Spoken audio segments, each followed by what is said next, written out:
Alright, welcome back to some more Arknights. We are now on episode 13 in my journey to catch up with the main story. This one should be interesting. The only thing I've kind of got indicated is obviously this little happy Windermere family, so I'm guessing there's going to be some things regarding that. But apart from that, yeah. It seems like everything's kind of going shit, and it seems like there's going to be a big war. So let's see if it's going to be in this chapter. Let's go. One war can wear many faces. Let's go. The senior professor of classics at the Victorian National University, Samuel Seuss, once likened the ample library of Sir Cassegrain to the holly trees upon Londinium's fringes. In these essences of knowledge, these long shadows of history, we never fail to find parallels on how we ourselves have gone or to how we will go. Recorded are the epics and philosophies, one by one, filed away are mythologies and theories. Humble scholars fill page to page with their wisdom and diligence, each laureate poet a bookshelf to themselves. Some day the storm will pass, for hope can truly never die. What is formed of these accounts in ink, that is our civilization in all of its pride. Sir Cassegrain was a decent gal-mate. We debated over many a question through our wall, the wall that was perhaps the sole reason our time came to an end without his realising that I was a Sarkaz. He simply took me as a Victorian, one too mired in introspect at that. I still remember his last words to me before being dragged from that neighbouring cell. In any time of trouble, a proud Victorian need only return there, and the winter of our discontent will once again feel not so endless after all, and the coming of spring, the closest thing. Friend, you need only return there. I'm guessing that was maybe with, like, Hodera or someone, maybe? I'm not 100% sure. Okay, I think this does kind of confirm this is actually Hodera. Sometimes I wonder if the work I'm doing is just me satisfying myself, just trying to prove to myself I'm still one of the awake. What Inez said, really, keeps me up at night and nothing else. After all, Casdell's not going to be overflowing with people who can use a printing press. You never know. You could bring one there, maybe? I don't know. Oh, this is interesting. My informant says that Viviana, the Candle Night Nova nightclub, long AWOL, she's formally announcing retirement tomorrow? I didn't think she was going to pop up in the main story. Quick, we need to be the first body in all of Casmares to report on this. I ought to prove to the GCC just which rose paper editorial really matters most. Then what about Victoria and the Shard? Who cares, boy? A million things a day happen on Terra. And we only need the most meaningful scoops out of them all. Remember that. That is the brutal reality. That's very realistic, that like one bit of news that is just something that is like the tiniest thing can overshadow so many horrible things in the world that are happening. It's yeah, it's very realistic. That something really fucking weird's happened. There was like this dude that worked for the village that actually was like working, like his like colleague worked for Ursus, so he was suspected of working for Ursus, so the Trilby Asher like attacked him, and now some weird shit's going on. So let's see. In the height of midsummer, he exhales frigid mist. He cannot cower, he cannot shrink. He must establish communications with the opposite side in Victoria's name. Where is it? Hiss Huff. 11:29:1 code word.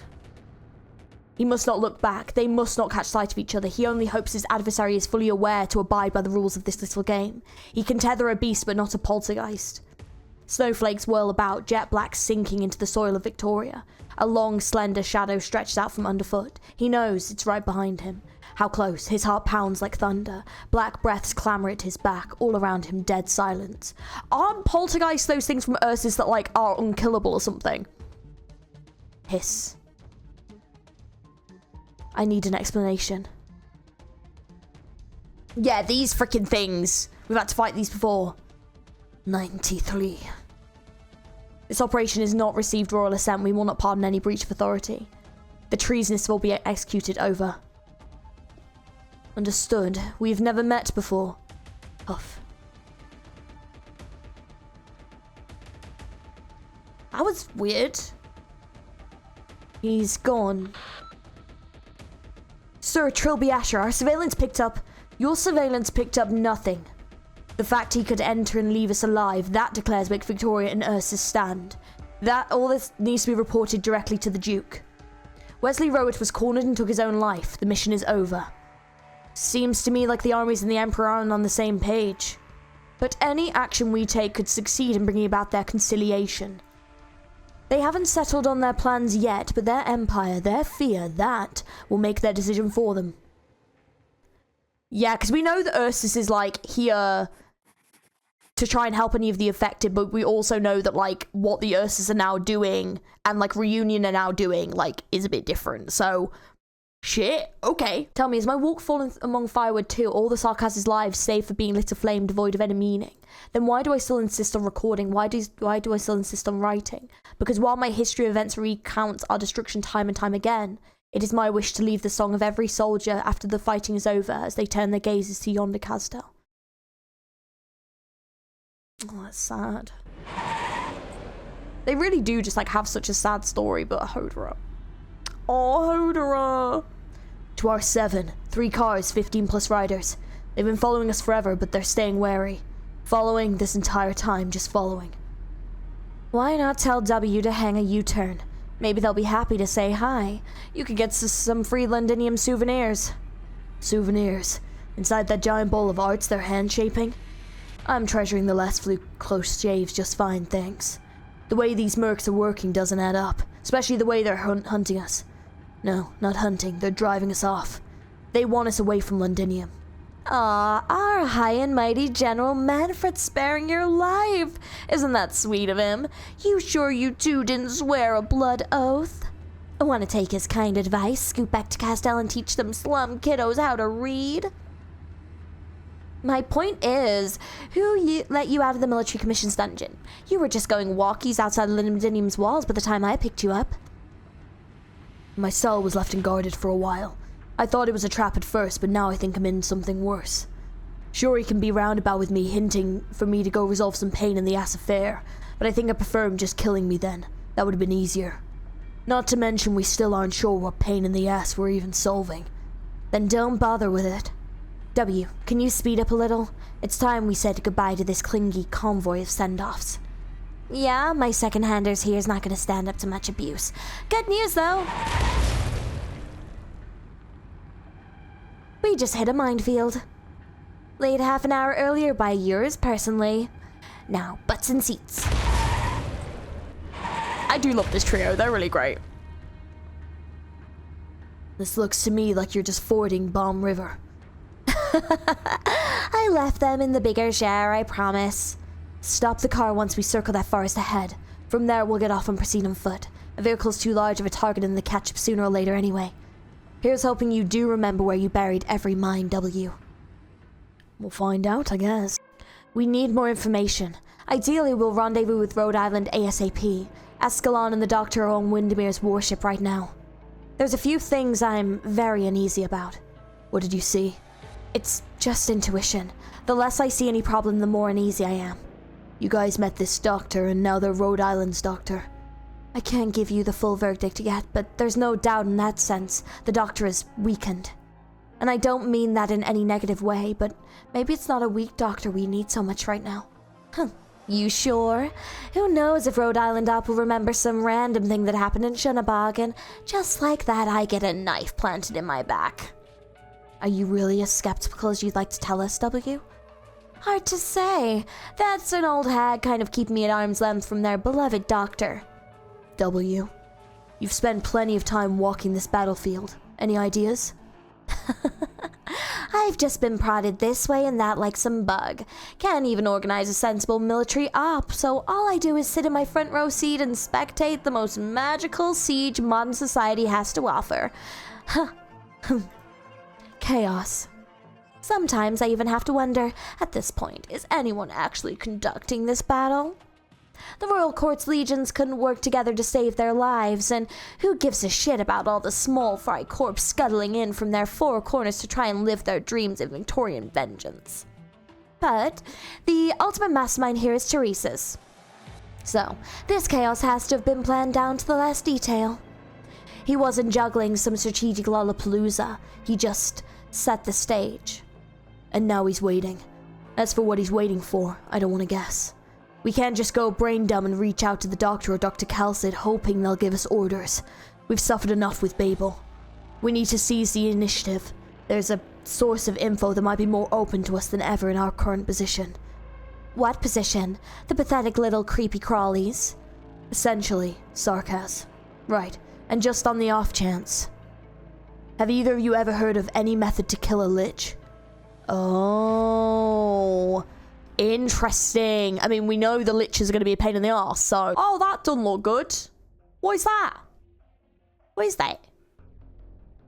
It's hot. The sun is burning. I'm burning.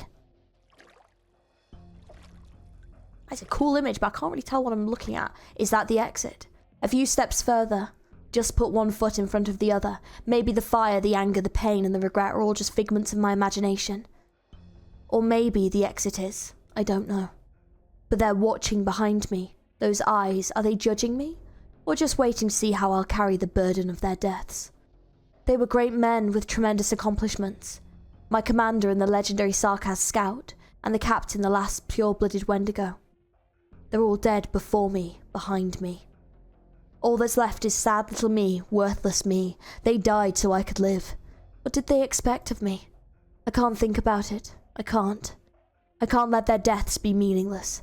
I have to face the sun, even if it burns me. Burn me to cinders, so that in their mighty company I shall not be ashamed. That was a cool CG. Okay, playable when? Playable when? Oh, love this character design. They look sick. Oh, they better not die. Oh shit, this dude's back. You really want me to kill you? You men are in no shape to fight. Our warriors surround the group of bruised and dirty Victorian soldiers. Their sergeant is panting with fresh wounds on his body. Was this really an attack? What's going on, 9? They sneaked into the village from the north. Romanich took a bolt. The doctor is taking care of him now. They're out of their minds trying to attack our camp with just 21 men, including a handful in stretchers. Huh. Look at what we have in our heartland of our country, a stone's throw from our great capital. A swarm of damned reunion infected. Come, kill me if you dare, or I'll kill you all. Conspirators, agitators, rioters, murderers, a blight. You're a blight. No wonder the war is going badly. Those barbaric devils can never beat us. The real enemy is among us, behind our backs. Wherever there's disorder, you infected are never far away. Looks like you just came back from the front lines. Low morale, poor organization, hastily wrapped wounds, obsolete equipment. You don't look like professional soldiers. Conscripts? We're from the Duke of Fife's 4th Battalion. What's the name of the company again? Blackstream Squad and Eastham Squad? Do you have a doctor here? Shut up, soldier, and ready your weapon. But Sergeant Victor, this is an order. Ready your weapon. Keep your voice down, Victorian. There are civilians sleeping in the camp. Victorian civilians. Civilians. Victoria would have given them the life they deserve if they didn't join you to become criminals and malcontents. Why are all the scum in this land infected? Why is every gangster, bandit, devil and reunion traitor infected? Why is the Honourable Duke of Fife not infected? Why was His Majesty Frederick III not infected? Why are honest and upright folk not infected? Do people become despicable because they're infected, or do they become infected because they're despicable? What about you? Is despicability infectious too? How dare you! Enough! Oh, game! The Victorian sergeant's eyes widen as he turns to one side, trying to hide his arm from my sight. His lips tremble, but no words come out. We're all despicable scum now. Aren't we, sir? I'm different. This isn't honourable. Your arm. I can see the crystals protruding from it. Your condition is progressing rapidly. I'm fighting and killing Sarkaz for my country. I just got a bit of dirt on it, maybe devil blood. What did you learn in boot camp? Didn't they teach you anything about active originum zones? The instructor just told us to aim and pull the trigger. That's what we spent our 2 weeks on. I take it you weren't issued any inhibitors either. Inhibitors? 9. I think they're all infected. It can't be. I just got a physical 1 week ago and I was in perfect health. 1 week? Could be rapid onset. Or they lied to you to keep you on the front lines. Damn! So, like, even the Dukes are treating their own soldiers and Victorians as disposable. Oh, man. And so, like, they're getting infected, but it's also showing, this scene in particular is definitely showing about how people who are infected are still very much prejudiced against. And also that this guard guy worked for Rhode Island and then left. So, that's interesting. Yeah, he's a cool character. Shut up. How long have the ones on the stretchers been unconscious? They're in critical condition. What? Death and disintegration from the acute condition is dangerous to both you and us. You were right to have the unconscious lying face up on the stretchers to prevent suffocation. But did you check their backs? Suddenly silent, the sergeant walks towards the stretcher as though trying to turn the man lying on it over, but withdraws his hand as soon as it touches the soldier. The sergeant looks helpless, like he's facing a deadly tusk beast that could spit lightning and poison one that could leap at him at any moment. But the man is his comrade. Before they were comrades, they might have been cousins tilling the same piece of land together. I sigh and sit the unconscious Victorian soldier up. There is no need to remove his jacket. Iridium crystals have pierced the clothing on his back. Heavens. Victor, damn it. I shouldn't have taken him along. His dad would kill him, then me, if he learned that his son was infected.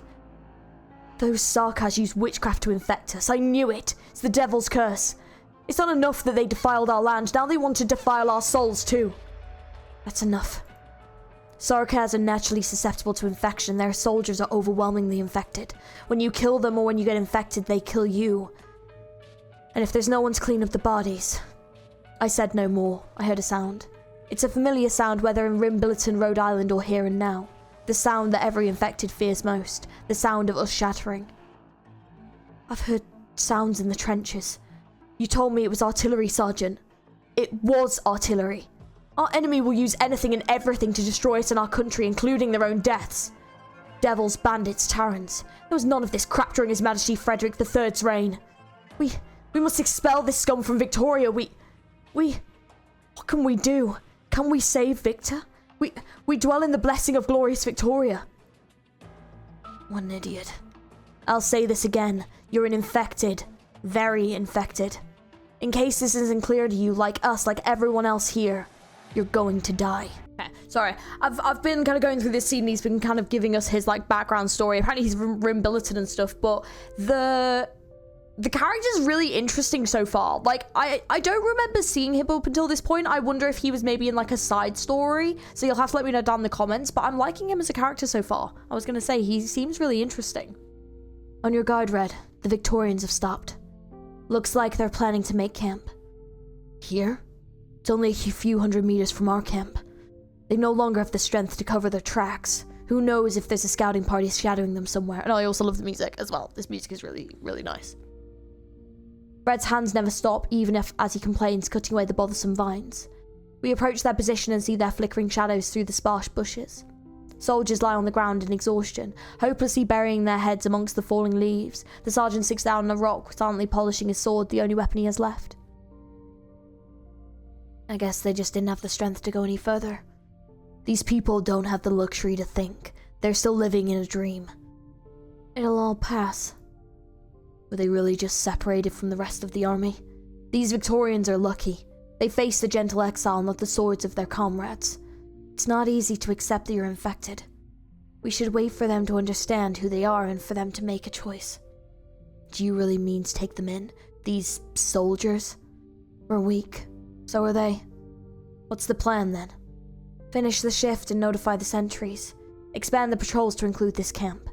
The infected stand together. Stand together. Pretty words. Of course we had to stand together. What other choice did we have? But are the words stand together so simple that we fail to appreciate their true meaning? Oropathy changed all of our lives equally, robs us of our futures equally.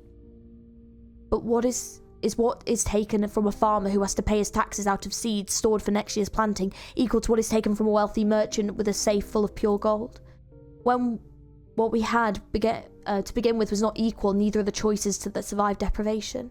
Who are we really standing together with then? It really puts it into perspective of how you can see how these infect different people, and I think it really humanizes Reunion, and it makes you think back to the previous Reunion that we knew and the characters in that, and how like we're getting more of like a deeper insight into Reunion, and I think it's like really giving us this idea of like they've understood what they did in the past was wrong and they want to do better, and so hopefully Tallulah and Nine can now lead them into a better future where they try to make a peaceful life for themselves and try and hopefully have the infected be more accepted. But they clearly still want to help the infected. Like, that is still the goal here, you know? Yeah, like, it's bringing it up here, like, Are you going to tell them you were under the influence of an evil god and everything that happened in Shunabog was an Ursine plot? I would rather our organization be built on a lie. We were built on a lie back then too. I know. Payback will come someday, but at least this time we lied for the infected. There are no second chances for reunion. I hope we don't go down the same path you did. What did that sister of yours say in Shunabog? Until the day when the infected are judged fairly. I'll wait. I'll be your tool until that day comes. He's like trying to bring together all of the infected that are like in Victoria to go to this like pharmaceutical place where maybe he's hoping to try to like replicate some of the kind of medicines they had at Rhode Island to maybe help people, is what it seems. And it seems like he's the one that persuaded Nine. When I was at Rhode Island, I often wondered if things would get better if everyone worked harder and made more medicine. Maybe, but Shunabog changed my mind. Why do they crack down on workshops like these? Why are kindness and hard work warped by hatred and prejudice? When evil itself is fuzzy as the fog, why does everyone, even the infected themselves, decide to wait for their own deaths in the middle of a lake? I stare at Tallulah, who hardly reacts to my words. Her eyes are calm, and usually so. Her soul is too weary, having seen too much. What has become of the woman who was once our leader? Or had she uttered the same words before and seen what came of them? You know what I mean. Oropathy is an illness, but we'll leave the illnesses to Rhode Island for now. Our enemy isn't just some oropathy, it's oppression and prejudice. The truths they've tried to cover up with oropathy. Oropathy is just the culmination of all the decay across the lands. Taking back a symbol may help the infected of Victoria realize that and stand together with us. Stand together. That's something only reunion can do. Have you told the others how you think? Of course. I'm always talking to Nine about her. No, you know the one I'm talking about. Oh, a little. I got a general answer. That's why I'm here. Whatever the case, we didn't choose the same path, so it's not my place to ask for more. Of course it isn't. Rhode Island is a paradise of idealists, and me, a man who could only see what stands right in front of me, the gain and loss right in front of me. I heard the veteran guerrilla fighters talk about the old days of reunion in the tundra, the ideals that everyone held. A city of the infected, our home. Some of them thought it was just within reach. It was almost realised at Shunabog but fell short in the end. But I know the city of our dreams is still far, far away. And how could a single city be enough? What could a single city do? Oh, man.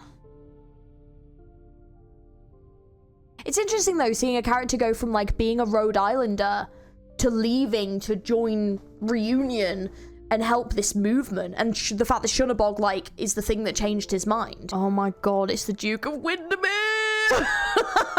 I freaking need this character playable now. Oh, I need them playable instantly. She is incredible. I love her design.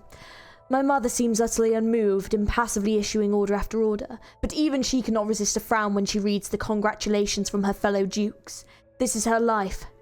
She is here, and so is my Lincardine? I don't know what it means. I'm home.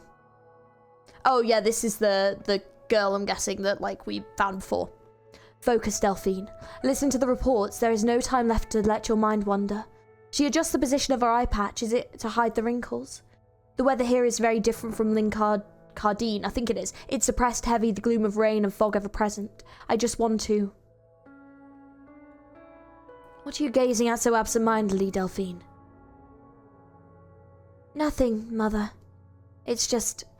I don't get to see Londinium from this angle very often. Oh! Playable when? No, I'm being serious though. Playable when? God damn! Sorry. But I'm actually not sorry at all, so... I know how you look when your mind is wandering. Are you bored by the chatters from the rear? No, I'm just thinking about Norport Borough.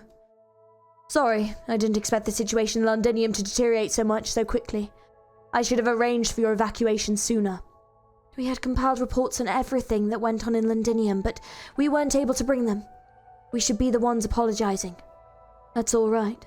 A few little troubles don't mean much to the big picture. Perhaps the Duke of Castor should be held responsible for most of them. I know. Let's hope my messenger isn't making things too difficult for her right now. But the value of that intel is subsequent operations. Pales in comparison to your value, Delphine. Relax. Oh, wait, they have like a good mother-daughter relationship? Adorable. We love to see it. We love to see healthy family relations in these angsty games.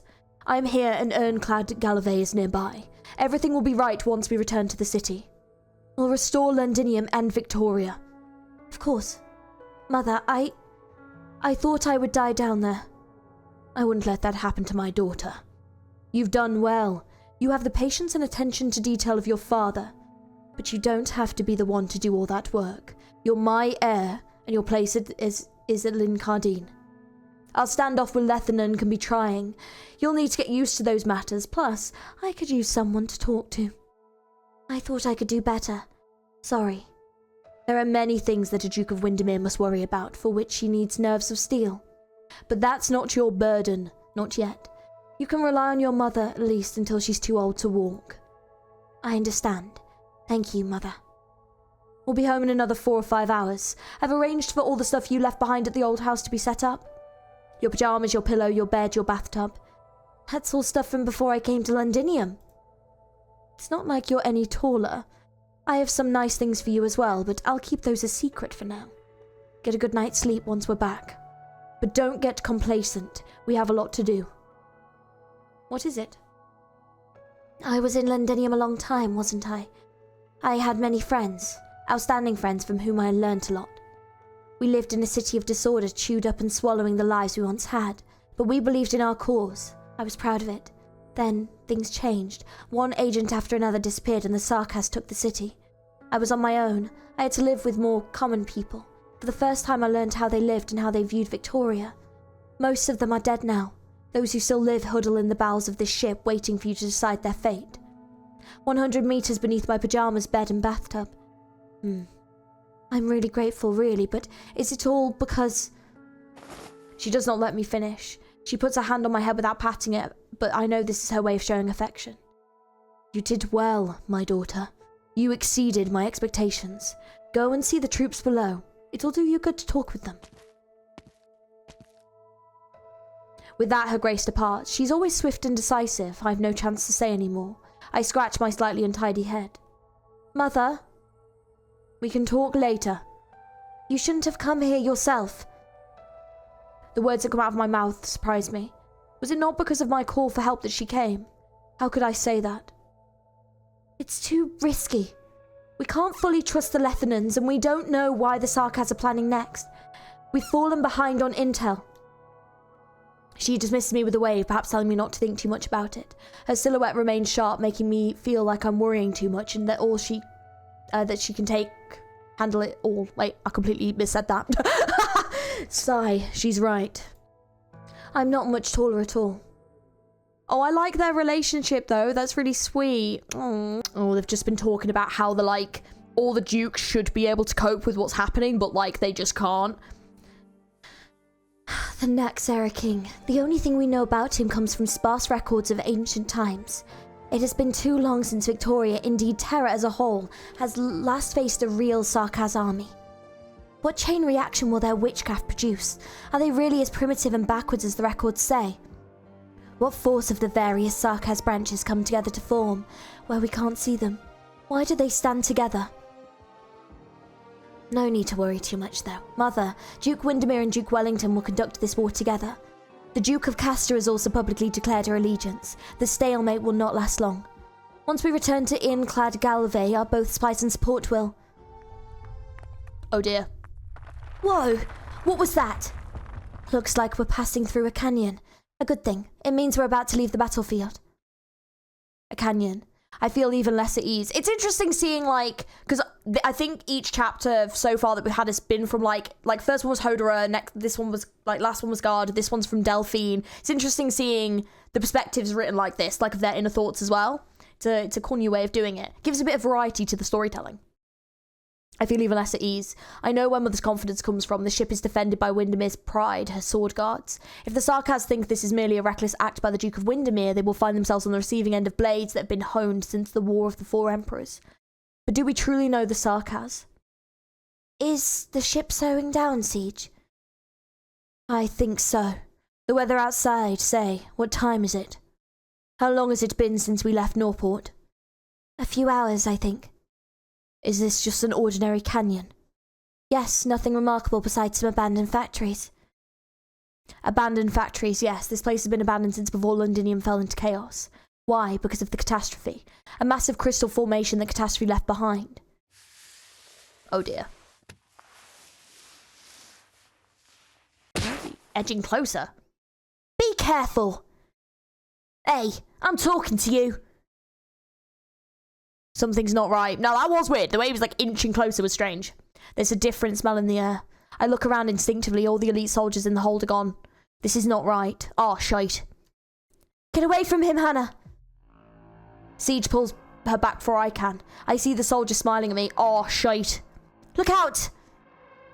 It's too late. Blood seeps from the gaps in the ceiling, dripping into the infiltrator's eyes. Drip, merge, spread, blood. Oh, tits, not blood. Oh no, where did this blood come from? Look out! What? Siege pushes me away. In an instant, a blood mist bursts where I stood. Soon, the entire hold is engulfed in crimson. Oh no. Blood mist. Sarkaz witchcraft. Too many civilians here. Morgan, Dagda, Indra. The four of them exchange glances and take up positions around the frightened crowd. The emotions in the crowd range from shock to panic. Some in the corners begin to scream without even seeing exactly what happened. Go down! The stairs are to the north! Lady Delphine! Are you the ship's doctor? We're under attack by witchcraft. The ship's casters can't decipher it yet. The Duke and... Oh god. Oh jeez. Damn, how did they... Look out! A claw slaps away the sword that was inches from his throat. The blood's mist disperses, then reconverges, taking a gooey wet form. Oh, not a gooey wet form. No, you don't want nothing gooey and shit. A sarcasm emerges from the bloody shadow. The vampire's witchcraft has taken hold. I know that outfit. The skull mask. The Sigh of Kings. One variable to eliminate. Cause chaos and eliminate the outblood. Hesitate not to spill your own blood. Oh, you were part of the siege of the Knights of the Tower. Ooh, get him, Doctor! Careful! I've got ya. You will die here with your king, Victorian. Do it. Mother is on the deck, but we still have civilians and our people below. Delphine! Your left! Ugh! Careful! Sorry, thanks. There aren't many of them. We can pin them down. The reinforced compartment is one bulkhead away. Get the civilians there! No, there's something more important that you must do. Those people came with me. I promised to protect them. Duke Windermere likely doesn't know how bad things are below. Go and inform her. I'll hold out until your reinforcements arrive. But This suits us better. You have a formal command structure. There is no way to integrate us quickly. Vina. Go!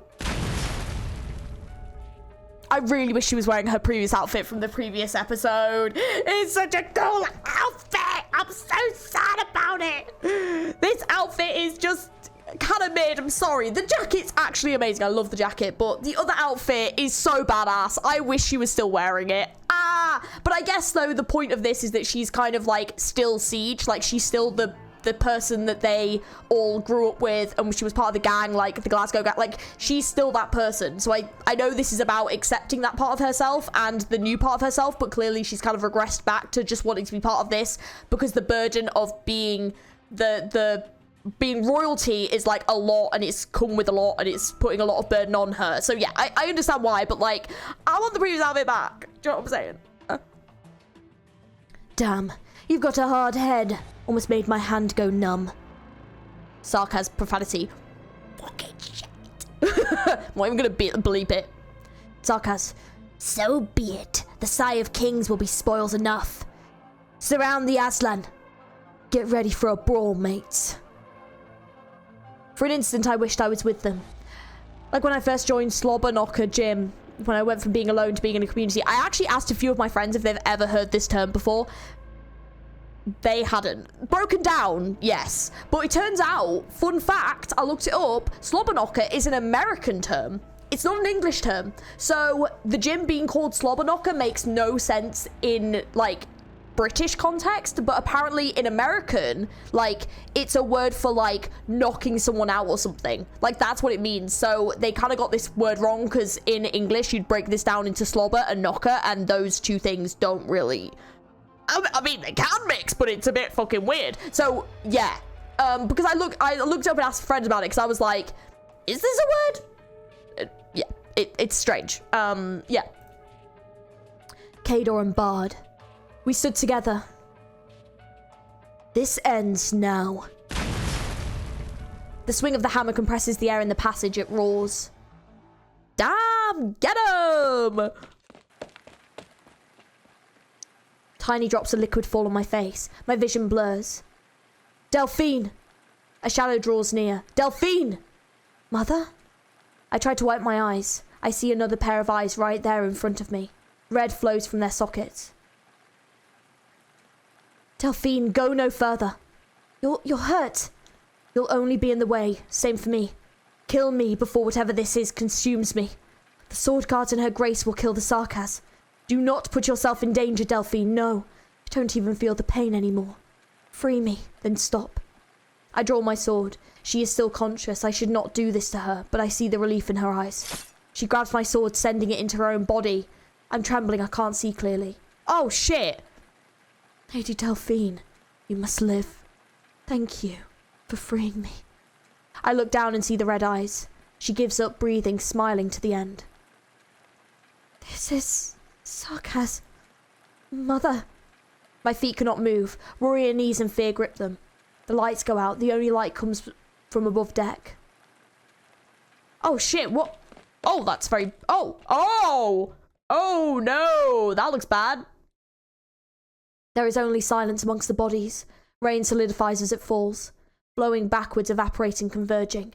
A red-black sun rises into the sky, obscuring its white counterpart. Fuck, this bitch is here again! Oh god, Logos! Logos, my king! Please, fucking help! Oh god! A bloodless complexion emerges from the black sun, not a speck of blood on it. He descends from the black sun. I avert my gaze. Am I afraid? How shameful. You should not have dodged. The paleness of your face would have contrasted well with the blood drops. They would have painted a picture of beautiful despair. No! Okay, look, listen, okay? Please, please don't do anything horrible to the Duke of Windermere. I want her to be playable. Don't do this to me again, all right? I'm sick to my stomach of liking NPC characters and them not going to be ever playable, and they have the sickest designs. They've done this to me too many times in this game now. It's not even funny. It's not even funny anymore. I'm just getting annoyed. Humph. Oh, I want to see a cool ass fight scene. Oh my god. Leeches can't stop playing with blood, I see. Nothing has changed with you people, even after all these centuries. Rain begins to fall again. Drip, drop. Look, it's a good day to die. Your Grace, this attack was planned.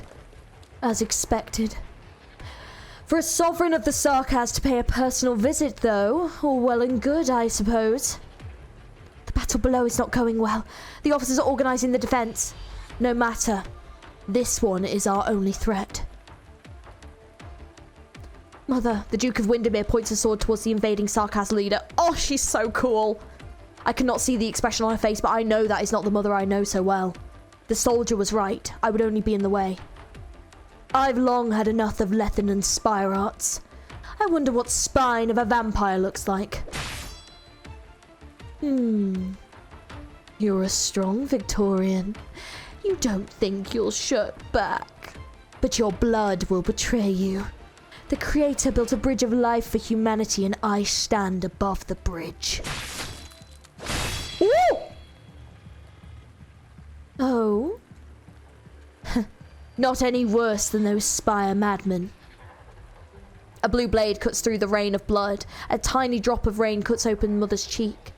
Was it the red rain or blood seeping out? I could not see. There is no change in Mother's expression, but have I ever seen her get hurt before? Poor fool. Still clinging to dreams and fantasies. Guess why your battleship fell from within. Focus on the mission at hand, soldiers. Ready? Roger. Your duty is to kill the enemies of Windermere, not protect the life of Windermere. Do all you can to weaken the Sarkaz. Victoria will take back what is hers. Yes, get him! Let's go. The vampire's movement starts to slow. No, the sword guards are too fast. This is so badass, dude! Stop! I've received former military training. I did not go to Londinium unprepared. But here and now I realise the weight of the words Duke of Windermere. My mother never let her daughter see the kinds of battlefields that she knew. Not bad, not bad. You aren't a Duke of Victoria for nothing. How many Sarkaz have you eaten? I don't have any such disgusting habits. No. You and your ancestors revelled in war, from Casimir's to Lebanon. A Duke of Windermere once had an army of Sarkaz in the War of the Four Nations, which engulfed most of the land. How did you or your ancestors use them? Parlour tricks, the theft of witchcraft, a favourite of the Nakshara. The blood and flesh of Sarkaz spread across the battlefield, becoming yet another bulwark for your glorious armada. You ate them up, all right? I was gonna say, am I recording? I'm just really getting into the voice acting right now, and I'm like, hang on, I'm not recording. I am. We're fine. Oh my god. Oh my god. Are you after revenge, Sarkaz? Of course. How dare you trifle with the methods of my creation, the property of the Crimson Court? He's been strengthened by the blood of the fallen. No. It is no longer bodily fluids, but a part of the curse. Prepare counter-arts. Stay calm. Take a deep breath. My throat is coarse, I cannot speak. I try to gasp for air, but the smell of blood is all there is. Vampire and Confessarius. This is Mother's flagship. Lincarden's most experienced commanders, bravest sailors, and most steadfast warriors are gathered here. Mother once told me that the war is not about heroes, but charging into danger. A commander must see the whole battlefield in order to see the way to victory. But I realised why this ship sailed deep behind enemy lines without support. Because of me. No. This is no time for self-flagellation. I have to do something. If there is no place on Mother's battlefield for me, someone must bring order. One of the kings of the Sarkaz court is here. But would they really attack us so recklessly? My espionage background tells me that something is missing from this puzzle. I have to do something. Think.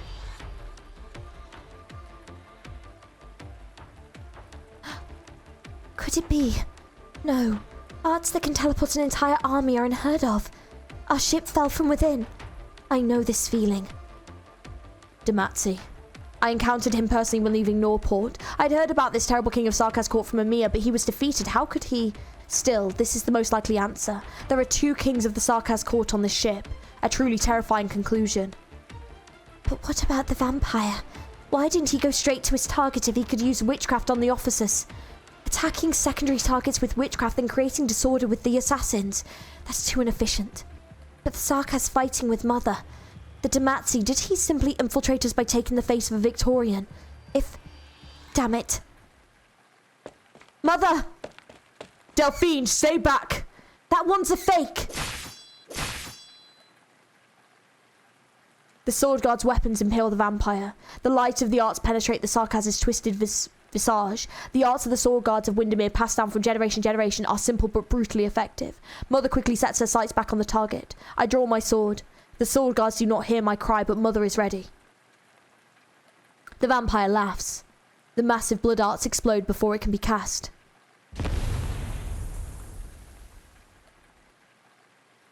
Oh, fuck.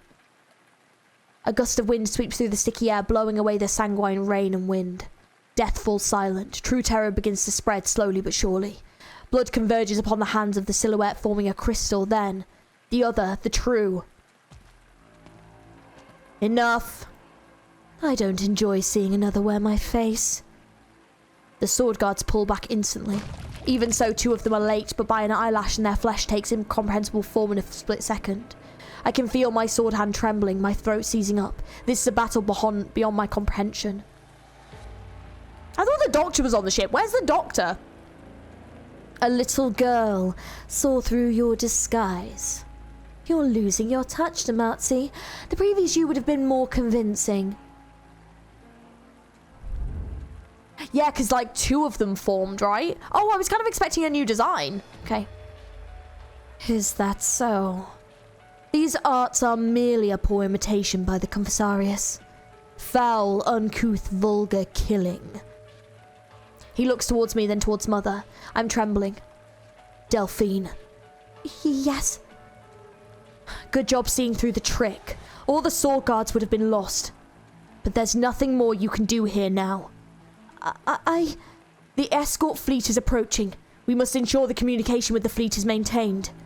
The communications tower, it's behind the deck. The enemy is few in number. Go! I'm counting on you.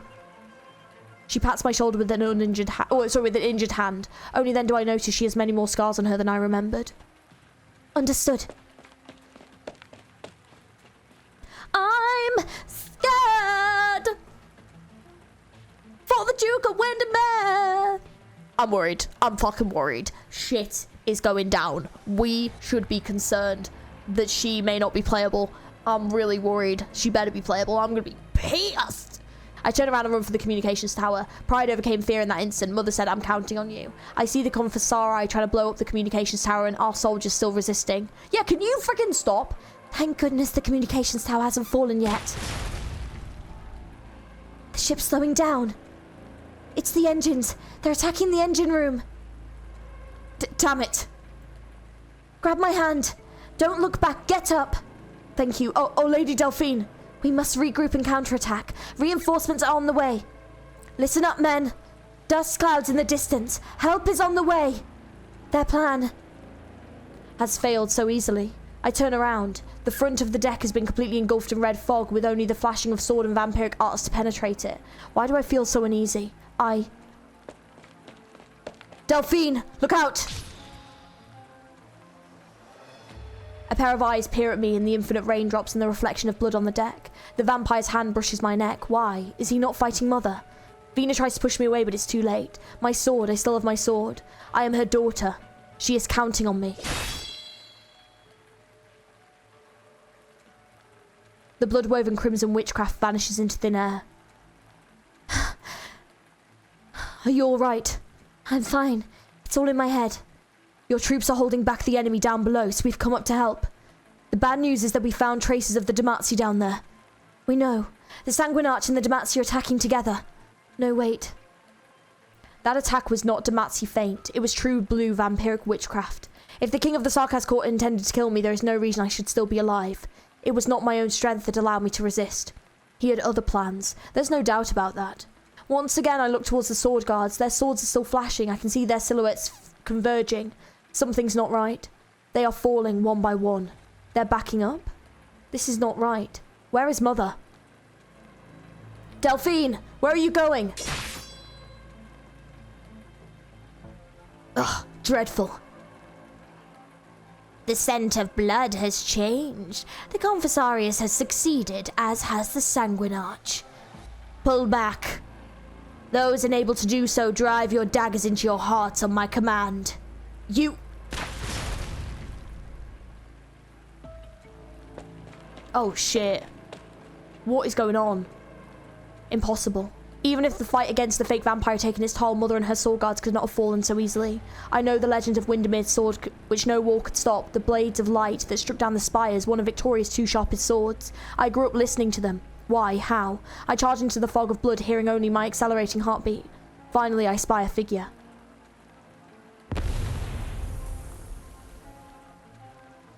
Ugh. You have lost all sensation in your arms. Your guards are rooted. How do you feel now? Sarkaz. He caught you.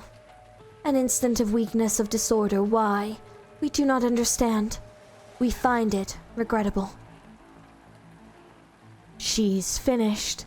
Let this great warrior savor the fading of life. Are you leaving? I have no interest in the inconsequential deaths that remain. One glance from the devil is enough to freeze my blood, but he does not kill me. This blood is a penny a gallon. What are you after? We are unsure. The age of shame is coming to an end. Are you hurt? It does not matter. He disappears into the blood. You... Oh, there you are.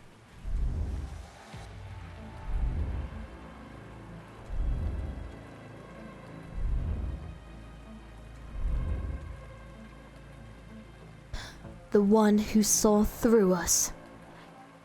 He said we were losing our touch. How convincing was the last one? Is this good enough? Don't you dare wear her face. He smiles at me with Mother's face. We must try. Then with an identical sword, Mother's sword, he impales his own chest. Sarkaz! In my fury, I try to charge, but my body refuses to move. I just realised I did that voice completely wrong. We'll do better next time. He whispers in my ear, wearing my own face. Mother's sword is still in his chest. In my chest. He falls, then familiar blood witchcraft covers him, consuming him. After the blood boils and evaporates as though nothing had ever happened, all I can do is pick up Mother's sword. I catch sight of Mother. Oh no. The sound of fighting has stopped, the wind is calm, the ship has stopped. I see blue hair on the ground. Mother is bleeding. No!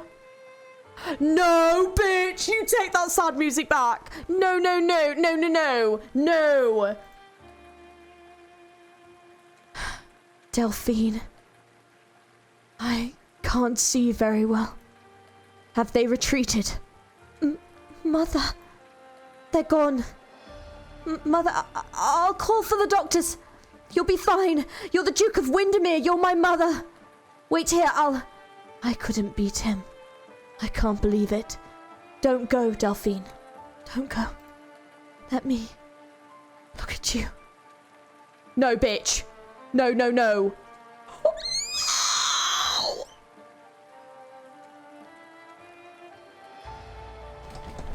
Oh, you son of a bitch!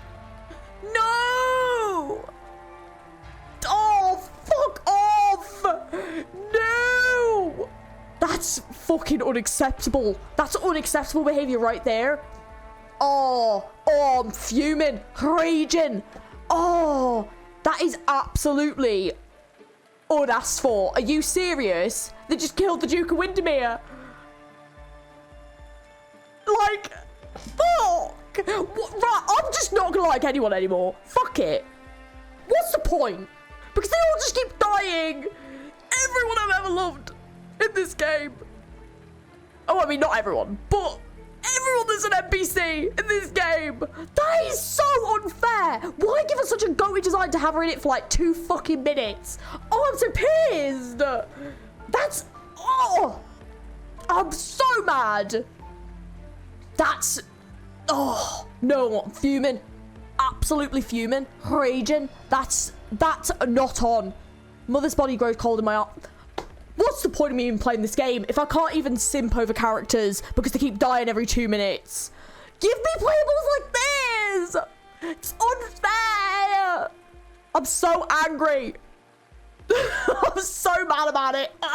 Fuming. Mother's body grows cold in my arms. No! Warm it back up! I dare not let go. The sound of Mother's heartbeat fades further and further away. I'm sorry. Did I ask you to emotionally brutalize me this morning? No! Don't cry. I'm not crying, Mother. I saw you swing your sword, Delphine. Very good. Nah, bitch, I'm gonna cry.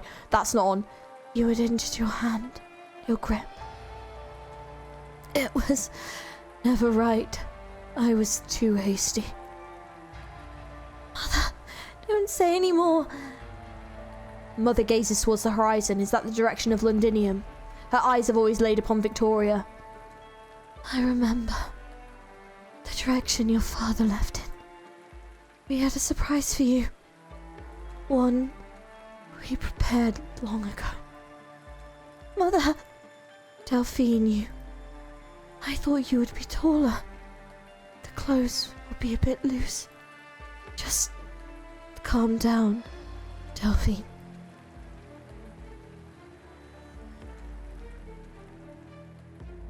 The rain stops. Nah, I'm quitting. What? This is fucking outrageous. This game is out here killing everyone that's not playable. This is taking the piss. I mean, at least they're actually killing people, to be fair. Like, obviously some gacha games just don't and just retcon everything. So, like, I'm glad at least they're sticking to their guns with it. But can they stop killing every character I like? It's getting really annoying. Oh god, I've messed up. Oh, you can bloody do one. Can you go away? Can you shoot this thing, please? Or are you just gonna completely ignore me? Oh, why did he even bother? Excuse me? Freaking what out of order? Where do you think you're going? I need to take my anger out on you. Come back. I'm so pissed. That's, oh mate, I can't believe they've just done that. In front of my salad? Right in front of my salad? Can't believe it. I can't bloody believe it. That's something I really want to deal with. Hang on, put you here. Excuse me? You're literally just outside the healing range. That's so annoying. This is the healing range, isn't it? Yeah.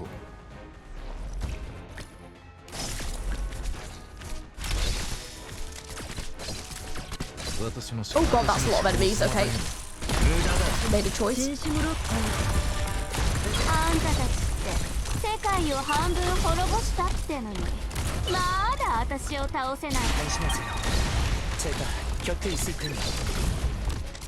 Dude, I'm so pissed. I have to get serious now.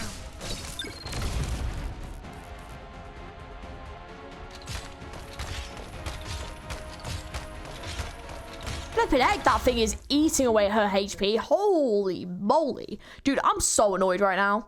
I'm so pissed. I can't believe they just did that.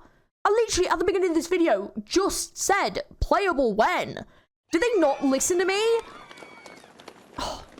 You tried to present a picture of calm. The crowd is running. There are screams everywhere. They have hardly awakened from the last nightmare before they're putting into another great escape. You brace yourself against the wall. Someone ran into you hard. Someone pretty darn strong. It all happened so quickly you'd no time to plan. You had expected the worst the moment you failed to stop the first drop of blood from seeping into that curious citizen. Even worse is that you and Amir had become separated by the stampeding crowd. It's been a long time since you last felt alone. Oh, is this where the doctor was? Because I was going to say the doctor's on here, isn't he? Stay calm. The screams drown out your voice. Nobody's listening to your commands. Out of my way! Out of my way! The monsters are coming! Get out of my way! Get away! There's blood on you! Like those monsters! They're not your operators, they're just ordinary people. Reason is a luxury in the face of death. Doctor. Doctor, I'm here, grab my hand. You finally hear a familiar voice. Amir. Thank fuck for that. Amir tries to force her way through the panicking crowd and reaches out her hand. Grab my hand, Doctor. You know that you are the one whom Amir cares most deeply about, always. You do not want to disappoint her. You penetrate the crowd and extend your hand with all your strength. Oh, you're not Amir? You realize who is standing before you the moment your hands touch. Or before your hands touch. The Demazi. Why? What should the King of Sarkaz look like?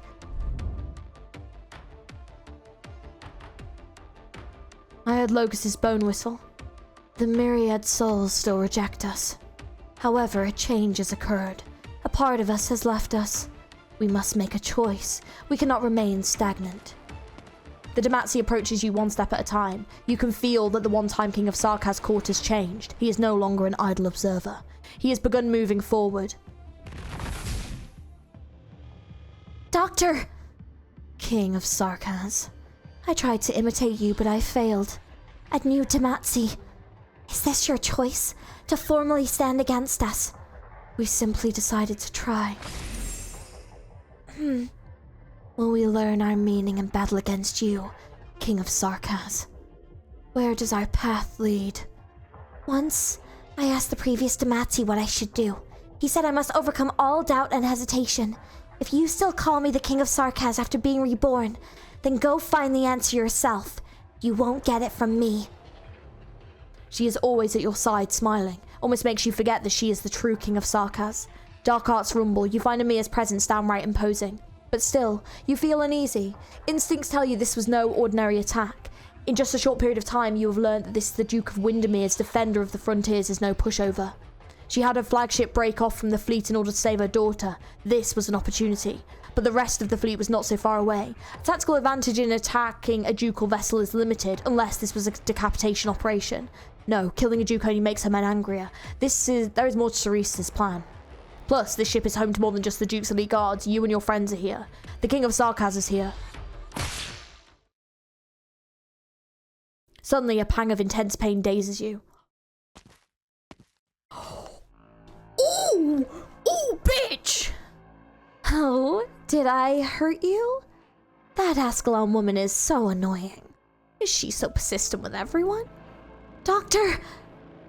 Amia disengages from a battle with the Demazi and runs towards you. Arts converge on her fingertips and a crown appears above her head. Look out, Amia! You're the one they're after! Oh! Oh! Oh, no. The black arts are shattered and the black crown is gone. Amia's arts disintegrate in an instant as though they'd never existed. How could this be? This is the power of the King of Sarkaz. How? I have long waited to rummage in your emotions and memories, little king. I thought the Revenant would cause you some difficulty, but you seem to be in better condition than I expected. Cautus, no. Chimera, you are no Teresa. An eerie dark halo envelops Amia. She tries to break through, but the Confessarius' cage does not budge. The cage grows smaller. You look for someone who can help, a way to break Amia free. The Confessarius' guards block any eyes that dare gaze upon this place. The enemy is more prepared than you thought. Let go of me! You had the fortune to be conferred the crown, but do you truly understand your power? We have studied the King of Sarkaz for thousands of years. Amia's struggle grows feeble. The ancient Bane arts drain her strength. Her knees buckle and she falls to the ground. She lifts her hand, but not a ripple of arts answer. As for you... You feel the chilling gaze scanning you. Your heart is beating so fast it threatens to escape your chest. Anger and despair. Death extends its tendrils towards you. You clench your fist. Get away from Doctor! Oh, still mustering the power of the King of Sarkaz even when surrounded by Confessarius' witchcraft? Oh, I'm starting to miss Liz. Well, this is a benefit to our experiments. I'll spare the doctor's life for now, and teach you to leverage your emotions. But I must make sure you behave before handing you over to the leader. Great Demazi, that nasty woman is coming. May I count on you to deal with the rest? Very well. Maybe she will temper us. You see Ascalon sprinting towards you. Countless Confessarius guards stand in her way. They fall without a sound, then the figures of countless Demazi once again bury her. The Confessarius with blue hair lifts Amir in her arms. The whole structure around you shatters, the staircase of earth and stone rises, and the wall of the canyon outside opens, escaping more. She's fucking taking Amir! Oi! Oi! Get back here! Oh, this is outrageous! What is going on? This is outrageous behavior. You've seen arts like this before, but she is no gargoyle. Doctor! Amia! Wherever they walk, the stone bridge tramples and shatters, then the cracks in the wall heal. Ascalon tries to free herself from the Demazi tie, but the expressionless fragments seem endless. Doctor! Stay where you are! The most important thing is... The Confessarius and Amia grow distant. You have heard it many times from many people. You are not built for fighting. So weak you could not even complete the beginner course for trainee operators. Calcit wanted you to stay in the rear, giving orders in safety. But Calcit, equally thin and frail, stood before Teresis. You can still see the gaping wound when you close your eyes. You should wait where you are. Ascalon needs time. You can work on a rescue plan once the battle is concluded. A commander should learn to recognize when the situation is untenable. But Your ears ring. Amir is your partner, your family. Your sense and sensibility, your past and memories all cry out. Oh. Oh. She is like a daughter to us. Ah, we can't leave her behind. What? We're not even leaving her behind. We can't let her get taken away. The smiles, the tears, the hard times, the brief joy. The whole breach is right beside you. The stone staircase is starting to fall apart. You put a numb foot forward. Let Amir go. You leap before the bridge shatters completely. Holy shit! Doctor's going for it. Oh my god, go! Go, go, go, go, go! You run like you never have before as the ground falls out from beneath where you just tread. Oh! Holy fuck. Your view is obscured by the white vapors you exhale. Your whole body trembles. You have never so lamented your frailness of your physique. It is not far. You can catch them. You can... There is no time to think. The hole is within reach, but the ever-shifting rock wall could close upon it at any time. A few steps further. You muster all the speed you have. The next instant, you find yourself falling in infinite darkness. Oh, fuck. Holy shit. Dude, this node has been insane. How much time has passed? With your portable light, you see the countless hands have emerged from the ground, pulling at the passage, sewing it shut. The space continues to contract, pressing on you. You do not know how far you must go, but you must not stop. Down, down, down. Your lungs sting. A light in the distance is your only hope. Oh, what the hell? The hell are we? Where are we? Escaping the contracting hole, you find yourself hanging from an upside-down statue. From its eyes, seep water falling from above, gleaming an eerie red in the light of magma. Where is this place? What are these statues? You recognize the statues as Joel. The gargoyle's shoulders, the roof of the cage, feet burning in the magma. The banshee curls up in the wilted thorns, bone whistle in hand. The wendigo tries to tear the rock apart with twisted hands, frightful visage roaring beneath the mask. The withered vampire extends a hand from the lava. A creature of unknown race holds its head in its hands, stone columns running through its eyes. Statues of the Sarkaz races? You're tough, Doctor, I respect that. You feel a heavy blow and a pair of baleful eyes.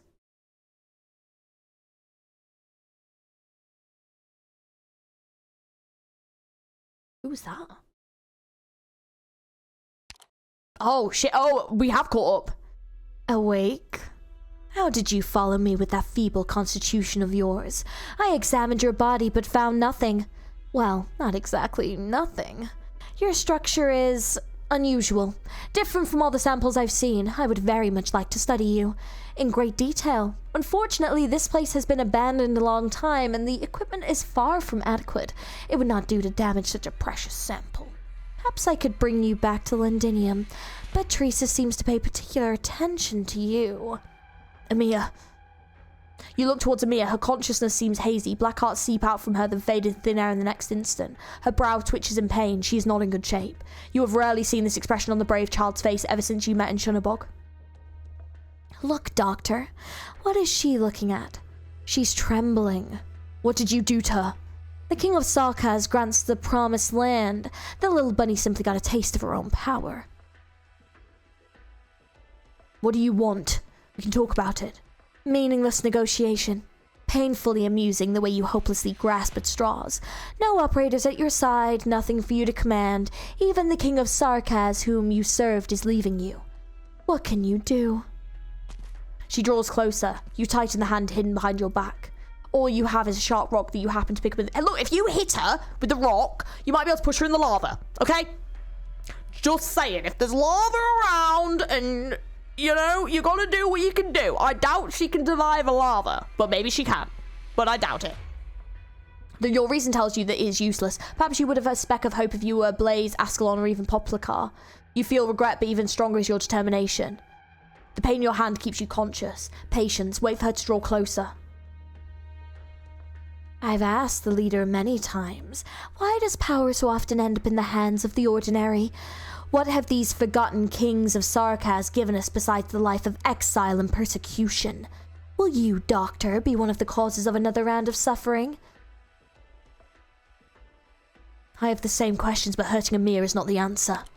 I appreciate your intelligence, but there has never been a shortage of smart people. There is nothing that can compare to this opportunity. what we have pursued for thousands of years.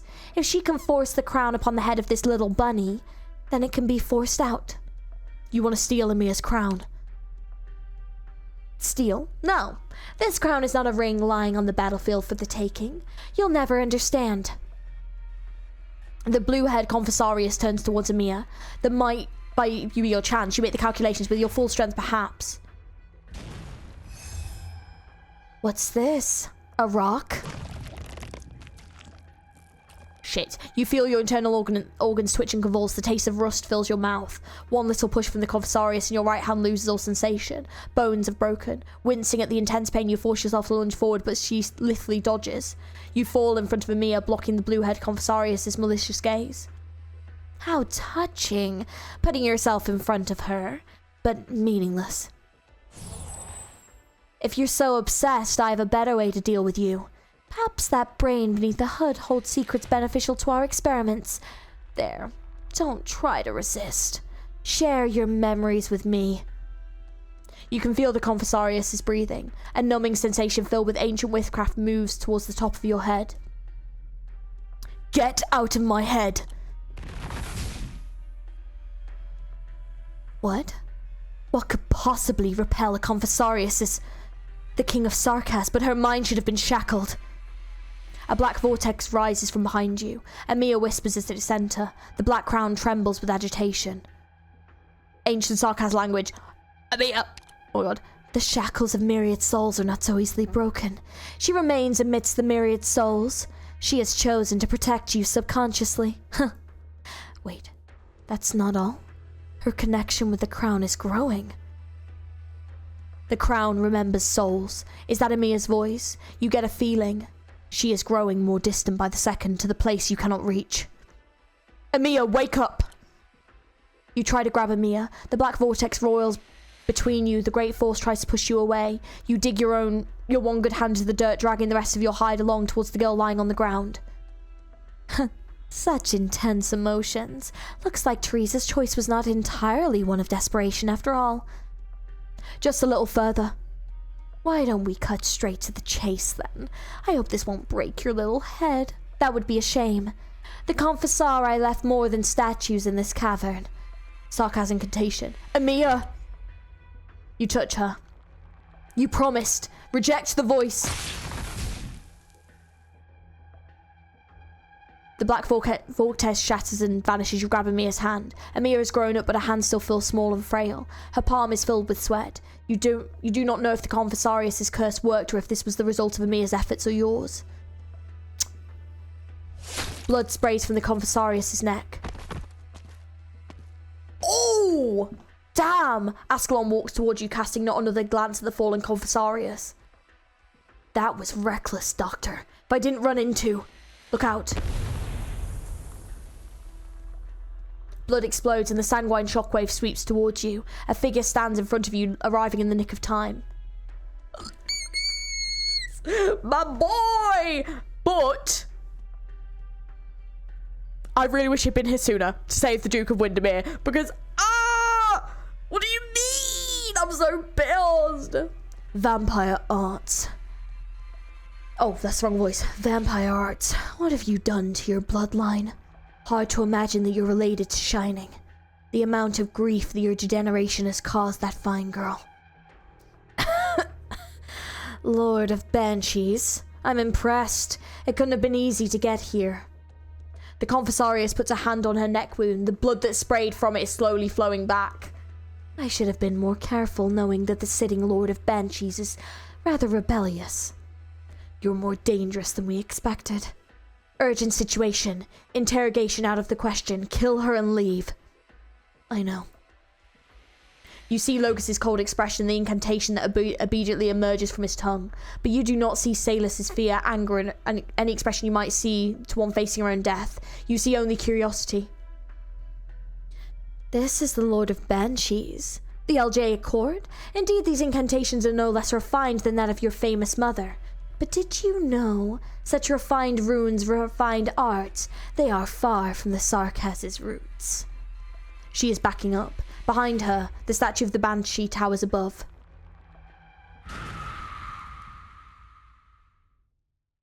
Whoa. Ascalon. In an instant before everything went black, you saw Ascalon grab Amir while Logo shielded you. You saw the statue come to life. You saw the Confessarius' eyes narrow and saw her ring the death knell first. Oh my god, what the fuck just happened?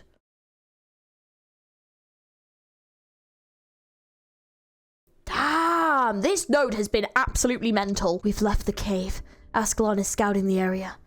Your right forearm is broken. I made a makeshift splint, but I'm no medic. What about Amir? Still unconscious. The Confessarius said something to the effect of trapped in the myriad souls, but she's alive at least. You turn around and see the Quarters girl lying peacefully under a tree as if she is merely sleeping. I can understand Ascalon's objection to your methods. She is concerned for more than just your safety, but it's also true that you brought us time. The Confessarius and Amir would be behind Lindinium's walls by now if not for your efforts. What of the Confessarius? She got away. Rock and earth, blood, and the wail of the banshee. Is this the Sarkaz that the Confessarius want? One so obsessed with bloodline and witchcraft? Their target is the King of Sarkaz. We must inform Calcit in Shining. Wait. The vapor around us. This can't be. Doctor, careful. We may still be inside the enemy's trap. I don't often see that look on your face. This is not Victoria. This is the Convalis of the Banshees. Oh my god, so much has just happened. Sorry. Jesus. That note was mental. There was so much going on. Holy moly, I'm absolutely gutted. But damn, Amir as well has been taken down pretty much. Holy shit. Oh my god, he cut his hair into the iconic style. Oh, I love Hodor's design. God. Damn. I'm sorry. He looks so good right now. He looks so good. Oh my god. Oh my god. Yeah, you found time to fix your hair. I wonder if she liked it before, but we're not gonna have time for hair gel like you did back in Londinium. He looks so hot though. Oh, damn. It's just more convenient this way. You should have kept that outfit. Maybe you could keep acting like the Merc leader, treasure of the army. What's that thing army guys say? It's your calling to serve? A mercenary's calling is to get paid, not get bereavement. Knock it off and save your spittle, you two. I love the family dynamic between these three. It's so good. Oh my god, I can't believe we went back to the iconic hair. He looks so good here. I need to get Hodor. I need to get a playable, like, no, I need to get Hodor. Like, I need to get him. This is not okay. Incoming. The shadow's very fast. It's like a polygonal yarn ball. A what? The overall shape is polygonal, but highly irregular. It's arts. High chance the naked eye can't follow it or else she wouldn't make it here. Target confirmed. We can only afford a little rough play. What? Oh, W. Sorry, I was like, what? I turned back and she's gone. A second later, deafening explosions. Okay. After her. Well, that's going well. Oh, is this okay? Mercenaries. Not a coincidence. Come at me then. This is where the strange sensations truly start. Her figure snaps into formlessness in an instant, thread swirling and fading. I thrust an arm out with all my strength, but grab at nothing but dust. Did she run? I told you, you can't blow a lich up with bombs. No, she's still around. We have to catch her. So it seems like she's taken Teresa's side then. Is what it would seem. Something's not quite right. We never passed by any area like this. Nothing here casts any shadow. It's an illusion? I think there's a bunch of big guys over there right by the mountain. Those are some crazy swords. How do they lift them? Mountain? Wasn't this plain? I follow where W's looking. The haze gradually thins and the scene becomes clear. I gulp. Practically everything about the battlefield leaves my mind.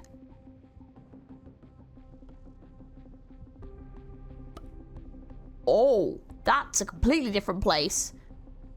Sarkaz Traveler? Oh, are they just so completely different? The ash-bleached city lies ahead. Let us hasten. It will admit us. The children of the soil and stone have built city walls on sorrow's ground. Castel. Each syllable is a bitter journey unto its own. Where is it? From dreams we have departed seeking this day. The age of exile has come to an end. What are they saying? It's an ancient Sarkaz dialect. Sorrow's Ground, Ashbleach City. I'm having trouble with the rest. I can only guess. I think they mentioned Castel too. Which one? Diablo Balasakar of the Condemned Nor clan and Quillon of the Errant Overlord will meet us on our way. Oh, and he's here too. Guldur, the King of Sarkaz. Oh, so this is like historical flashback. I couldn't know these names better. I could almost recite their legends from memory. The first line of Sarkaz I ever read was from the tale of these people, the epic transcribed time and time again, still handed down in Castel's clubs to this day. What these shadows tell of is the second Castel that could be called a city. After the very first Castel was laid to waste by the elders and ancients, there passed over 1,000 years where Castel was no more than a tiny hamlet, a mass of thatch and wooden fencing. Frail, easily destroyed, it was ravaged by the wills of colonizers again and again, and again and again, the Sarkaz were sent into exile.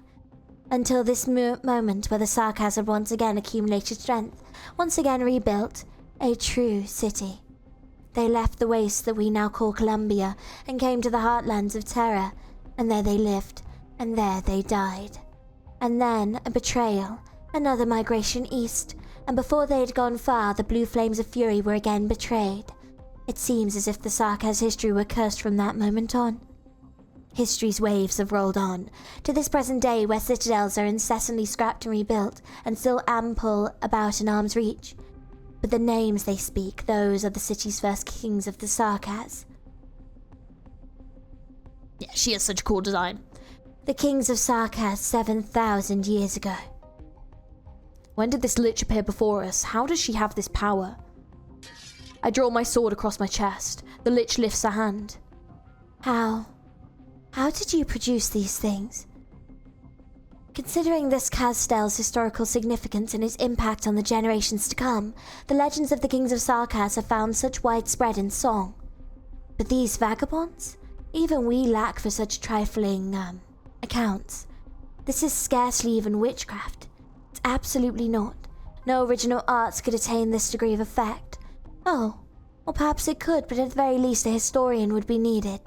Is it a trick of physics, a projector that forms images from the mist? When did our brother and sister gain such technology? How rude not to share. No, it's off. These pictures are too close to the recorded truth. Be it a technological feat whence came the material. So this is some kind of arts then. So she thinks it's us. Or that someone else has done it. Her hand sways gently in the air like she's feeling something, studying the colours before her and leaving us to our devices. But it's of no known category of arts. Highly likely even that it isn't arts. How very strange. A Ferrenmut. If Victoria wanted to tame a Ferrenmut for battle, it should have started long ago. What's this bitch even doing? It seems you are not artists. You are simply and purely the ones who blew up my beloved cube. It was very comfortable sitting in it. Messenger to the Lich Court, Lady Ermengarde. We deeply apologize for using such a method to contact you. I don't know what misconception you have of liches, but honestly, I'm not that old. Stop kowtowing. I fear this is not your arts either. I certainly don't have the knack to conjure a band of 7 millennium-old vagabonds. What if I use arts to stimulate it?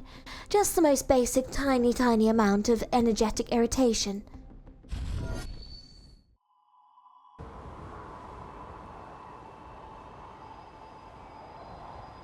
A squall whips up. The visions before me recede like the tide. The twisted scene returns to normality. A bloodied boulder abruptly appears before us all. Oh shit. So wait, whose power is that then? Because that power's a bit mental. Well. What is this? I checked this area 3 days ago. There's nothing like this here. Guys, Hey, Hodor, W, snap out of it. Inez is fine, thank the stars. My blood is boiling.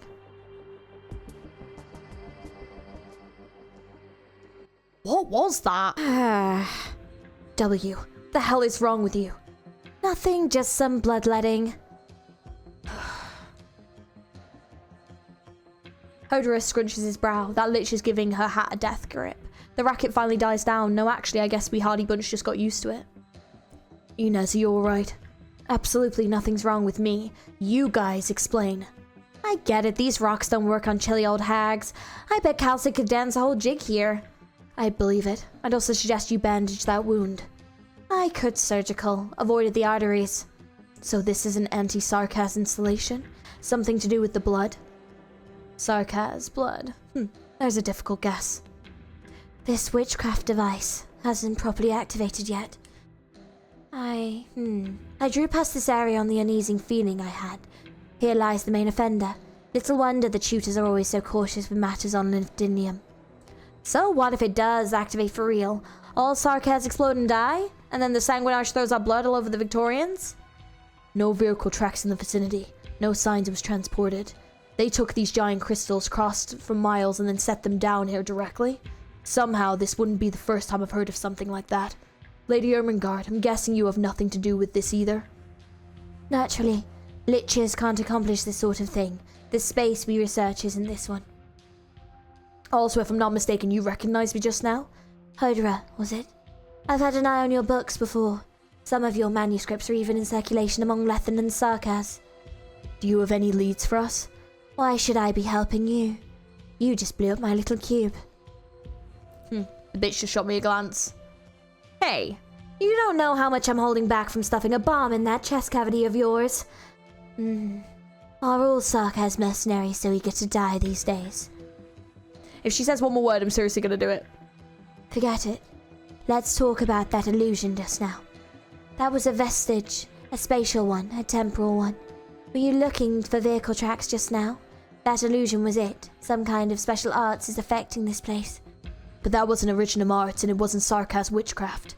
These art circles are related to the vampires, and the illusion was definitely related to the art circles. But there's oh, sorry.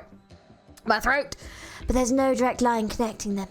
Perhaps these are the leads you can use. What position are the Liches taking? The same as ever. We've made no promises. But we have an informant telling us Casdell is Liches showing up too.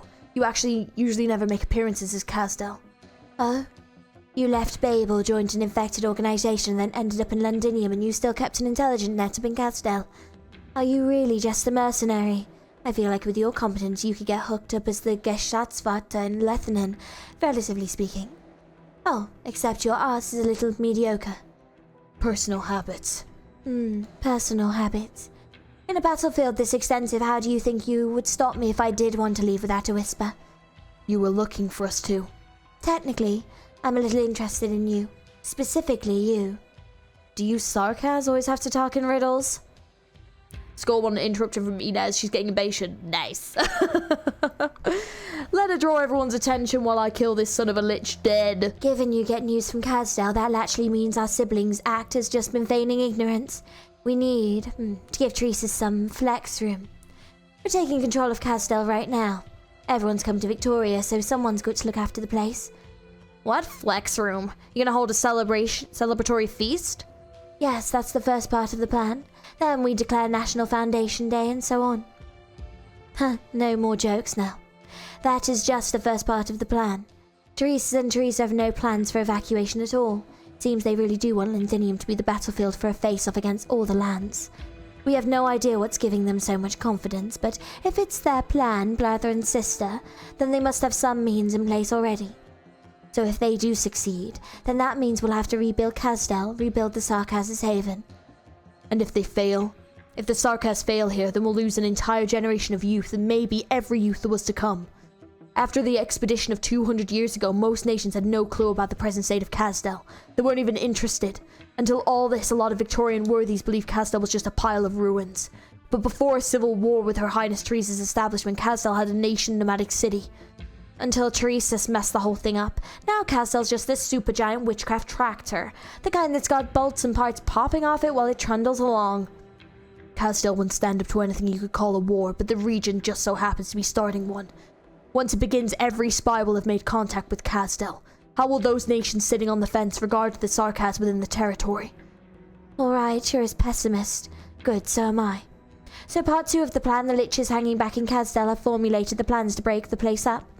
If Teresa's fails, Casdell will immediately be split into pieces, maybe a dozen or so more, taking their affiliated residents as per the appropriated the clan units off to hide deep in the Barrens. Route planning, balanced production, and ensuring Casdale becomes a nomadic city isn't without meaning. To sarcasm, the enmity of the rest of mankind is a catastrophe. Casdale will greet another age of exile. Again with the exile. What kind of crap is this? As if we're not exiles already. Did I miss some nomadic city where we all live happily lives, sipping afternoon tea, watching the catastrophe clouds roll by? The Sarkaz are strongly united at this point. Not all the way I'd hope, but purely at terms of endpoint, Teresa's has done it. But unity could mean more than just another vengeful massacre. Despite that unity being founded on hatred and war, that is no easy ask, Hodra, my brother. Casdale is more than a city. It's every person who calls it home. In the original plan, Casdale didn't need that many inhabitants, and they wouldn't let us take that many away anyway. We have to end this war in Victoria. The sooner the better. If we can't take back hate, then at least we can do is turn it to fuel and cast the supports of Casdale. And every life to the Casdale of the future may well be vital. Oh, seeing W's motivation is cool. I bet it's just some diversion by that Teresa's bastard. He killed Her Highness and he's still blaspheming her. I'll make him beg for forgiveness on his hands and knees. And once he's done, then I'll turn his skull into fireworks. W is out for revenge. Oh, finding you was the right choice. I'll take your plans as the stance of Babel's survivors and inform the Liches. Thank you. But you blew up my cube. How do you want me to get back on foot? 8 kilometers northwest is a Sarkaz transport camp. Go steal their car. Need us to help? Forget it. I don't want her catching me again and finding out I've been making deals with you on the sly. So good luck to you, and may you still be alive to make good on your promise after meeting her. Oh shit, Teresa's back. And that look in her eyes, that sorrowful. I look away. Oh shit, so she's just there like watching the war happen? How is this happening? How? No, that's not an illusion. The moment I saw her, I knew it wasn't. That's her. Fuck. Your Highness? She's gone. I want to reach out to... No, forget it. Maybe I should save it for next time. Besides, she couldn't have been real anyway. She's just really looked like her. An indistinguishable forge fairy. Able to fool almost any pair of screwy messed up eyeballs. Oh, it's so sad. Like, W really doesn't want Teresa to be part of this. And she's finding every way to kind of like blame Teresis and every single way to not have her be held accountable. But like... it might be unavoidable. Oh, man. So it seems like they're experiencing illusions as well. This is a highly disconcerting environment, Doctor. We were in the thick of a forest only moments ago. What lay before us became nothing alike as the fog settled in. A convalescence. Oh, there we are. Is this all an illusion, Logos? The Doctor is considerably wounded, but the tone of their voice steadied once more. Ascalon silently carries the still unconscious Amia, taking the very front. She remains as ever, lips sealed, but I can sense her current silence a more bleak one than before. I remember at the time of her hurried rendezvous with me that a flicker of an expression I found hard to discern. Mirages are spin from nothingness. Their scenes are mere fictions in the mind, bound to return to Nihil no matter how lifelike. But this place is not. Everything here truly did exist once upon a time. Constructing a mirage like this requires not just intelligence and information, but time and space.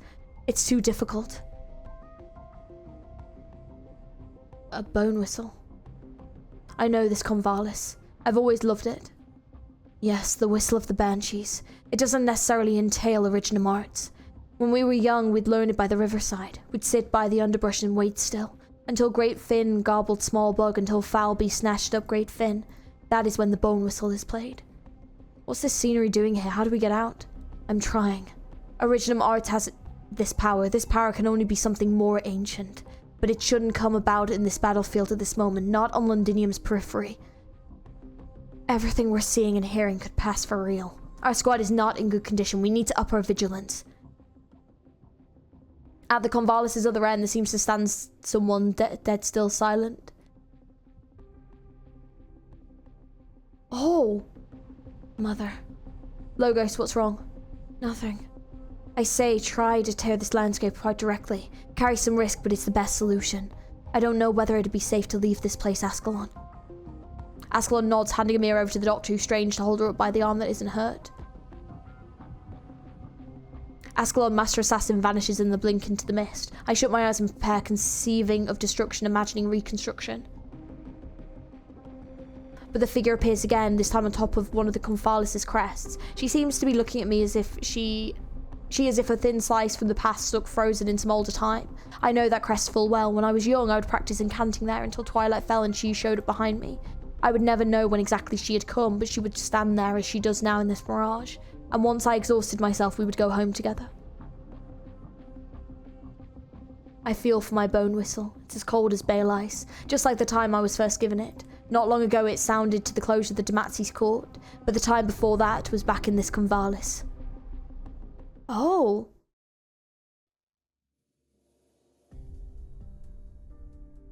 I'll be leaving tomorrow for Babel. Yes. You're master of the Algeic court now. Remember to send Her Highness Teresa my greetings.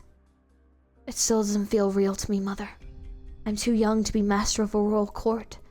Now, what makes you say that? Anyone could see how remarkable you are.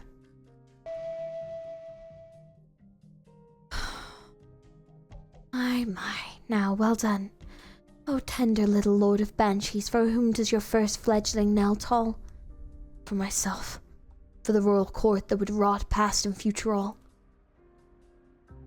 Right, so that's why he blew his first whistle. Because obviously he's not taken up that position. The sarcasm must write a new verse. What meaning is there in a stagnant landscape?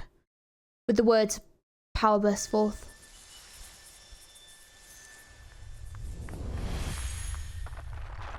Oh, they're here as well? Or in maybe a different part of this? Yeah, like, what ancient power is causing this? This is the vampire's witchcraft. But the vampire could never construct the landscape we were just in. I fear there is some other presence helping him. What is the vampire planning to do with these art circles? Labouring to keep Amir supported, the doctor lifts their head with some worry, taking in the giant sanguine-coloured crystals. The loop here isn't even complete, but some of its symbols are legible. Purify. It's trying to affect our blood somehow, affect Sarkaz's blood. This artistry is tied to the Sarkaz's power. The doctor gives no response, seemingly lost in thought. Delphine, do you want to join us? The Duke of Windermere's coffin is being transported to the approaching battleships. Some of the refugees have taken it upon themselves to organise a funeral procession in their gratitude. She keeps looking at the place where Mother had fallen, even though any trace of blood is long gone. It may not be a good idea to invite her now. I'm already starting to regret it. Can you thank them for me, Vina? I want to stay here a while longer. What did they say to you? Nothing, I'll just stay for a little longer and cool my head. The Sword Guards boarded the late arriving escort fleet. Most of them kept silent while the nobles panicked. A moment's weakness when I tried to help that soldier. The vampire reached out his hand. Whether it was an obvious trap or not, Mother was wounded because of it. Broken formation of fallen soldiers. Sword Guards do not defend their duke. Their only goal is to fulfill their mission. But they faced a foe powerful beyond their imagination. Delphine. The staff officers think there was too much personal sentiment in this reckless operation. They never supported it. They must believe that I'm the reason Mother died. A hero should not die for the weak. And they're right. I gaze at the late arriving battleships, their standards flying high. For some reason I am reminded of Aladale. Oh, another great NPC as well. I've cleaned your wounds the best I can, Lady Delphine. It's all I can do with the limited amount of medicine available. Thank you, Doctor. I must go. The General Staff ordered all troops to report back. I left behind some things that belong to you. These were the Duke's gifts to you, and you have her sword. This may sound impudent, but I hope that you'll come back to Ironclad Galway with us. Whatever the senior officers say, nothing can change the fact that you're the heir to the title of the Duke of Windermere. I'll think about it. Right now, I just want some quiet. Holy shit. The other dukes have just, like, abandoned them. Like, and the soldiers have abandoned them. Holy fuck. Delphine. She stands on the deck where her mother left this world, holding her mother's sword in her arms as she did before I went below. The wind sweeps at her short hair. Her solitude makes her look even smaller than she is. What's going on?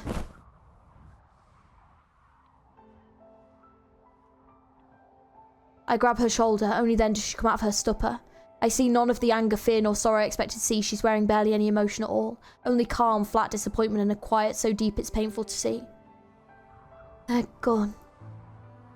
Her voice trembles a little, but it's still too calm. There are civilians down below waiting to see the Duke of Windermere's coffin off. These bastards didn't mind running innocent people over. What's going on? That wasn't part of the orders. Maybe there was a miscommunication? We still have a few good IFVs. We need to head back to the Arknight Galway and get confirmation. Pah. I've never gazed upon the tail of a battleship so intently. How ridiculous. Wow. They were so quick to just, like, abandon them. Holy fuck. I wonder what the other dukes think of what happened. But I guess they're probably terrified because clearly the Duke of Windermere has been targeted. Obviously, they were targeting Emir and the Duke of Windermere and were successful in killing the Duke of Windermere. So the other dukes probably absolutely shitting themselves because they're probably thinking they're next. So it kind of makes sense that they'd kind of take what they could from the ship and then just go. They didn't even take the civilians. It's crazy. Oh, hang on. She's fucking appeared in an outfit. Oh, that's cool. She's got a mother's jacket. But that's freaking sad. Oh. Oh, mate. So basically they've been trying to, like, because those, like, ships left, they've been trying to walk to this, like, Arknight Galway place. Galvad place? I don't know how to pronounce it. But it's like a couple of, like, the Duke's soldiers are left and then all the civilians are left and they're trying now to walk to this other place, but they don't think they're going to make it. So it was, like, causing a fight between them because Siege was like, I think we need to, like, make camp and basically try to prioritize the civilian safety, and the soldiers are just, like, desperate to get to this other place. So, yeah. But Delphine's now appeared and I think is taking up the Duke of Windermere's mantle. Is the lieutenant leaving? Yes.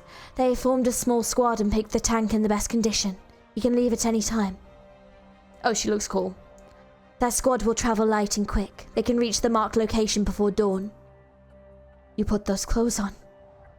Maybe what they represent still means something to someone. I've spoken to my troops, Lady Delphine. They'll follow your orders until I return. For the last time, my lady, you're the heir to Windermere. No matter what happens, you should come with us.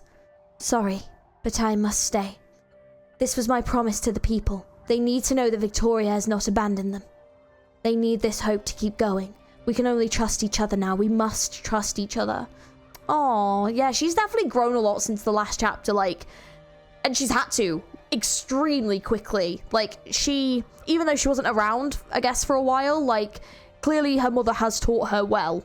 You know, and taught her how to use the sword and stuff well. I'm presuming Delphine's playable. I'm not 100%, but yeah. If the departure of the escorts was just a misunderstanding or a mutiny by a few, then Arknight Galway will welcome us whether I'm there or not. And if not... The lieutenant eyelid twitches. Delphine's words are clearly subversive. My presence will only make things worse. At least you'll live. My lady, it's not my own hide that I'm concerned... They let me go the first time, perhaps out of respect for my mother, perhaps out of sense of pity, but they won't give me a second chance. I trust my comrades and the officers' loyalty to the Duke. Please take this locating beacon, Lady Delphine. I promise to bring back good news. As for you... The man gazes calmly at me. I clench my fist, preparing for a sucker punch. You've got some hard knuckles. Take care of Lady Delphine. Cheers, Lieutenant. Oh, this CG looks really cool. The exemplars! CG looks so sick. It's the Glasgow gang that first breaks the silence. Yeah, so basically they've formulated together with, like, Horn's group. So they've managed to, like, get back together. And basically they've been kind of encouraged by the Trilby Asher to, like, go... almost, like, form her own, like... soldier groups under the Duke of Windermere and under Vina, but she's currently feeling very much not royalty, but very much that she just wants to be back, like, part of the Glasgow gang. So you can see how she's struggling with it, and they're all kind of forming together, and yeah, she's kind of like this beacon for them. That's such a cool looking CG though. And then there they are, joined by Delphine. The exemplars.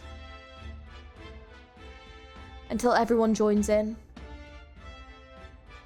The exemplars, the exemplars. Say, I had a strange dream. I dreamed that a golden beast was taking a walk through our camp.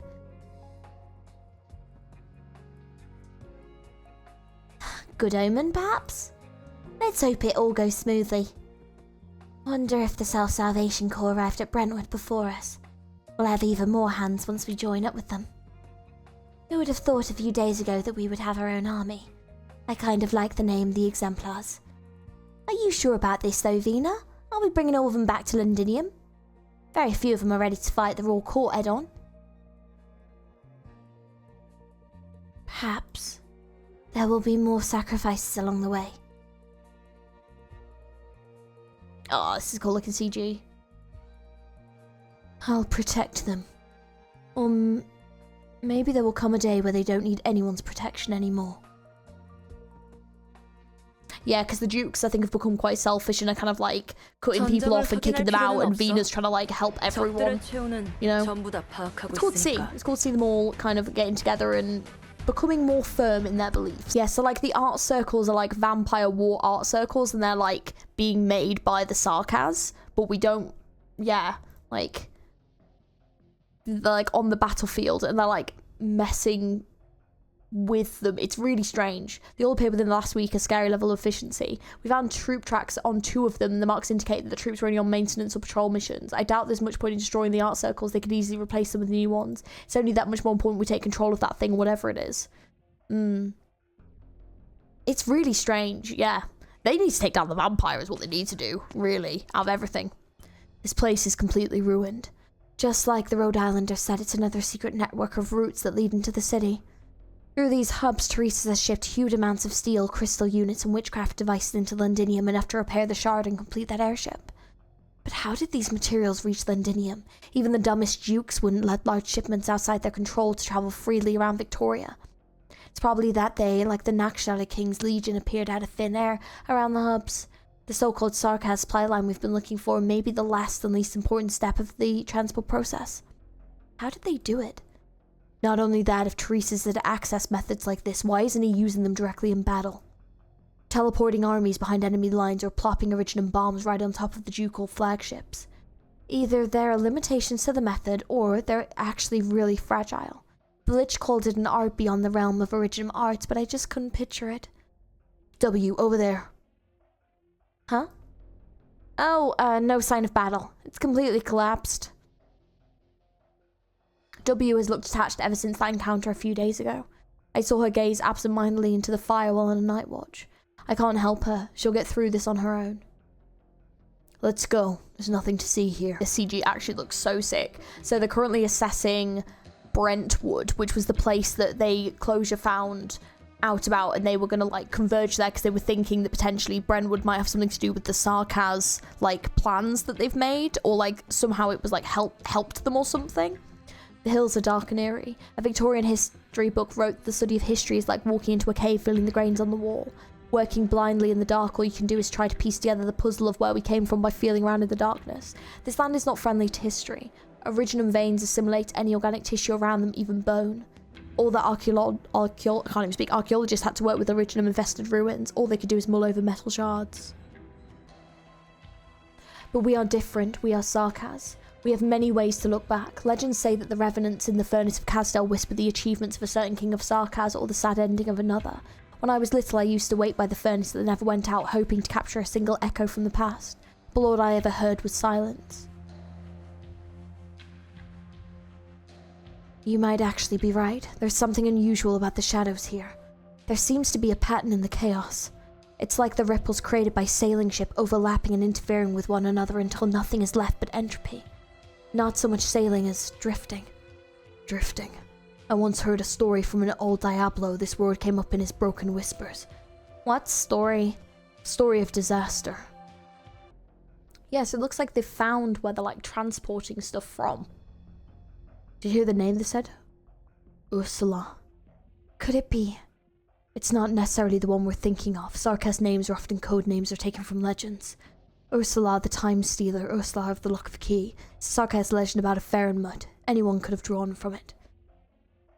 But also with like these random circles that are creating these like illusions from history and stuff, they were predicting that a Farenmud could be linked to it, so this doesn't seem good. Wait, Ursula the Time Stealer. What's the origin of your name, Hoderer? Don't have one. Huh.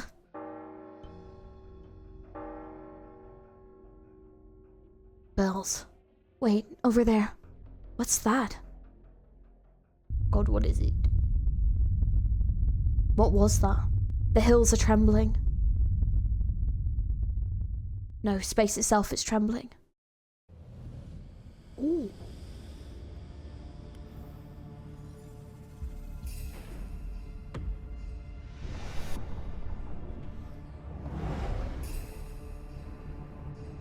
Shit. Oh, they look like ribs.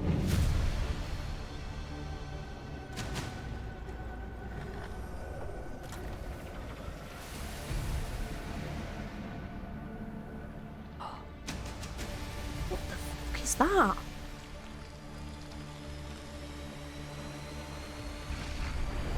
Hey, oh, so good here. Oh!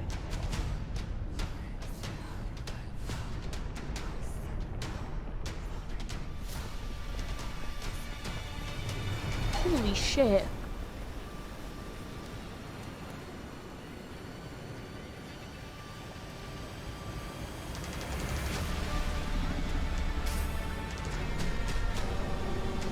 That is so cool.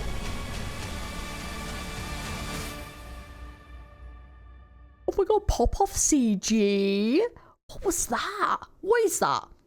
No, but like, what is that? Holy shit, that's so sick. Do they know what that is? For an instant, I see visions beyond reckoning. Bloated emperors crumbling in halls of gold, ancient bloodborn cutting open their wrists to feed the newborn. Diabolical flames, a burning amber, demons with deer horns prowl beneath great bronze walls offering battered willow wood. The one knot falls from nothingness, splitting into countless threads. A red-skinned monster cuts off its own horn, impaling its own chest with it. What is it? It's so cool. Broken shards become whole again. I see a faraway city. Calm, peaceful, not yet wheeled, not yet drowned in hatred. Its beauty is absurd and out of place even in a dream. For no reason at all, I am convinced that it was Casdell, a home that has long ceased to exist from somewhere in history. I want to go there, go into there. I want to see what kind of life we once led.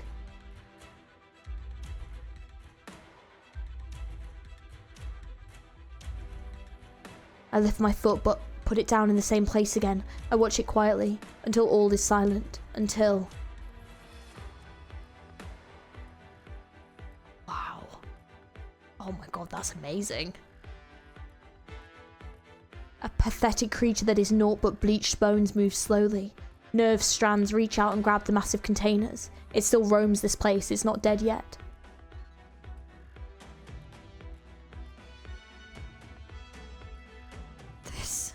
This is the cargo ship? So big. How did Teresa's... It's really... Ursula the Time Stealer. Oh! It is them. Okay. Who's this? What a coincidence, right? The legend of Ursula tells of Casdell being attacked by a pheromoid that could slow the time of all things and peer into the past through the fog. Through so many paths the hero Ursula journeyed, rescuing their kin lost to the mirage of time. Who knew that I, who took the name by happenstance, would one day witness the legend with my own eyes? You've really ground those horns into shape, Inez. You can almost pass for a true blue sarcasm. Ursula, are you really going to betray General Manfred Hodera? I knew you wouldn't kill Inez when I first heard the rumors, but the confidential nature of my work precluded a personal visit to Londinium to see you. Aren't you supposed to be handpicked successor to the Scar Market? Sounds like you're already the bone driver here. Is playing a hero of legend worth such a loyalty and commitment? An ancient thing is not so appealing anymore. Only one stuck in the past would continue to use the name. You could give yourself a new name. How would old friends who came a long way to visit be able to find me then? Care for a drink? You didn't used to be a drinker. Used to, huh? You didn't used to swing your sword at me either, Inez. Damn. Dude, this is only a tutorial node. Holy shit. This episode has been insane so far. Like, damn. That CG was incredible. Oh, finally get to play my boy in some way. What is happening? Spend DP to deploy an anti-witchcraft repositioning bomb that will move towards the nearest calling blood altar. Okay.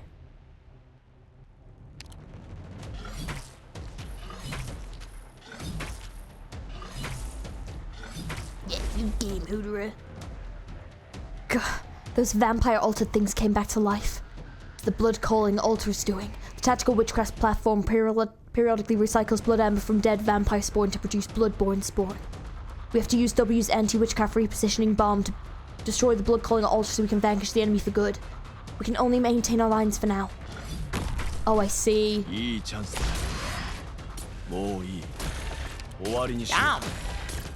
Damn. He's strong. I need to get both of them. By the way, I don't have either of them. Okay. Oh. Bombs in position. We still need some manpower to fire the bomb's transport to get it to move automatically towards the altar.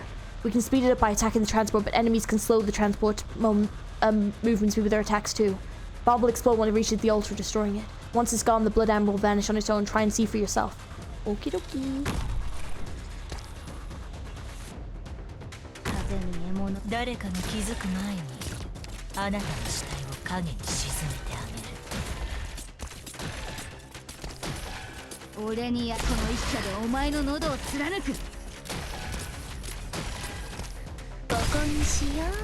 Oh, nice.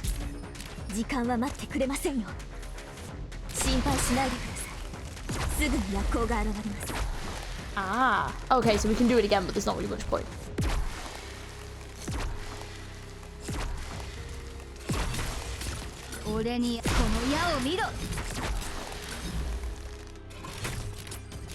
Okay, I've got it down. I know what I'm doing. Mission accomplished. Kind of. Well, this answers my question. Delphine's definitely playable. It's a good job I didn't... Oh, well, it kind of makes sense why I wait till the 5th one. We'll say I'm quite liking this, like the setup for this as well, but the music is really good too. But yeah, I was a bit concerned at the beginning because they kind of, some of the levels were kind of similar to like episode 11, so I was a bit like, oh, is it going to be like the bomb thing again? Because yeah, we've already had that, but it's nice. Obviously it makes sense now because obviously they've now developed more technologies that they're using and now we're seeing it, so yeah. But I really like the enemy designs in this too. It's been pretty cool. Probably a little bit of a killer. Sorry, I needed to highlight this because I was like, oh my god, this bit. You're really something, because he says this to Hodora, you're really something, man, walking around with this piece at your side and still sight. Then Ines like, watch your mouth, gobbler. Oh, damn.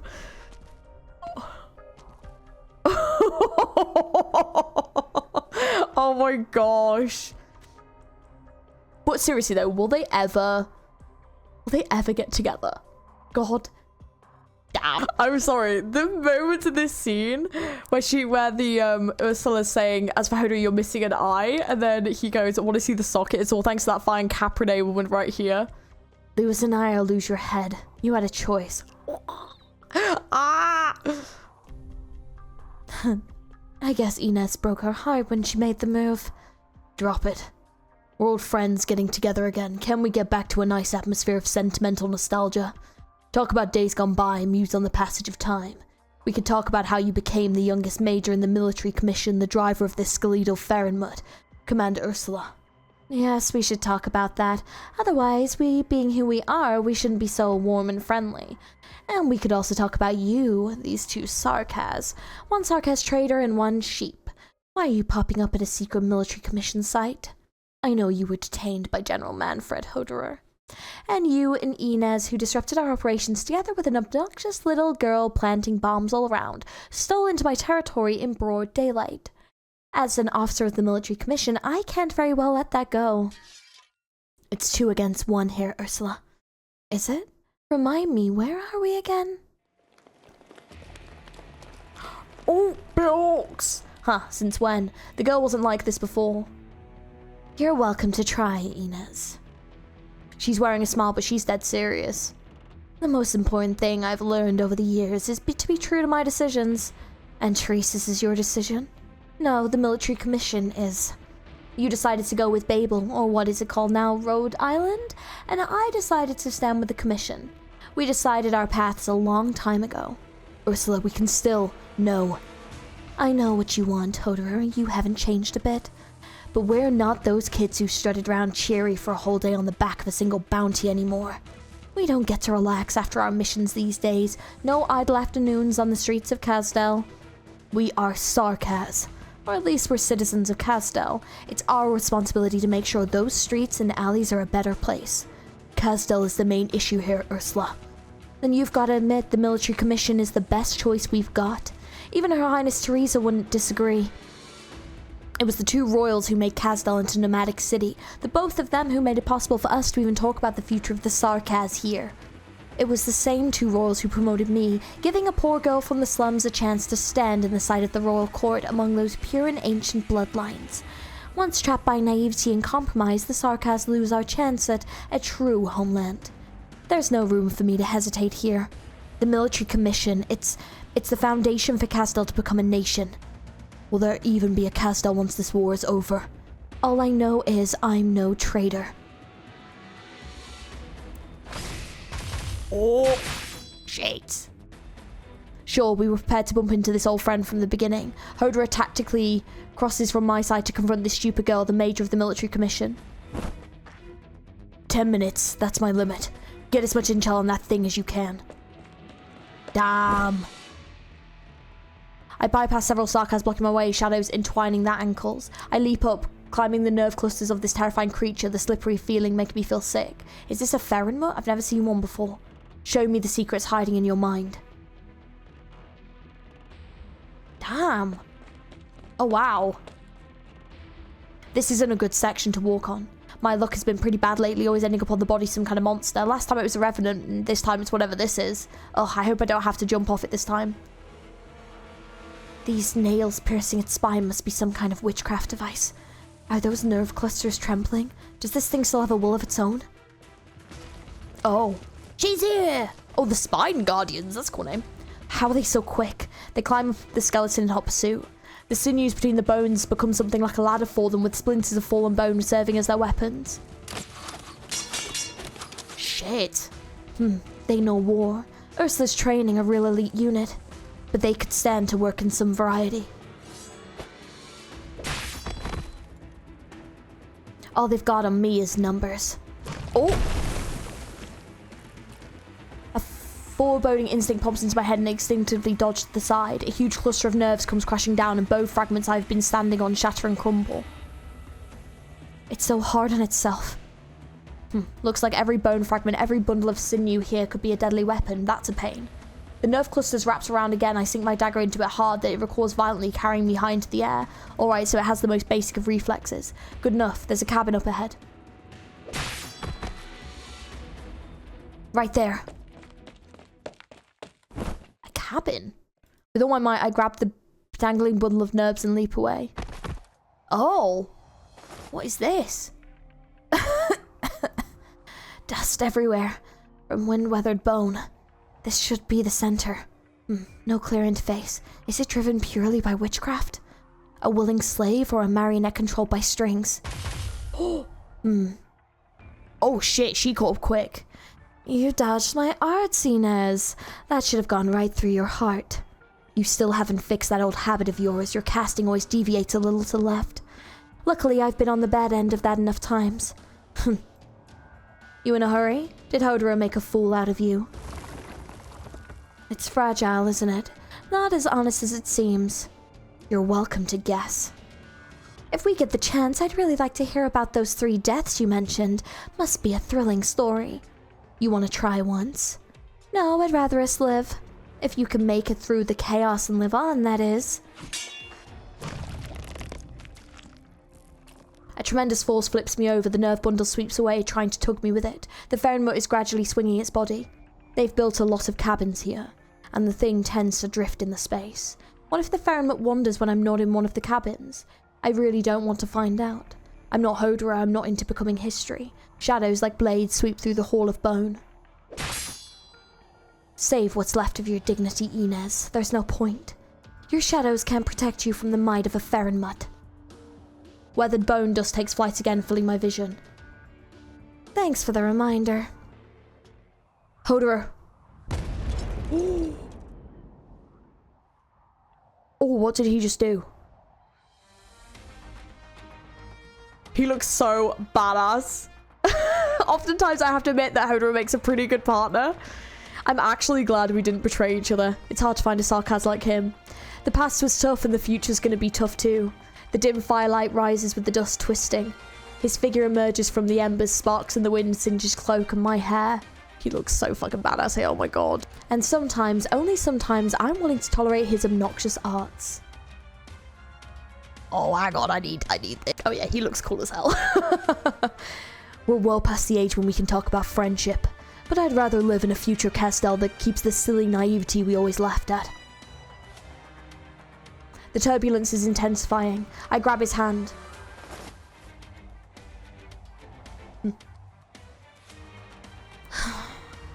I forgot to tell you, Hodor. General Manfred gave me your book. It's pretty good, I have to admit. You gathered up the bits and pieces, arranging them in chronological order, thinking you found the thread. But you've been running all this time. Do you plan to do this forever? Drop it, Ursula. Time to say goodbye. Hodor, you're jumping with me this time. Don't get swept away by the turbulence of history. Never forget the present, the life you're living. You're the boss.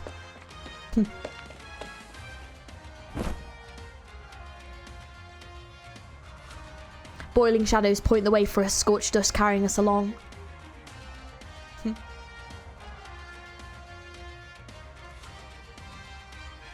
The illusions shift before our eyes. When I'm falling fast enough, I suddenly realise that history does look pretty fragile and hypocritical.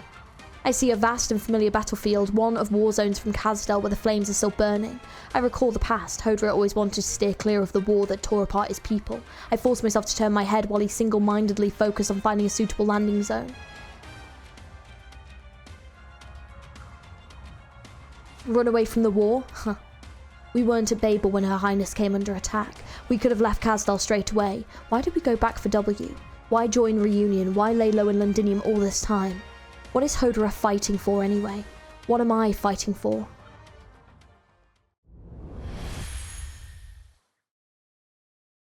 We break through the earth, the illusions vanish and we see what was always there. He grabs my arm telling me to be ready. Arts envelop us and my vision clears, shadows rise from the ground. Maybe we stopped running a long time ago. Oh, that was a cool node. That was sick. Oh, that was so cool. Dude. Oh, man. I really do love the friendship between Hodor and Inez. It's one of those things where it's like, yeah, I definitely wouldn't mind if they end up being like canon, like romance-wise. That would be amazing. Yeah, they really have a good bond though. I really enjoy their characters. The myriad souls lie prostrate. Howling knocks on the door from beneath. Tangible usurps the intangible. Quus Sartusage bears witness. The Black Crown imprisoned the offender perpetually innocent, because kings are born before immortality. Oh, that was a cool saying. Oh, Calcit. Is W back yet? No. The time she spent on this mission has already exceeded our worst-case calculations. How's Nightingale doing? Shining looks past the window and at Nightingale sleeping soundly under the trees outside. Not great. Liz has never been more stable than she is right now, but the amount of originum in her body is rising and it's highly likely her nociceptors will be affected. This can't be an ordinary infection symptom. Perhaps it's due to the Sarkaz witchcraft device on the battlefield, or maybe the whispering of the Revenant. I don't know. There's no way I can tell Liz I feel her pain, for I have no idea what's going on. But yesterday she was happily telling me how she hasn't been feeling any pain in her dreams for a long time now. You're hesitating. You've been like this ever since you returned from the Confessarius' place alone. Do you remember what you told me when you applied to come with me to Londinium? To heal Liz, Dr. Calcit. This goal I've never wavered on, ever. We may not know the exact status of her illness, but we know what it means to heal her. The things we need to do will not change. On this I'm clear. I have faith in you both. The way you look at Nightingale isn't just with compassion. You're not just her doctor. She's healing your fears too. Her body has its issues, but she is a member of the followers, as well as your companion. Not a delicate flower that needs your protection. The Confessari secret is truly sickening affair, but we might only be able to uncover the truth by facing the abomination lurking in the utmost depths head on. What is the secret? See, right, when he said last time, like, he kept referring to her as, like, sister, and then said he was her father, I was like, oh, it's not incest, is it? Is it? Is this the secret? But apparently it's a truly sickening affair, and that's pretty grim. So, well, it is, it's gross. So, let's find out. I don't know. I'm a bit concerned, though. I know you may be somewhat worried, but as I said when we first agreed to work together, Rhode Island will help you if you ever need a hand. Thank you, Dr. Calcit. Hang on. Something weird is going on. She was just saying about her dream, like Liz was just saying about her dream and about Shining, like, and then something weird started happening and the music stopped. So, hang on. You led me here, and so I've come to take you home, Liz. Monster. Oh god, what? Oh god, what's happening? Return from whence you came. The structure is so fragile. Seems Teresa's blade is sharper than I imagined. Oh, this bitch is here. Oh god. Watch out, Shining! It's fine, Liz. He can't harm me. You've regressed. It will be a challenge to return your body to its peak condition. That will eat into my experimentation time. To think you'd willingly leave that sordid lair of yours. The black foul beast rests on the dead branches of the Confessarius' hand.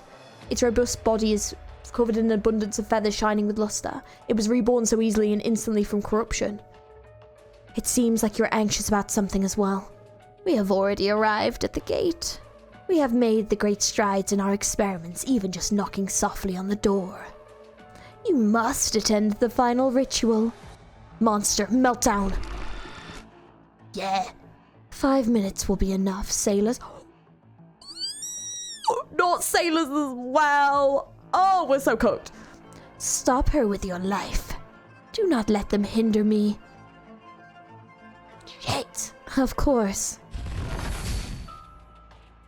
A black curtain of satin drapes down. It binds the howling monster in multiple layers, giving it less and less space to struggle. Shit. Oh, shite. Her arts are black? Is that Amia's? What have you done to her? No, they didn't defeat her. I should have been able to present the King of Sarkas to the leader unharmed. It's a pity. But no matter, even just getting a glimpse can let the fake take another step forward. So, little creature, don't disturb our leader at work. Follow me elsewhere to wait till he's done. Shit. Monster. Dr. Calcit, you're in no shape to exert yourself. I said last time that our next meeting would be on the battlefield. Oh, then why are you concealing your sword even now? You swore to sever your ties with our lineage when you left home, and this whole time I've been looking forward to your return and to fulfill your promise. I gave you time, but you disappoint me again and again. We were supposed to produce the next me. We would have created the most intangible bloodline in the last 100 years. Wait, what? Wait. Hang on.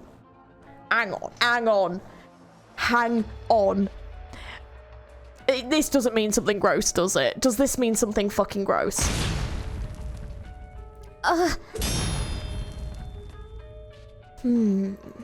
Sharp but so impure.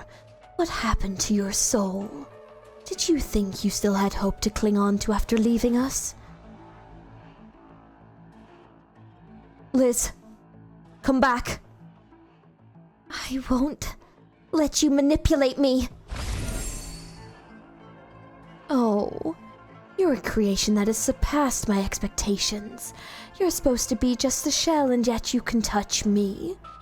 Now, Shining, I can't hold on much longer.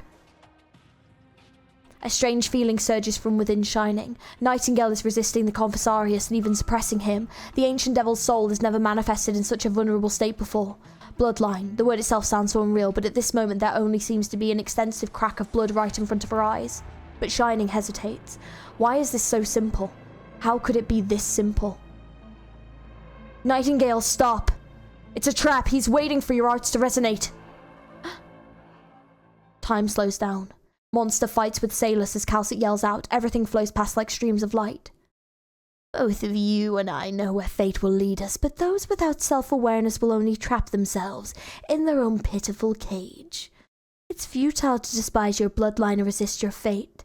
No one can deny the natural gifts bestowed by our bloodline. I will do for you what you're hesitating to do, to crack open the cage. Enter it with me, and I will bring you back into the right track. Think it through before you make your choice. Oh.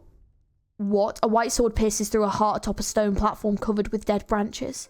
Shining remembers the first time she cried. She remembers just how amazing it was, the birth of an unexpected emotion. A brand new soul is carved anew under the blade. I've seen pain, your tears. Accidents are bound to bring surprises. You could have stopped your explorations here and now, but you just can't bear to destroy the ignorant consciousness in that hollow shell. And so you sow memories into the empty husk instead. She's Liz. She shouldn't. You did this all of your own free will. Filled up this consciousness with a name, with Liz.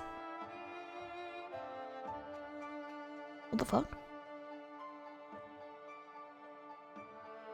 Liz is afraid of the completely silent person sitting across from her at the long table. They agreed to sit here every night at the same hour for dinner together, but the white-horned Sarkaz opposite with her sword in her hands no longer speaks or moves outside of recording her every action she can remember today. Liz always asks herself, have I done something to upset her? Liz misses the beautiful memories of how their lives were before. I keep having the same dream every day. I dream of us as children walking in a stream hand in hand. Then I flew upwards and kept going higher and higher. You couldn't hold me back and I saw you crying from the clouds. Every time when I wish to return to your side, I always wake up in pain. I ache from your suffering and I want to bear it for you. I just need you to tell me why you feel like this. Kusarsaneg. Is that like her name or something? The name means inseparable hope, our destiny. Poor Liz. She thinks it's all her fault because of the momentary kindness you showed her. I've already abandoned that sinful name. I'm called Shining now and will always be. Is that so? Are you sure you can resist your family's destiny that has carried on for a millennium? I'm looking forward to it. I have a really horrible feeling it's something a bit gross. Liz holds the blue foul beast rescued from the river in her hands. The indigo feathers are trembling and the cold river water makes her shiver. She thought Quasarzeneg would get angry at her, but the sorrowful Sarkaz merely waves a brand new bird case for Liz. Put it inside and it'll stay safe always. I'm sorry. I didn't mean to endanger myself by going into the river to save it, but I just couldn't watch it die. I became fond of the moment your family gifted it to me. It likes to fly freely, but once it gets too far away from me, it seems to lose its life and falls into the river.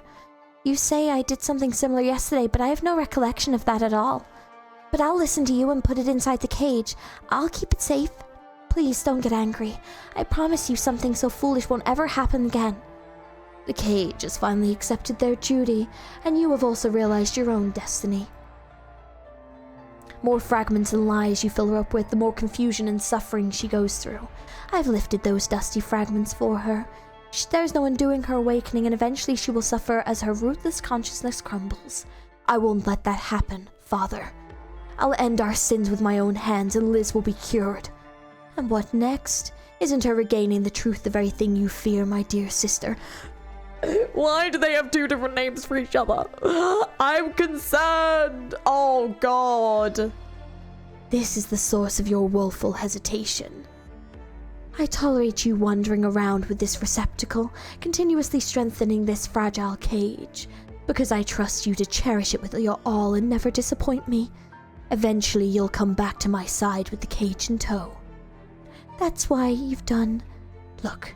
She's even tried to cage me in to create an opportunity for you to defeat me. Your rebellious love for her and her fate-resisting conscience have sadly only become another catalyst altogether. You even want to use the hope she found herself?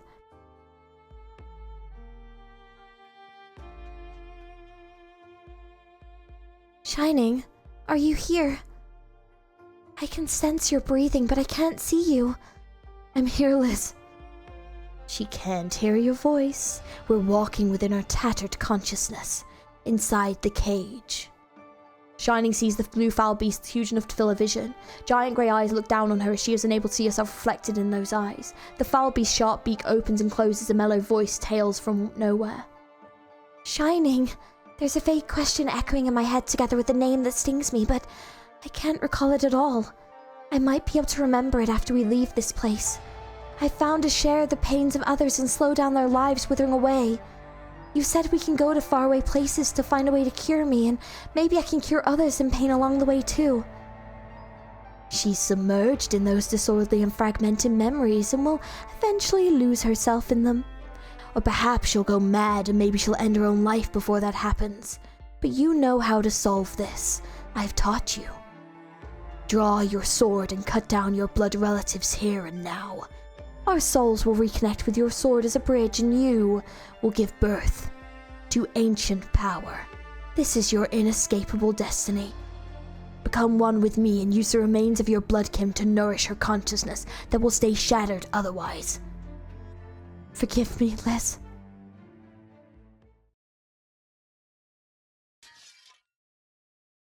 Shining clutches the sword in her arms, and the Conversarius' hand is already pressing on the scabbard. At last. Day and night are about to pour out from the sheath, but a single hand holds onto Shining's sleeve. Oh, this CG is stunning. Shining. I like your new name much better.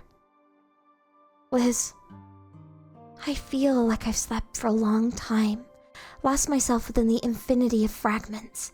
But I heard your voice and you guided me to a place buried underneath the countless fragments. I dug up some of my splintered memories there, and I still haven't remembered them all. But I've recalled the question that I should have given you my answer to a long time ago. I forgave you long ago, even before you resolved to seal all the memories of that laboratory away. I'm so angry with you for deciding to act on your own without asking me. Liz, I've always loved the name you chose for me. Don't run away and bear everything by yourself. Didn't we promise to face it all together?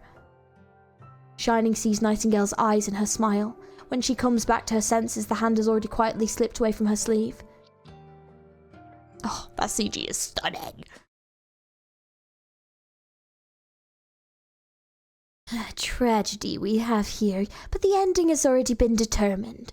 You killing me will turn you into the breeding ground for the next in our bloodline, or you can look on helplessly as you watch me take her away and drown in your regrets after. It is all the same, sister. Sir, we need to retreat. Yes, Ascalon!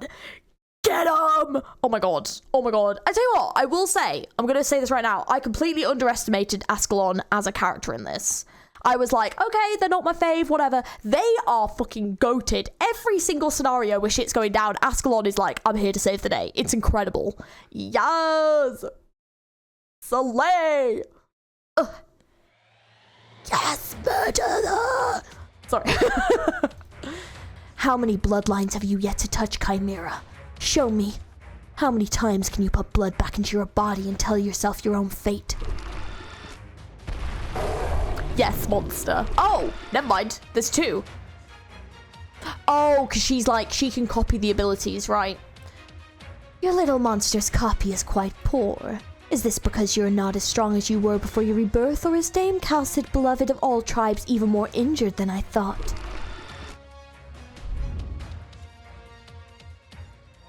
Oh, I see. It's a Demazi that copied. Okay, I thought it had her ability. The other part has chosen you. So what will you bring him? The name itself is the answer. In ancient sarcasm, indistinguishable hope. Kursarzanag. The cage is already awake. If you continue to keep her by your side, she will only, like the dewdrops of the early dawn, evaporate and fade away into the light. I will take her away, and I will help you maintain her. I will help you make amends. I will forge this cage into a crown. And then we will be the king of Sarkaz for all eternity. Oh, that's bad. Oh, hell no. There's no point in chasing after him. Take stock of our losses and prepare to move at once. We still have unstabilized wounded, but our cover here has already been blown. Dr. Calcid, Operator Nightingale is an employee of Rhode Island Medical Department, and we will not allow anyone to take her away or do her harm.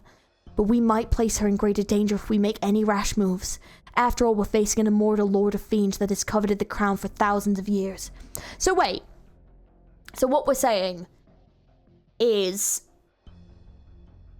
the sword that Shining has is used to kill the other versions of the Confessari, who then she becomes like the next one and gets like the souls inside, or she gives birth, or she gets pregnant by her dad brother.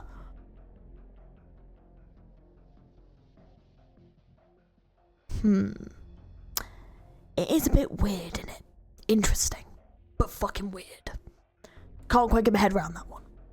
And then poor Nightingale, I don't know how she is involved in all of this, but it seems like she was experimented on by the Confessari for some reason. I don't know if it was to become, because it seems like she was meant to be a hollow shell, so I wonder if it was to like transfer these souls into her instead, maybe? Something like that. Maybe she was meant to be like, and instead it transferred other memories inside of her, so Liz became like her own person, I think. So the Confessor, and then she like escaped with her. The one who knocks on the door, the king of usurping kings. I've heard that name before, I'm sure. That name sounds really familiar. And so does that. I knew the threat of the Confessari since the days of Babel, even though my numerous countermeasure attempts were all in vain. Teresa's concealed them so well that everyone merely thought of them as the Regent's guards. Please be at ease. I know now what we have to do. I thought you'd be less calm than this. What's your plan, Liz? She has made her own choice. A choice even I never dared to think of, daring, aggressive, and also the most effective method. It seems like the one afraid of loss and death has always been me. What I need to do is catch up to her. I believe in you both. How is Emilia, Ascalon? She and the doctor were both beset by the Confessari's surprise attack and are now with Logos. Amir has been affected by some kind of witchcraft. The one that they call Salus tried to seize the King of Sarkaz's power from her directly and failed, but Amelia's current condition is very strange. She's fallen into a coma. Emia's connection with the Lord of Fiends is only growing stronger, so we can only place our faith in her. We also discovered several things of the vampire's art circles, accompanied by some allusions from history. The doctor mentioned that the originum used to build these art circles was very special. Special? Well then, Lord Damazzi, I thank you for your assistance. What do you seek from us? We seek change, to hone ourselves, and meaning. Oh, so the Damazzi was helping us. Like the Damazzi's now like come onto our side. Oh. We seek the meaning of living long and disordered life. You will show it to us and we will verify it. That's all. Oh. I guess Calcit would be the person to kind of ask for that, I suppose. Tell Closure and Feist to sweep this place thoroughly. We leave in 3 hours. Leave a message for W to head towards Brentwood as per our original plans. We really have to hurry. Yeah, it's not good. So the Confessari is actually the king of usurping kings that was mentioned in Babel, I'm fairly certain. Wait, that name sounds familiar. Hang on.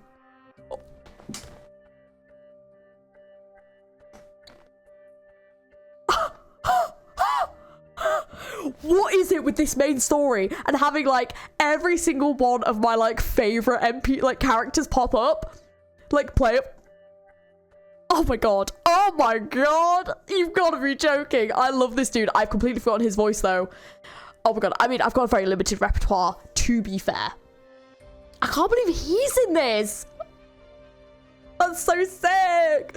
Noel. I got him as well. I really did pull for him. I did a lot. Wait, was it Paul's? I think it was Paul's. Or was it an event? I think I got all of his things though. I definitely did. I wouldn't say he has an accent, but I can't remember which one. I told you so many times your ears are too soft. You grip on the frame so hard every time you feel your glasses sliding down that you break and change their shape. So of course the lens won't stay in place. Let me have a look. It's because you gave me such a heavy pair to wear. But I found a better method. Look! Little Susanna pulls out 2 leaves from behind her and wedges the stems on her ears with the tips resting on her nose bridge. Glasses of green fashioned with leaves. Ta-da! What do you think? Can you see with them? I can, really. Just face the sun like this.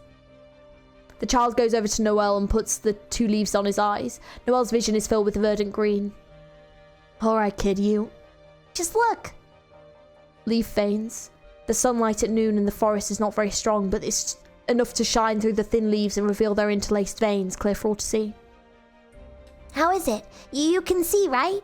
You won't see anything interesting with that frown always on your face, Uncle Noel. He stares blankly at the sun with leaves covering his eyes. I can't see anything at all. Oh my god. He's stunning. Oh, I'm so happy that he's in this story. What the hell? First Totter, now him? What's going on? Wait, he's part of Reunion? No. Oh my god, I was not expecting that. Holy shit. It seems like you don't get along with children, Mr. Noel. If it isn't Tallulah, done with work? I told that story to my son once. However, he didn't like hearing my stories either. Maybe I'm just not suited to it. Wait, he had a son? I need to know so much more about this character. Oh my god. You have an abundance of I can't actually remember the voice of it. I think it was, yeah. Of experience, even if we only know it from a smattering of phrases. An average downtrodden Victorian optometrist who fled here after his shop was taken away from him amidst the war. He sympathized with the infected who were being discriminated against, and so he chose to join their group and help out with his abilities. You've always displayed a respectable character ever since I got to know you, Mr. Noel. But it's because of that Please speak your mind, Tallulah. I'm just curious why a long-lived like you would deign to conceal your identity and do such insignificant things. A long-lived? What, like Calcit? I noticed. Of course, this is still much better than the worst-case scenario I thought of. However, you can deny it and we'll speak of it no more. I'll tell 9, though. I won't. Noel smiles, plucks a leaf and fiddles with it. There are actually many Victorians who I'm well acquainted with that know my identity. I only wish to avoid scarring my travel companions. But I'd like to correct you on one point, Tallulah. I'm not deigning to act like this. My longevity aside, I doubt I'm no more talented than ordinary people. The long-lived gain their longevity through different means as diverse as the original arts they use. But we aren't always influential figures, Tallulah. In fact, I'm much more interested in your story. A descendant of the Red Dragon, founder of Reunion, leader of the infected movement that took off in Ursus. To think you'd still act so shrewdly towards a so-called long-lived. Who exactly are you, Mr. Noel? Just some guy. 150 years ago, I was telling my 3rd son the fables Oh! So he's had, like, children, but he's lived past them all? Damn! Hang on. Or are they still alive? Holy shit, this was not what I was expecting from his story at all. I was telling my 3rd son the fables I learned from my travels in Yen, and he left my side from impatience. As I stood before his granddaughter's granddaughter, I was once again stranger in a large family. Right, so he does outlive them all. Oh. So now I harbor anger and pain inside me, giving up entirely on both family and love as I try to relocate the villain hiding in Victoria who manipulated my fate. I spent the last century researching the long-lived, the gods, the masterminds, the immemorials, and myself. I tried to benefit from the system of nobility, to hone my original arts, to accumulate wealth in exchange for secrets. I tried every method you can fathom to get closer to the truth, but I haven't been successful at all. I didn't manage to become nobility or wealthy. I only had a little shop. That's all I really had. Combat ability-wise, I may not even be able to defeat Mr. Guard.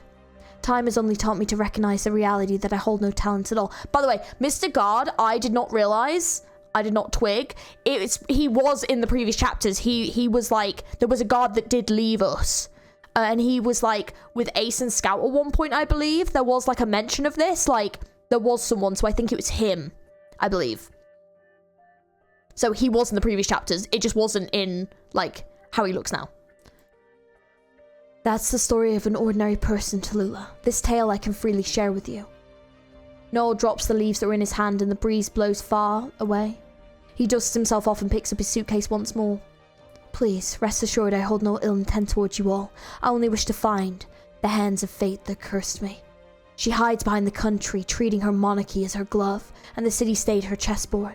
She merely looks upon everything labelled Victoria with a cold gaze. If needed, Victoria can even be destroyed and rebuilt and topped off with a new flag after. How can I believe she isn't involved in our current turmoil of absurdity? She's definitely hiding within the Dukes, watching the Sarkaz and Victorians engage in mutual slaughter. Bloodshed and sacrifice are merely heartless parameters and indicators to her. Perhaps you might have been manipulated by a similar pair of hands before you. You have royal blood running through your veins after all. She's no reason to let you nor Alistair's daughter go. Me? I do know another conspirator, but he doesn't deserve to be called a god, nor can he manipulate my fate. But that's exactly how they live on, Tallulah. I want to know how to kill them. Or perhaps how to kill myself. It's getting late. I need to fix little Susanna's glasses. Mr. Noel, you... Tallulah. The reason why I'm willing to tell you all of this and why I joined Reunion. Do forgive my selfishness. It's due to the intuition I've honed by the extra century I've lived. You too have resisted such predetermined fate. All of you here have. That's so interesting. What the fuck? I was not expecting that of his character. What? Shit is going down. Shit is going down. I don't know what it is, but I'm hearing babies crying. Where am I? Pain, rip, shatter. Every bit of suffering is piled upon my body. Every person killed silently is myself. No, I must. Is this like Amir in the coma or something? But why can I not summon the strength? Someone seems to be urgently calling my name. Amir. Oh, it is Amir. You promised me. Incoherent voices. Is that the doctor? I can't tell. I want to reply. I'll try opening my mouth just to tell the doctor I'm fine. The pain starts to fade away as the chaotic scene finally becomes clear. I search for what strength remains in my body. Oh. I see cities devastated. I see Originum blanketing the land. I see you. The fuzzy echoes get further away as I open my eyes.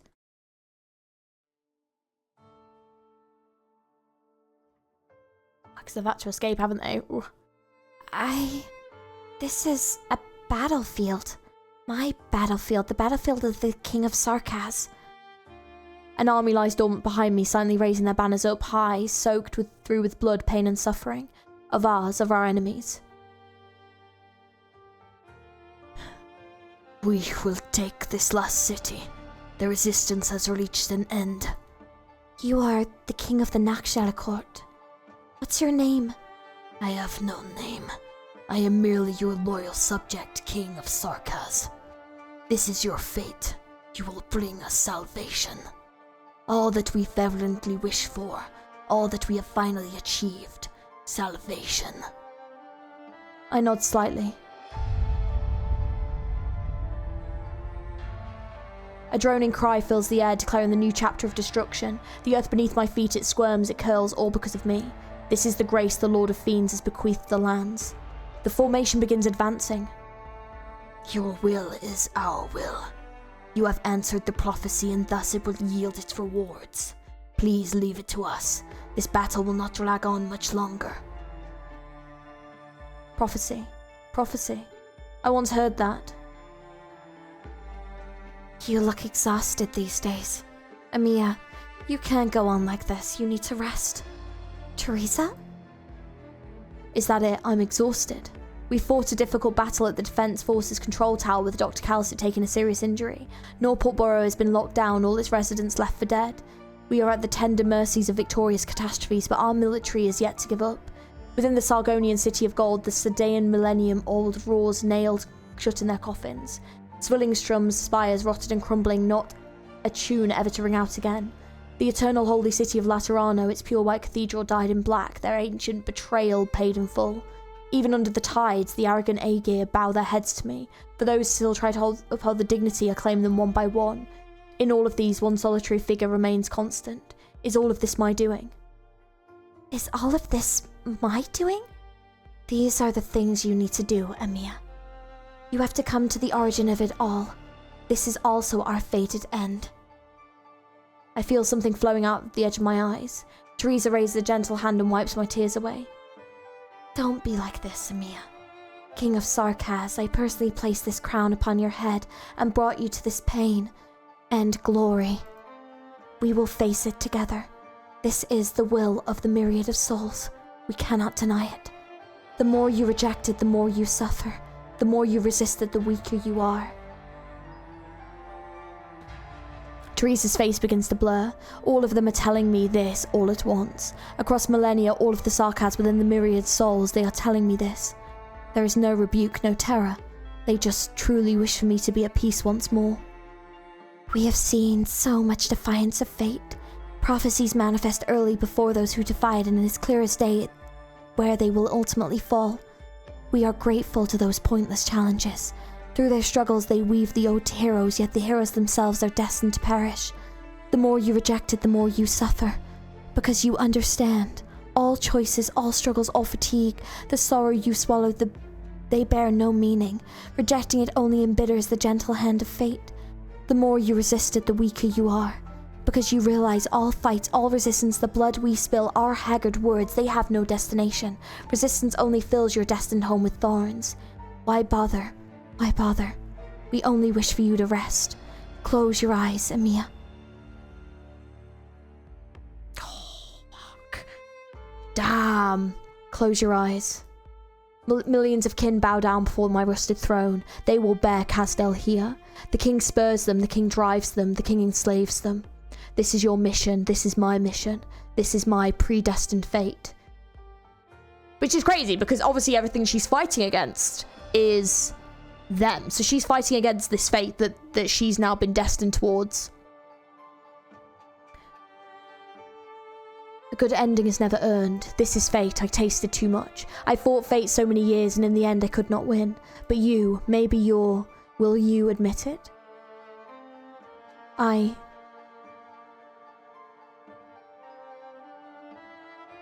it's such a cool shot, though. You're afraid, little king.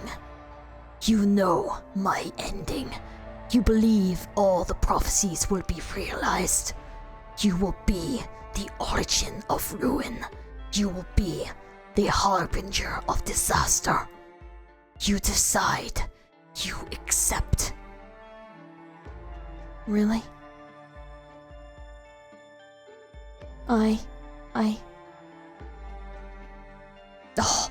Oh, that scene was so good, though. From back at, like, you know, the one back in the day. Without exception, Emiya. Even he, Baldrockus T, succumbed to fate. Are you stronger than him, braver than him? Do you think those soft shoulders of yours can bear the weight of the frost and blades he's borne? At the end of your journey, you will regret, you will suffer for your sin. Your sin will not be able to escape who you are.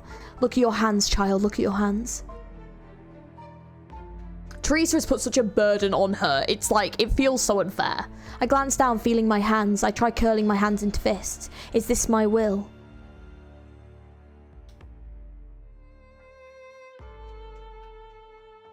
On the vast battlefield, I stand alone. Innumerable corpses. The black crown hovers above her head. I see you, black crown on your head, melting millions of lives into nothing but memories. I see the King of Sarkaz, enslaving all peoples everywhere. You will regret. You will fall in regret just like me. The final destination is still here. When death approaches, you will realize that all prophecies are inevitable. I am the most horrific disaster to afflict our world. I am the most horrific disaster to afflict our world. I step forward towards Emiya, towards myself, towards fate itself. Then... Black arts weave into sword, stabbing the Emiya in front of me, stabbing myself through the chest. Then I will kill you. Even if you are me, you are the Lord of Fiends. I once made the same choice as you. I thought that I was strong enough, powerful enough to unbind myself from fate's shackles. You can't do it. Emiya, you can't do it. Really? Maybe. You might have tried once. You may have faced all sorts of bitterness and still fallen into the same abyss as in the end. But I haven't. I have not walked your so-called fated path. I will challenge you. I will challenge you in the King of Sarkaz's name, Emiya. And if in the end it was all set in stone long ago by the prophecies you espouse, if the meaning of our lives was just to prove your inevitable conclusion, then why do we live? Why do we exist? The Patriots' lifelong struggle, Dr. Calcid's suicide choices, Dr. Georgie holding my hand and affirming our path. All of this just to become a footnote in fate's manuscript? I refuse to accept it.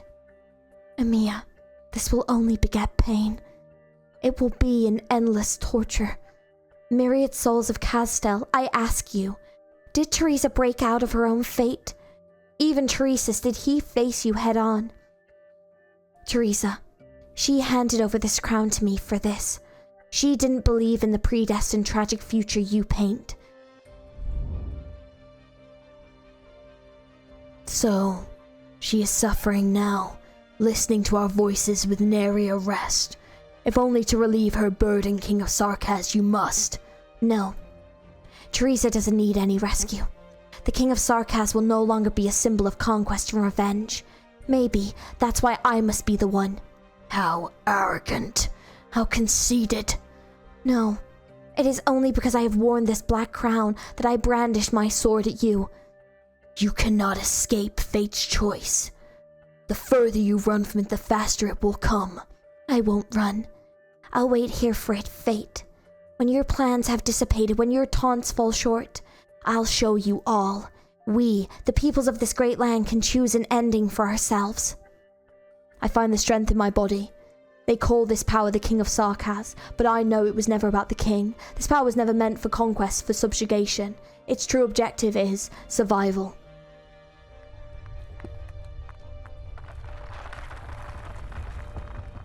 The battlefield abruptly shatters. I hear a distant sigh. It carries no anger, no fear, no sorrow, just a sigh. Was this the reply from the myriad souls, or just myself sleep-talking as I awake from a nightmare?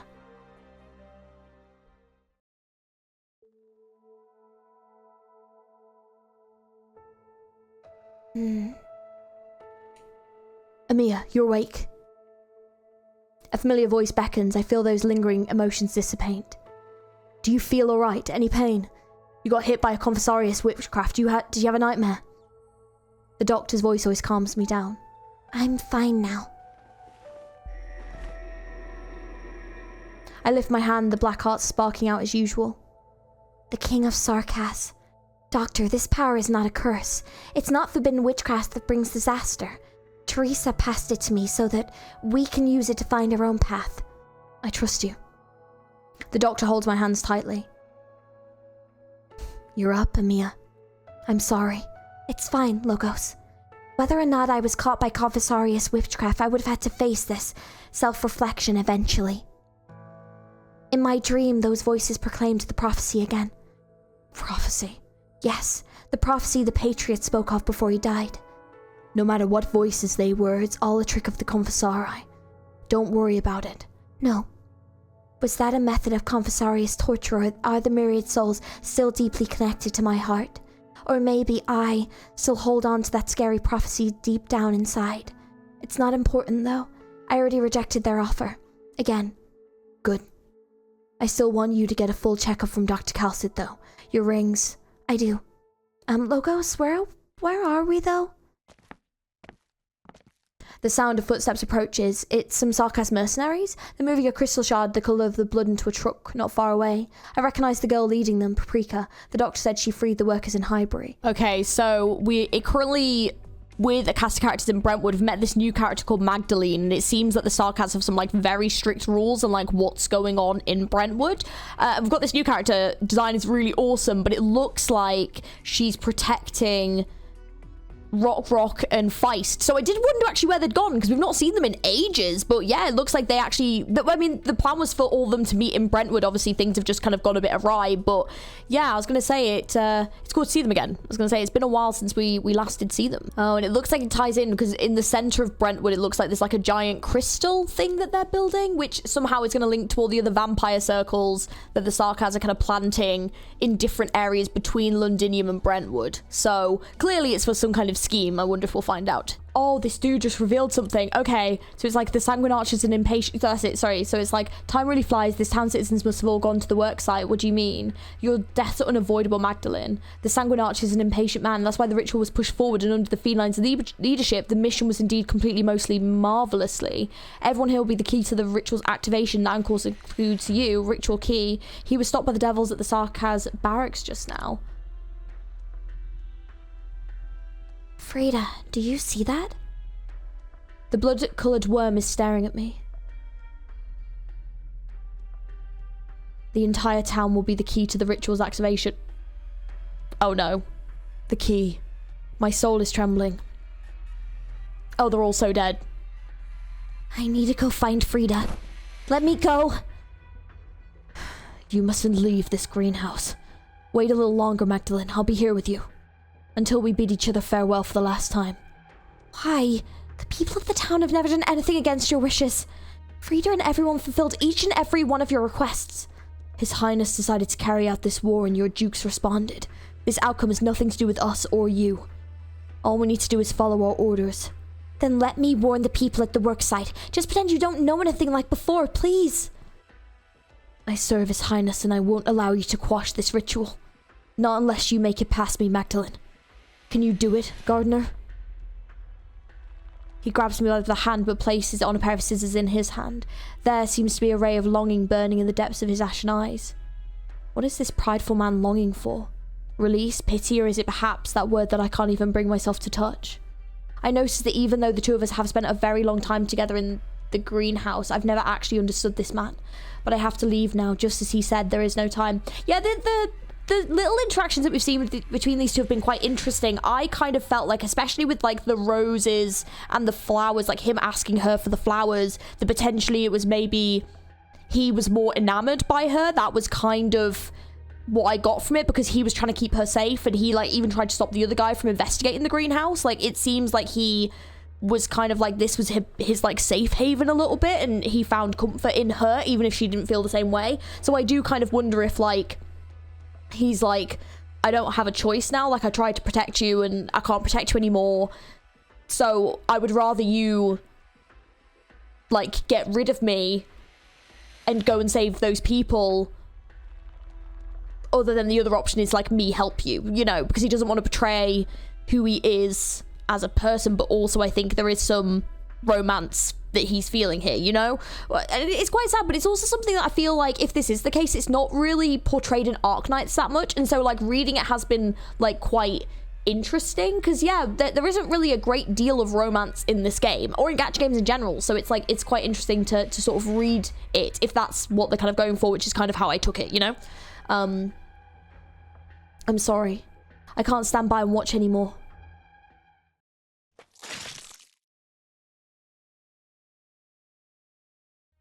Oh, she totally just stabbed him. Holy shit. Magdalene, where are you going? Why the rush? Is that blood on your clothes? Are you okay? It's fine. I cut my finger while I was pruning branches. Hank, where's Frida? Frida? After she came back from the barracks by herself this morning, she went straight to the Sarkaz officers. She seemed rather out of it, and she kept saying sorry no matter who she ran into. Did something happen? Everyone has to leave this place right now. And the farther, the better. What's with all of you being so bloody balmy today?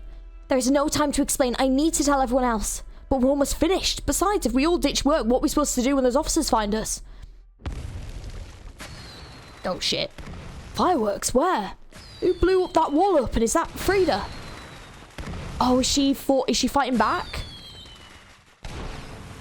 The last time I saw such beautiful fireworks, it was the Harvest Festival when I was 10. Grandfather put me on his shoulders and walked through the crowd. Everyone looked at the fireworks blooming in the sky, astonished. Everyone kept quiet, only for the silence to be torn apart by the explosive sound wave a moment later. This is just like that. Frida set off the cannon Mr. West was hiding for the Harvest Festival. There are countless Sarkaz pulling her from behind. Drenched in blood, she is shouting something, but whatever she is trying to say, it's buried by the cannon's loud roar. She is buried by the wave of Sarkaz gusting towards her and torn apart. Oh, so Frida, if you don't know or don't remember, she was like the town's mayor, because like her father was a mayor before and he died, so clearly she found out something and was trying to warn everyone. A flame burning bright in the middle of the day. The cannons keep roaring. A grand ceremony has come to Brentwood ahead of schedule. Oh, that's so sad. What just happened? Is there an earthquake? Run!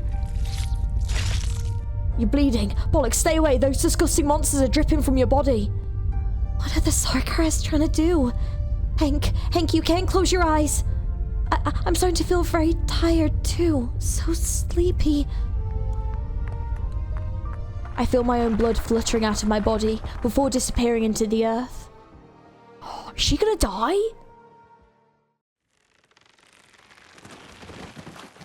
Magdalene, hang in there. Captain, I got her. Everyone, hold onto the ropes as tight as you can. Do not touch the ground, no matter what. Hurry and help them. Oh. Has everyone arrived to help? Oh, thank God. Honestly. What the fuck? Magdalene, you can't fall asleep. Rock? This guy is so heavy. Feist, the Self-Salvation Corps, why are you... We figured something went wrong when we saw fireworks in the middle of the day. They sealed the wall we blew open yesterday, but that cannon gave us a new path. Hold on Rockron's hand, Magdalene. Our forces don't have enough manpower and we're bringing everyone to evacuate as soon as we can. Whoa, Feist, your zipline's even faster than after those modifications you made. Right, where's Mayor Frida? We haven't been able to locate her. Frida is... Crap, why did my zipline start shaking? Oh shit. Oh, and here come the Sarkaz. What about that weak garrison commander? Where's he hiding this time? Well, no matter. I'll take over command. I can feel it, my blood is boiling. No need to contact Mayor Ursula's squad. Oh, Majors, sorry. We can take care of these laughable Victorians by ourselves. Kill them all. You can try. The garrison here is mounting a counterattack. They're putting more pressure on us than any Sarkaz we've faced before. How much explosive does old Weiss still have outside? Can he make it here in time to back us up? Probably not happening. Not counting the members who laid the zip lines for us, we barely had any fighting men to begin with. Start the crawlers. We need to break through by force. Rock, watch out. Your zip line. Ooh. Ah. That hurts. Magdalene, are you okay? Can you walk? God, these disgusting things. Ooh, on the sundering earth, a large number of red worms kept gushing into the surface. They chew onto every soul they can reach and suck their blood. This is the prince's blessing. It's a kindness the royal court left for us. In our bodies, our purest blood is now awakening. Let's waste no more time on these Victorians. Rock, you should go. The feline girl named Rock takes out a dagger from her waist and stuffs it into my hand. A large group of Sarkaz are closing in on our location. Magdalene, get ready to fight. It's not that hard. None of us had any combat experience before. Take a deep breath and make up your mind. Make up my mind, right. Just like that Sarkaz officer who collapsed among the fluttering petals. I grip the dagger tight.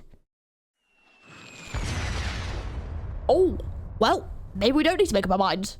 A shot rings out. Artillery fire. I thought we used the polar explosives. Quick, Rock Magdalene now. We were contacted by a few old friends. They bought a whole backup unit. They even have an identification code.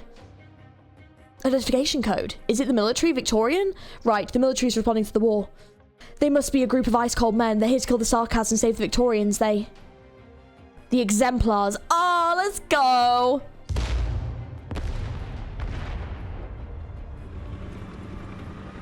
A thick, roiling cloud of dust is kicked up all over the air within view. Again and again, bright flashes of light suddenly erupt across the ground. What is that? A tank? I can hear a firm, persevering female voice coming from Feist's communicator. This is Tank Fire Team Horn. All units, make sure to stay clear of my blast zone. Grenade loaded. Firing second barrage. Opening created. Cover the Self-Salvation Corps and all citizens. Horn, continue laying suppressive fire. Those art circles, we need to find a way to stop this bloody witchcraft. Vina, have someone else drive. I want to join the ground combat. Hannah, eyes on the road. All right. Get the tank as close to the core of the art circle as possible. I'll take care of that thing. Vina, you have other tasks. All units, follow regular deployment formation. Morgan, Hannah, follow Horn's orders and cut open a path for the tank. Lieutenant Shearer, Dagda, Delphine, take command of the ground forces and form a defensive line. Stop the Sanguine Archer's worms. I'm on it. Acknowledged. Acknowledged. Mr. Misery, I'll leave the commander of the enemy forces to you. Misery! Loves a bit of company. Let's go. 3 days grace reverence. All you need to do is boldly execute your plan.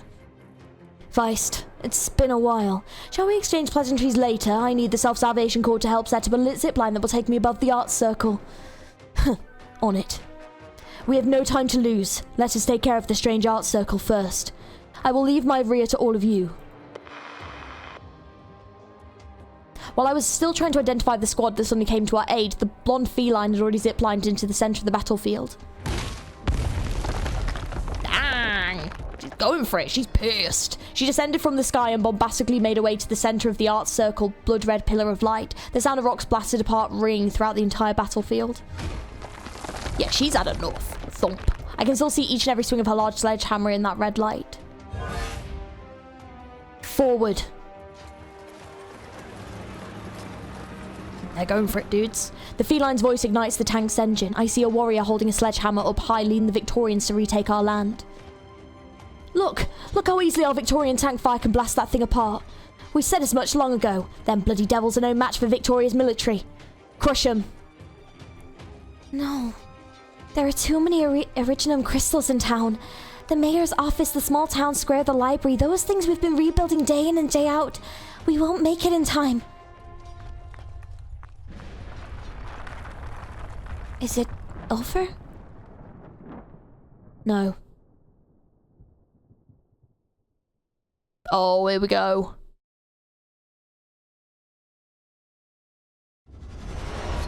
Ooh! Whoa, that looks so sick. The pillar of red light rises from the building we built and intermingles with the festive fireworks. There's a blood-red colour boiling in that dark abyss. The similar red worms are reaching their antennae towards the sky. The art circle has been damaged. The vampire's offspring have gone berserk. Seize this opportunity. Infantry units, stop advancing. Escort all citizens out of the art circle's range.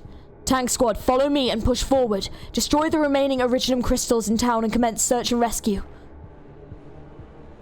Hell is invading my town. All while the formation's rumbling tank accelerates and blitzes in on the devils. Holy moly. And this is where, like, everyone's headed, by the way.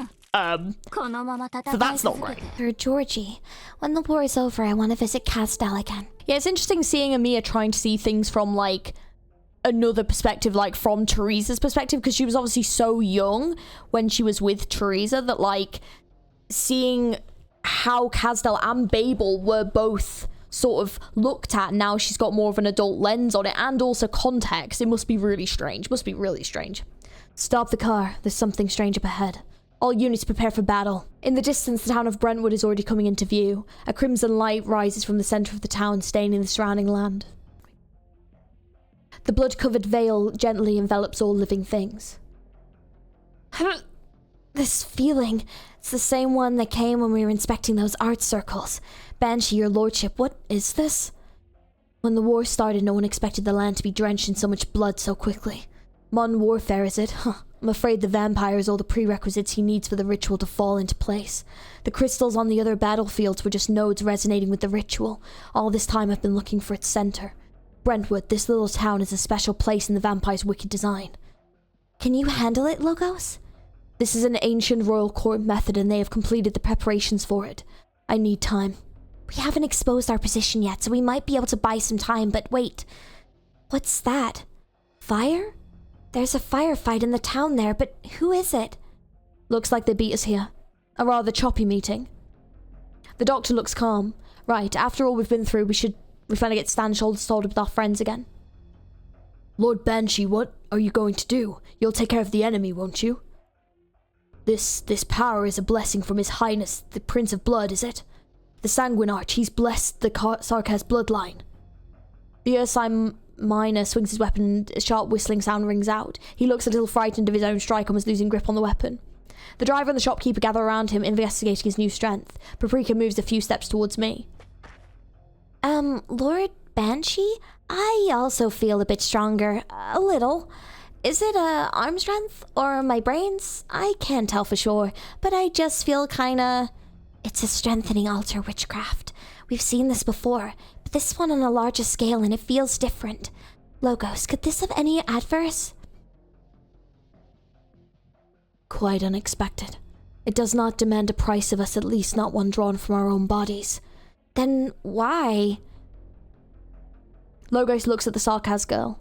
Paprika, was it? What do you hope to use this power for?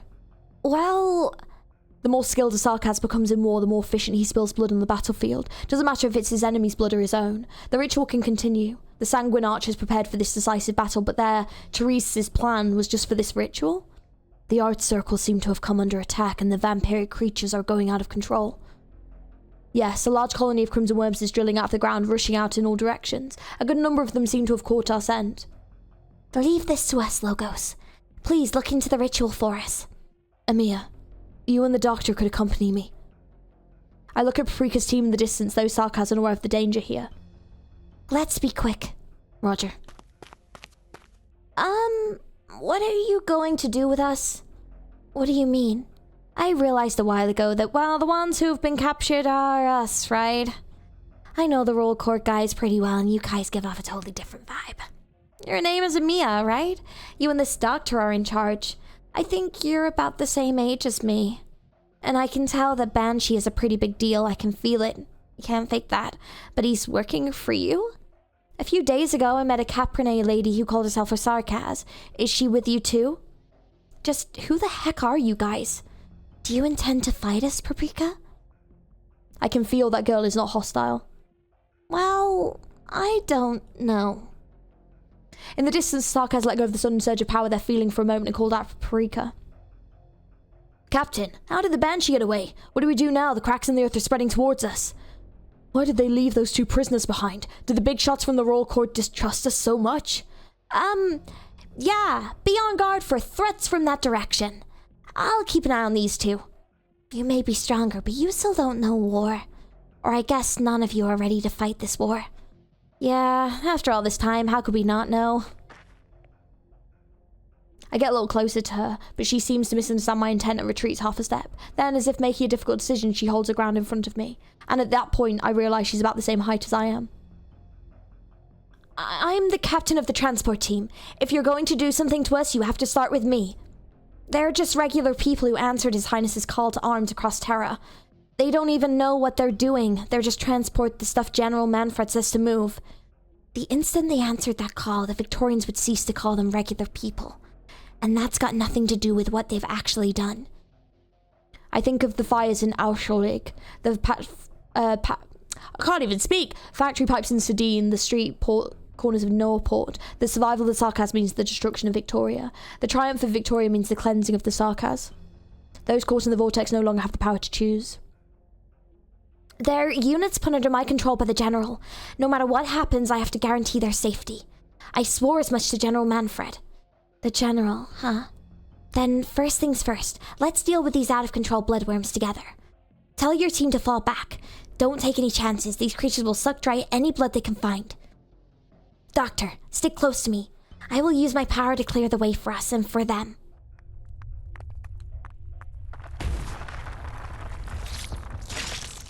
The fractured, surging land spreads out before us. The vampiric offspring bathe in blood, indulging in the pain. Their bite is the touch of the sanguine arch himself. I raise my hand and close my eyes. I will stitch together this scarred land.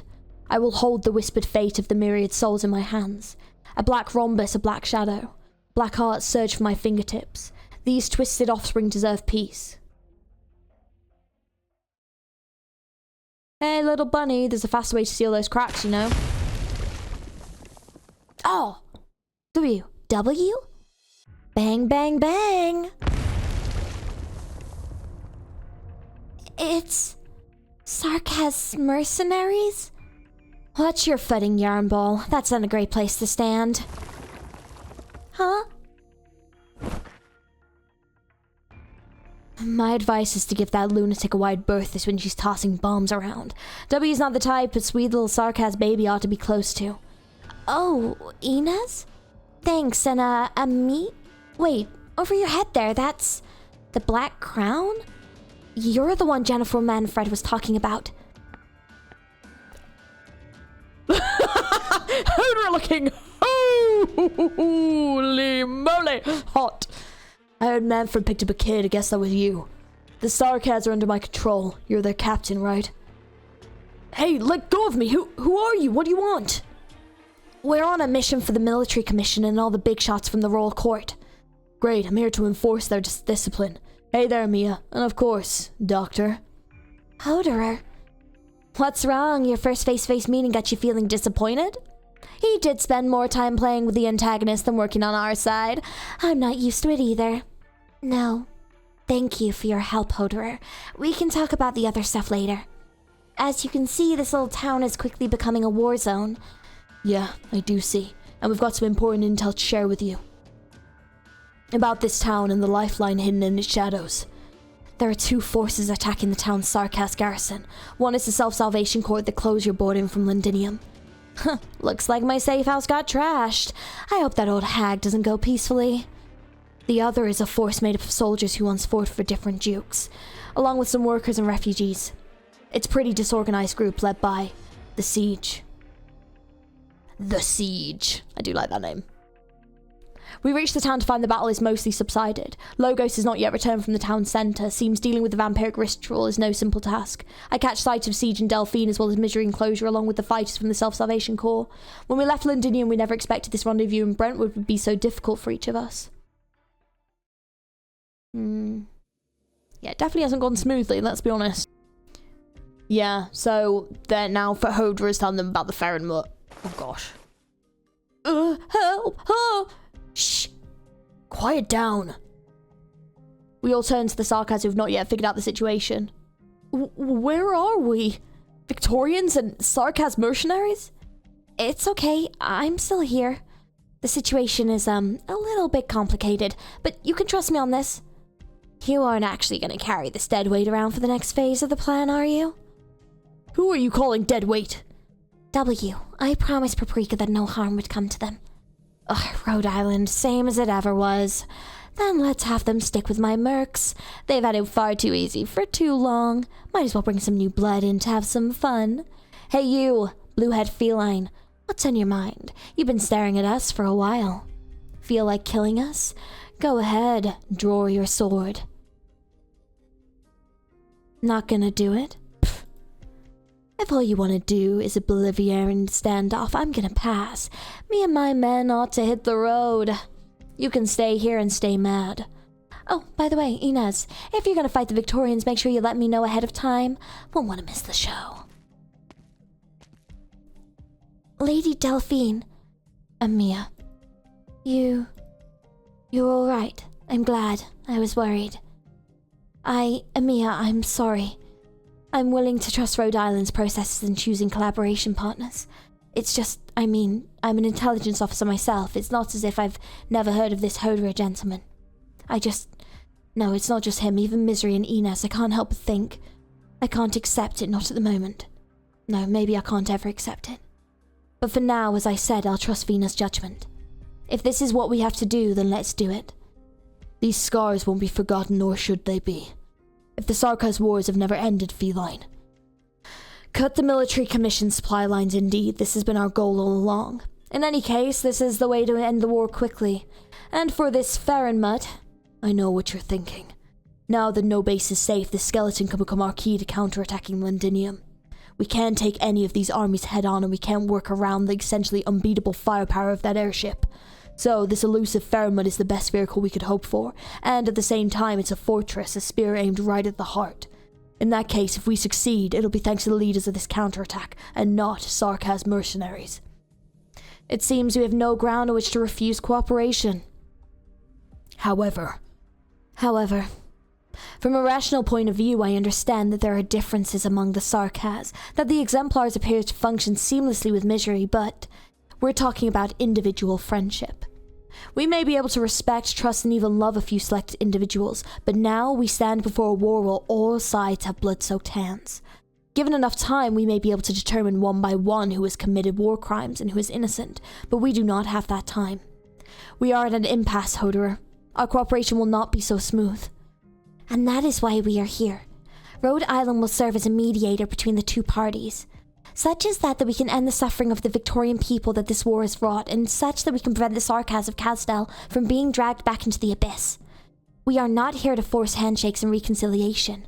We can leave that to the end of this ridiculous war. Platitudes mean nothing. It's actions that will put an end to all of this. This is all very Rhode Island indeed. I've heard Hodor has been in contact with Rhode Island in the past. You've mentioned the place where Farron Mutt is docked, among a large number of Sarkas garrisons. But if we're talking about the plan rationally, a small number of elites would do better than sending workers and street thugs to their deaths, yes? You can speak openly, I won't mind.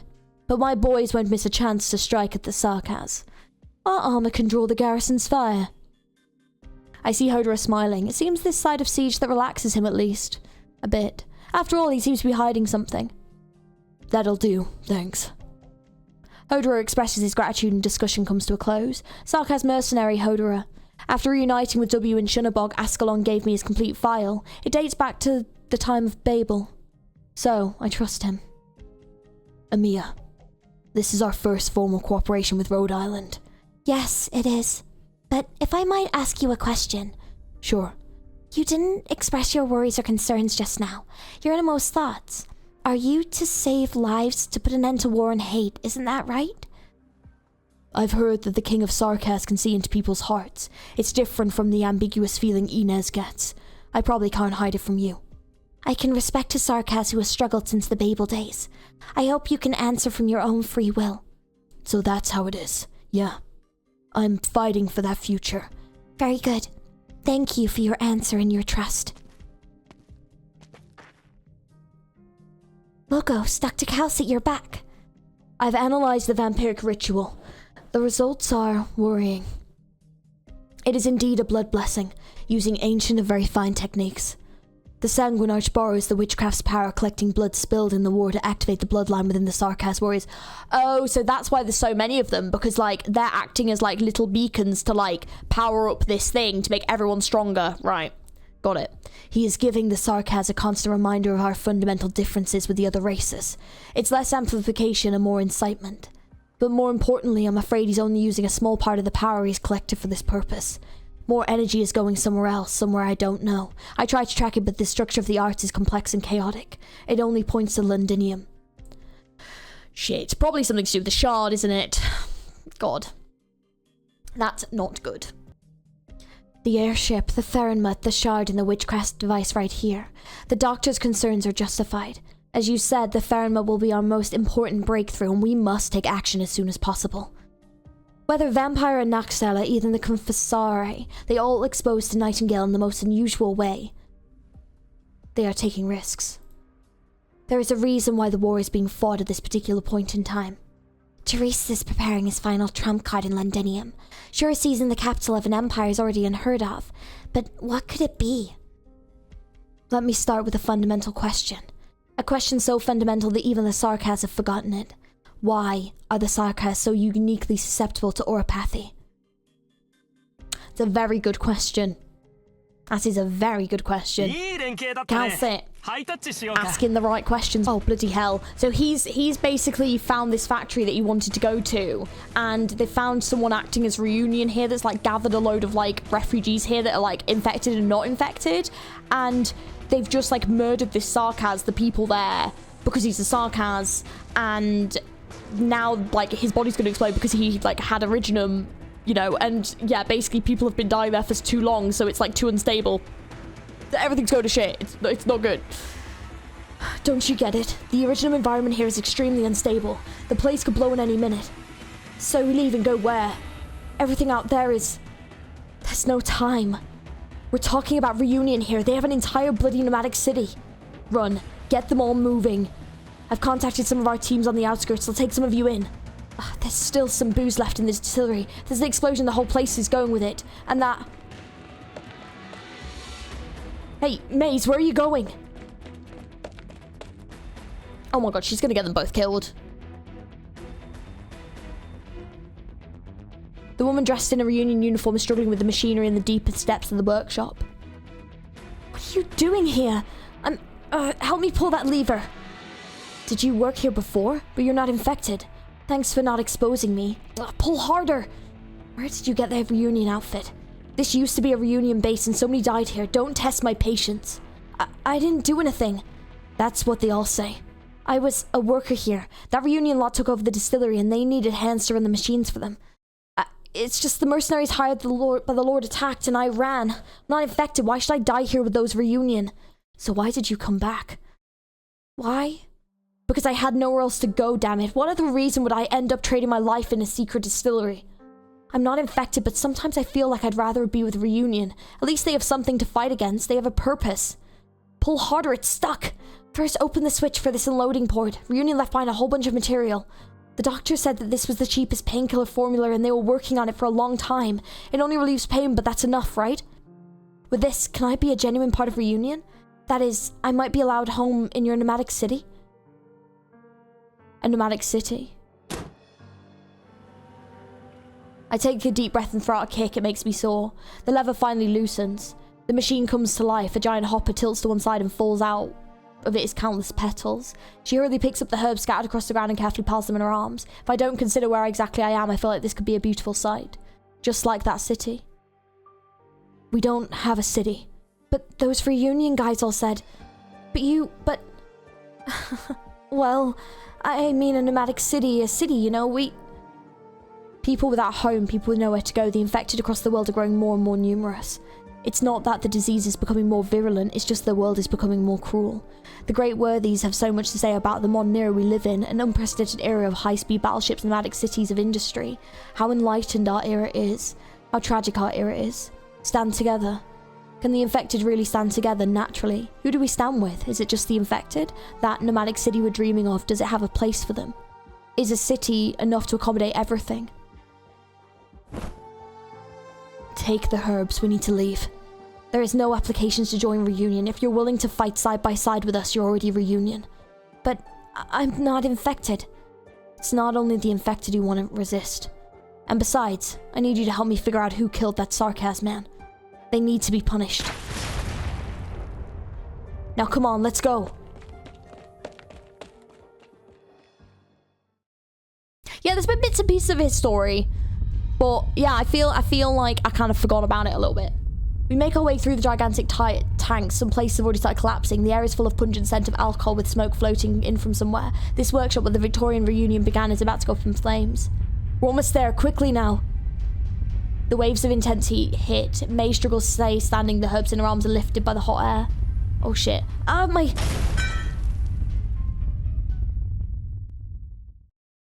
Oh. Above our heads roars the sound of buckling metal. Well, alright, I push her away. Then I jump up with all my strength and gather up the petals.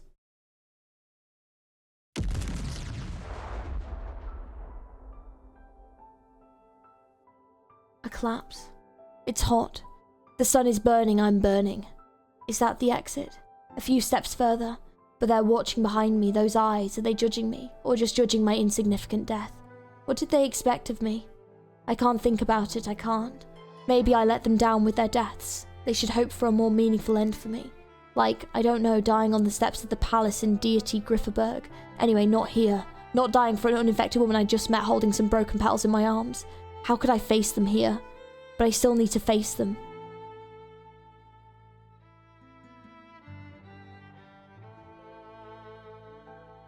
Take them and go. The exit is right ahead. Don't lose them this time. I might have crushed some of the petals. Give them to a woman named Nine. She knows what to do. Don't dawdle. Move.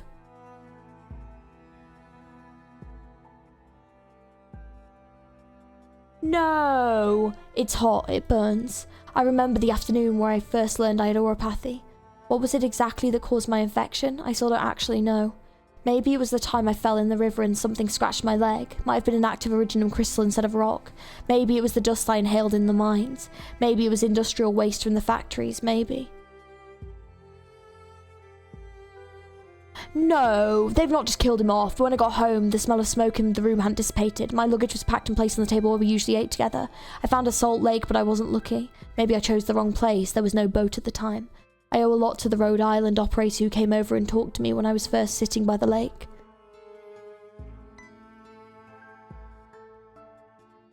Nine. Red. Percival. Tallulah. I'm not sure if I'll be burned to cinders by the time you find me, but I hope this recorder survives. You ask, are we fighting for all the infected? Whether they're despicable upper class or even royalty? Or are the people we unite with, the people we want to fight alongside, only the infected? Only them?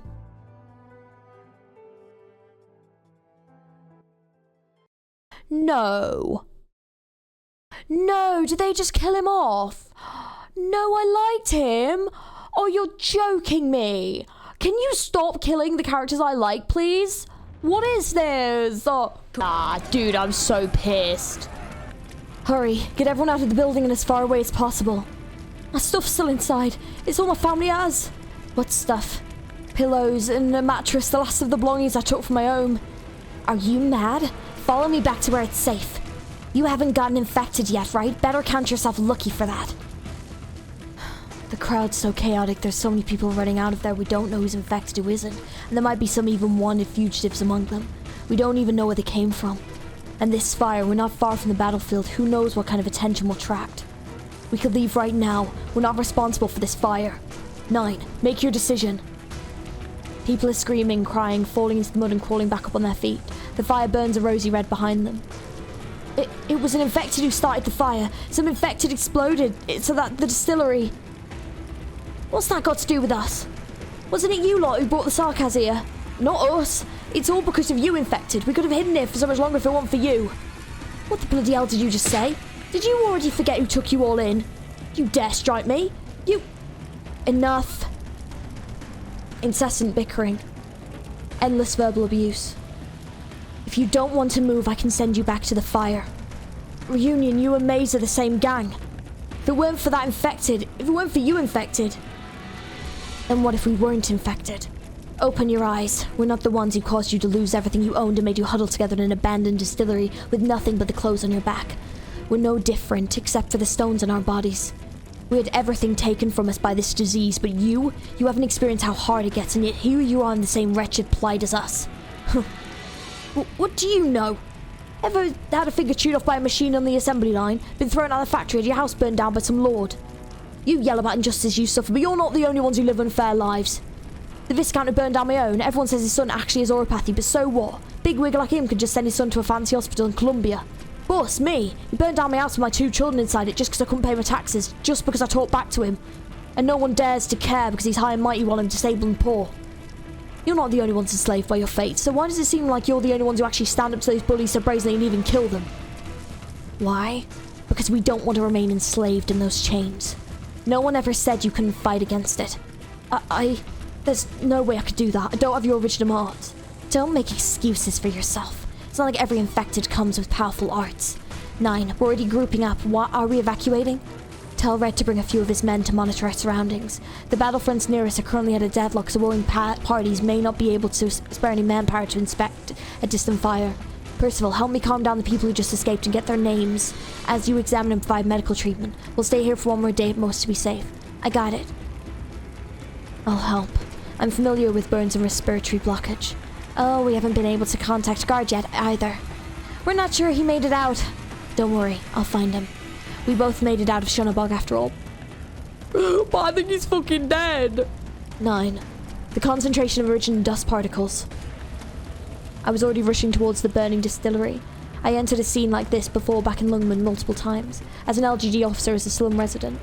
Oh, she just found Guard's dead body. A single hand extends from the metal and debris holding onto Guard's recorder. No, I'm so sad. Oh my god, I can't believe they killed him off. What the fuck? Years ago, when I had just become infected, I really loved drinking. Back then, Ace warned me that if I carried on with that hobby of mine, I'd die with my drink someday. And here I am in a distillery.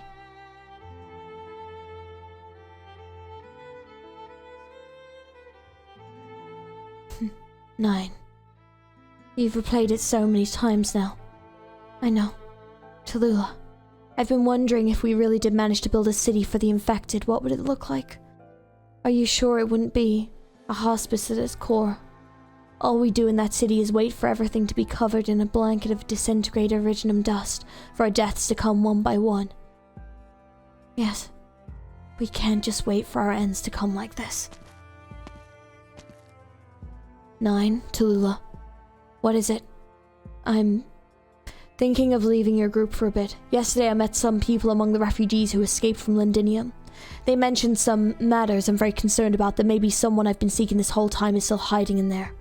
So I'll be heading over. Londinium isn't safe at all right now. I'm thinking Tallulah already told you about me. You're all long-lived. Yes, there's no way for me to die. I've become more and more sick of this reality of mine. You want to kill yourself. How did you get your longevity in the first place? Longevity? How did I first come to realize the joke the fate played on me? I had my share of happy days too. I came to know the one and only wife I've had children, a family, devoted my heart and soul to original arts research. Of course, I was the primary focus of my studies. My children grew up while we grew old. Everything was his natural order of things. Until my wife died in an accident, war broke out and I was forced to leave my children. I suddenly realized in the years I spent as a refugee that I hadn't changed at all. The Empress started a war, a king was hanged years later, and then the Duke's conspiracies came to light. Afterwards the Sarkaz. I didn't change a single bit in all those years until today. I have nightmares every day, and in them I hear a voice I don't recognize. Or maybe it's every voice I recognize calling out to me together. Pain makes you live forever and only happiness can kill you. Actually, I was already aware of this early on, but what can I even do to feel happiness and relief? Especially after witnessing death after death and experiencing tragedy after tragedy. We're in an era of suffering and despair, so I shall go look for those hiding behind the curtain. I have no right to make you stay, but there is no need to say your goodbyes so quickly. If you wish to return to the nexus of the war, we might not have to go our separate ways. Is that so? I thought you would return to Columbia after gathering up enough hands. Running to another place will never put a stop to anything. Fair enough. Perhaps the foes we're facing are fundamentally similar. Also, leave a bouquet of flowers for God on my behalf. I will. I love that so many characters kind of call them out on like Hoda and Inez, like on their tension. Time waits for no man. Once we stake the vampire and behead Teresa's, then you two can head back onto Castel and talk over all the interior decorating plans for your little love nest. Teresa's. I've been thinking about this for a while, W. You may not like what I'm about to say, but I still have to say it. Huh, throwing cold water on me before the fight? Pretty much. We can't kill Teresa's, at least not right here or now. It can't be the Sarkaz executing him. Inez was right. Those illusions did scramble your brains. Killing him means no Castel. Whether now or for a good long while after the war, he has to be recorded as the regent, even be praised by some. Are you out of your mind? I really don't feel like joking about this. We still need to stop the war, and I haven't changed my mind. But Teresa's has taken his place as the cornerstone of the Sarkaz's future. Castel won't survive another split, and this war, it can't end with another Sarkaz betrayal, with another Sarkaz civil war. Remember the plan I was talking about before? We need the Sarkaz here to pull out the Victoria before everyone else hears about his death. Once everyone knows the Sarkaz have failed, and the threat of Teresa's is gone, what happens then? The Dukes will slaughter every last Sarkaz in Victoria without mercy. The revenge killings will spread to other countries in Centrum, and all civilizations will have a justifiable excuse to exterminate the Sarkaz. They'll put together a coalition, just and reasonable, swift and decisive, to divide up all of Teresa and Teresa's legacies. Can't you picture that? To be honest, I don't give a shit about any of the consequences of Teresa's dying. All I'm here for is the part where he dies. Coalitions? Slaughtering Sarkaz? Weren't they doing that already?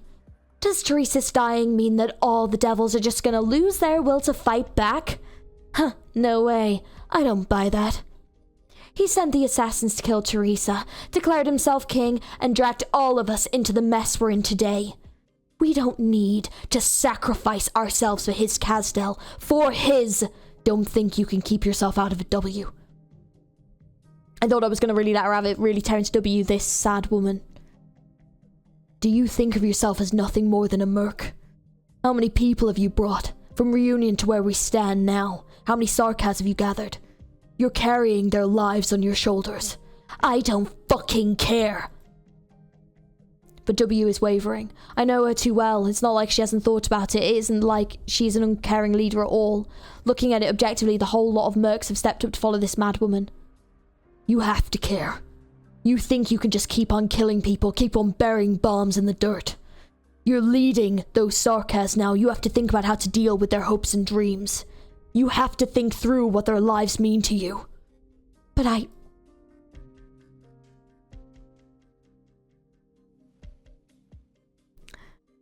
He's making her change, is what he's doing.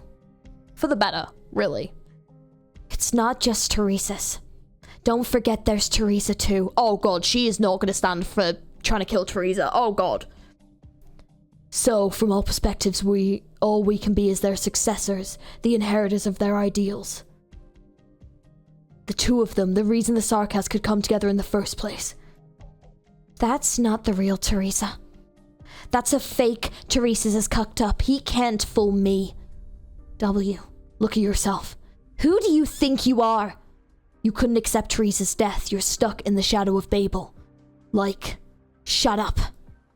You think Amia's walking ahead of you. You think she's Teresa's handpicked successor, that the King of Sarkaz should be thinking about this stuff. You look at her and see another Teresa. You think all you need to do is follow the king. Shut up. Are you trying to gross me out? You think you don't deserve to inherit everything, anything. What kind of joke is this? You think you get me? You're my mentor now? You're gonna raise me, teach me, huh, Hoderer? You're just a merc. Not much higher on the ladder than me. But you're so deluded you can stand up and call yourself a successor or whatever of whatever. Ugh, it's so gross. The little bunny. I'm gonna follow her. She was in the right place at the right time to be chosen.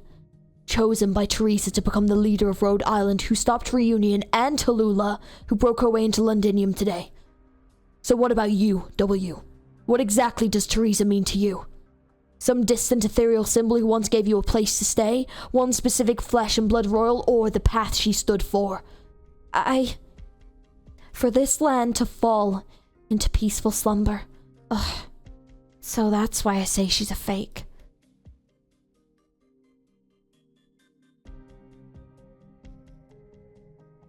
Ines, how have you managed to hold back from killing him for this long? Because I'm not deluding myself most of the time. Ugh, spare me. Whatever, Hoderer. I know what I have to do, and I'm not going to kill you to shake up morale this time. You should be kissing my feet. Polish that sword of yours. Good. Got a war tomorrow. I wonder if she'll actually hold off on killing him or not. Oh, she ran off again. Do you really think she could be a decent leader? She's organized a whole lot of mercs. Huh, are they really mercs though? How much money does W have to hire them? How much does she earn for them with the things that she does? Alright then, why are they following her? No matter what she says, either it's revenge for Teresa hunting down the assassins or just randomly bombing her way across the land. She's definitely walked her path. The ones who follow her really are sad. But people forget how young she is. She's got a lot of room for improvement. We can hope. Also the start of capital for your shop, not a joke. I know. Oh, them two having like a happy ending. Please! Please! Someone get a happy ending in this fucking game! We're trying to break in to steal the Ferrin Mutt now, so let's see how this goes. The plan was a success. The Victorian attack did distract a portion of the forces here. We're in, and it's here. Are you the Sarkaz from last time? How did you? Is this a joint attack with the Victorians? Sorry.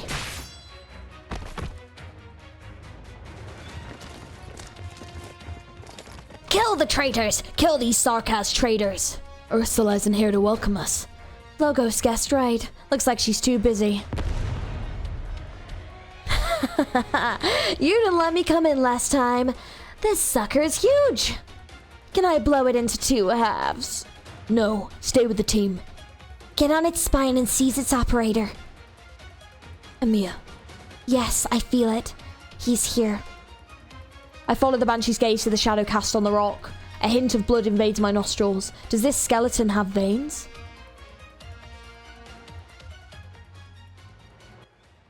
Wait, who's here? It's not the flippin' Sanguine Arch. This Sanguine Arch has been an absolute pain in the arse.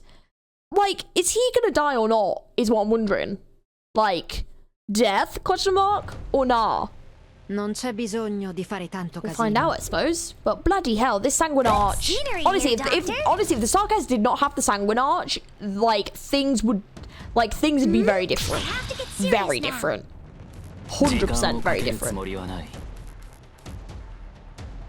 これ以上は進ませません。どこに向かう？ウォーミングアップはここまでだ。 That's in a very interesting position. Oh, hang on. Do that. Idziemy.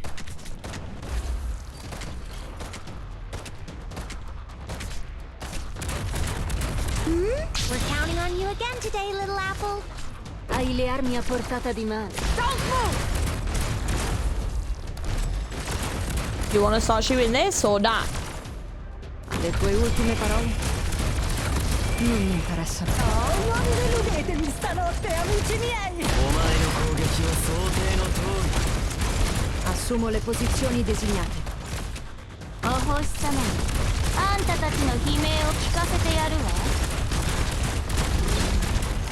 我が弦を発する悪い知らせ。あんたたちって世界を半分滅ぼしたってのにまだ私を倒せないなんて無様。魂の彼岸の私 Oh, wait, the commander's here. Oh shit. Oh yeah, no, I am recording. Okay, I was like, hang on, wait, this is different. Oh my god. I was like, hang on, there's a fucking boss. Where did she come from? Oh shit, we're so close. Questo ti farà tacere. There we go, got it. Più fai veloce, meno farà male. Okay, we did it. Right, okay, hang on then. Why is she gonna pop up? 가장 성가신적은 누구지? 내가 상대해주지. Wasn't expecting there to be a bloody boss in this one. 이지엠에 당황하지 마. 묘비의 색을 내어내. 정했나? I wonder if she's gonna be Ultime parole? just the one. Non mi interessano comunque. Oh no, yeah, it's just the one. Yeah, okay. An eye for So an not a eye. proper boss. The fact that she was here though, that was weird. I thought they just said that she wasn't going to be here. Oh, okay. So Leto's still out and about, but I do think his days are maybe a little bit numbered, not gonna lie. Oh, yeah, he's so dead. The Sanguine Arch is definitely going to kill him. He got stopped last time, but it's so going to happen. Oh, her? Oh. Renee Leto, I didn't expect to encounter you like this. I wasn't expecting to see her at all. This may be a good sign. At least you haven't been executed by the Sarkas. Do you have time to chat? I know you. You're Clavisia, the little leader of the Self-Salvation Corps, yes? We've cleared out all of your bases. The remaining forces should have all fled Londinium. Why are you still here? Some of the thanks go to the defense forces and some go to the caster for keeping her promise. But Trilby Asher did indeed ensure the smooth evacuation of the Self-Salvation Corps. The Duke of Castor. I guessed your identity a long time ago, but no matter which of the dukes you're vassal or puppet of, I no longer care. I may not know how capable you really are, but Londinium is as she stands no place for a rebellious child to be wandering around. Go back to your hiding place. Treasure the fact that Sarkas have not caught you yet. I'll pretend I never saw you. Leto, you've been carrying in Londinium for long enough. After losing contact with the Self-Salvation Corps, I quickly found new objectives to work with within Londinium. We were betrayed too, and I don't even know who the traitors were. But I don't have time to dwell on that. The situation within the city far surpasses our understanding of a nomadic city under occupation. What's happening now is something you won't find in the history books. I know that better than anyone. But have you seen what's going on outside the city? I've seen the Sarkas art circles, the red light in the sky, the war machines in their many forms, things unlike the military equipment of any ordinary nation. I've seen the hexcrafters floating in mid-air, seizing control of the sky, forcing drones and arts alike to fail. I used to think the descriptions of the Sarkas military and the so-called Naxala were all tall tales, literally embellishment for horror's sake. I don't think that anymore. When death itself opens its doors, what man-made hell do we face? And what of the dukes? The ducal armies, they're resilient, grand, but they stand on the horizon out of reach. I suppose you may be feeling guilt and melancholy, perhaps mixed with a dash of pride. You ponder the cruel choices you've made, but your mission is now accomplished.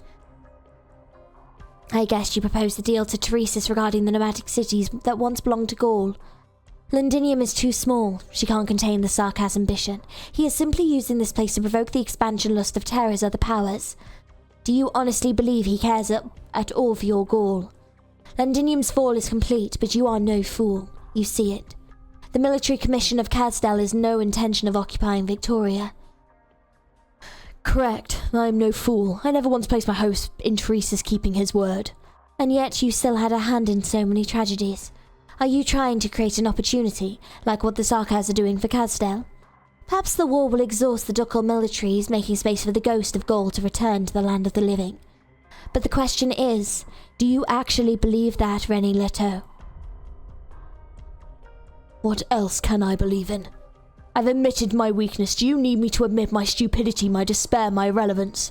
What do you want from me? Cooperation.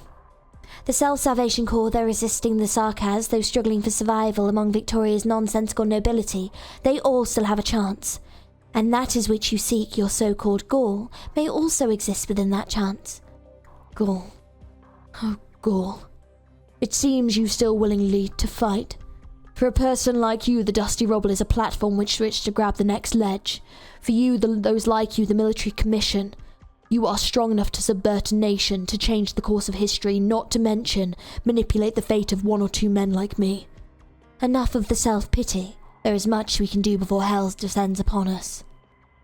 How might I save myself? There it is, you haven't a clue yourself. Let me by. You really won't turn back? I won't. Then I can't say I wish you well. Your hands are stained with the blood of so many, with the blood of my friends, and you carry on with such despicable decisions. René Leteau. That'll do then. Run along now, the Sarkaz are coming. I still have to say goodbye. Yeah, Leto is so dead. You came, Leto. Here I thought you'd find somewhere to hide. No, of course not. I was always going to come find your highness. You seem spirited today. I'm pleased. Ever since that old Gaulish teacher of yours died, you've been quite the buzzkill. I've made a bet with my children. They wagered you were about to die. But I believed in you, Leto. Have a drink with me to the defeat of your enemies, the death of the nation of Victoria. I'll begin the ritual myself, bestowing the most ancient curse, the most tragic end. And so I will be leaving soon. Even my own kin don't enjoy such honor. You should be grateful. You know, your highness, by the time I was born, Gaul's capital had already been razed by the Duke of Wellington and his despicable accomplices. A city annihilated as one breath's a sigh. Breathe a sigh. I don't know why I said breath's a sigh. Now it seems you will do the same to Londinium. Will you weep for her? I just didn't expect it. Duke Wellington dismantled Lingones, pulling apart those mobile plates. So silly, so boring, the Victorians. Considering what I'm about to see, I am positively filled with affection for you. You are a fool, yes, and despicable indeed. You should cherish your blood. At first I thought they might have some more interesting uses. Such hasty farewells between us. The Gaulish swordsman, I do my best to reach it. Despicable man's sword. Poor man. Keep trying, give it all you've got and you might just reach the hilt. I'll grant. What is it you're trying to say? I'm saying. The blade cuts across my throat, cold, chilling. I see my filthy blood gushing from my neck. The crimson liquid stains his clothes and splashes his face. I'm saying. I'll grant you my blood, vile leech.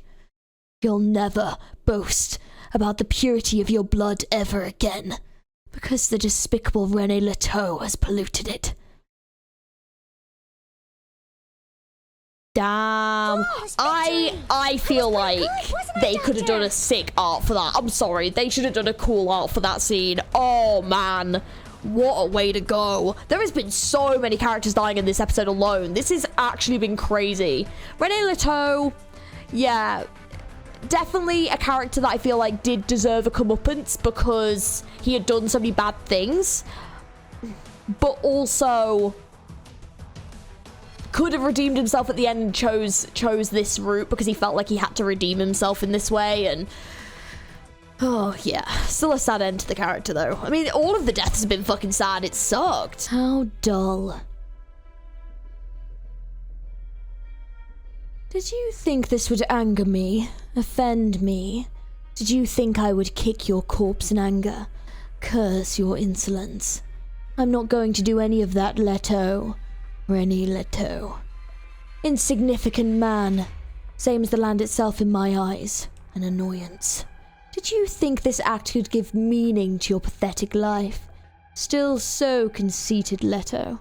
I won't give you another thought, not so much as a momentary glance.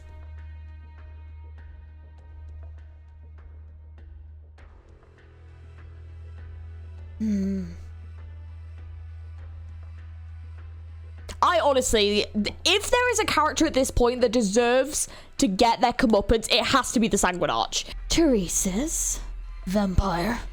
If memory serves, I have some sort of role in your hypocritical military commission, but I haven't seen a war report from you in quite some time. Nor have you attended any commission meetings in quite some time. You've always held the requisite command authority. Command authority?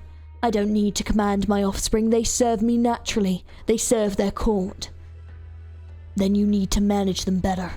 The war's end approaches and your underlings need to play a more significant role. Their wanton behavior vexes me.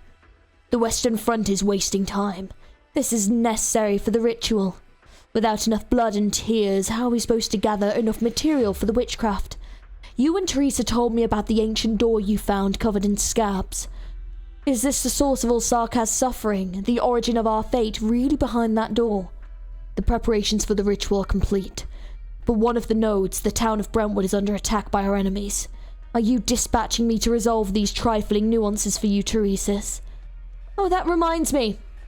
O revered Regent of Military Commission, since the Commission has noted this is such a crucial town, why did it not prepare any significant defense? No shrouded casters, meat puppets, or haphazardly bewitched flesh-woven brutes. I indulged you and your sister on account of your dazzling powerful souls.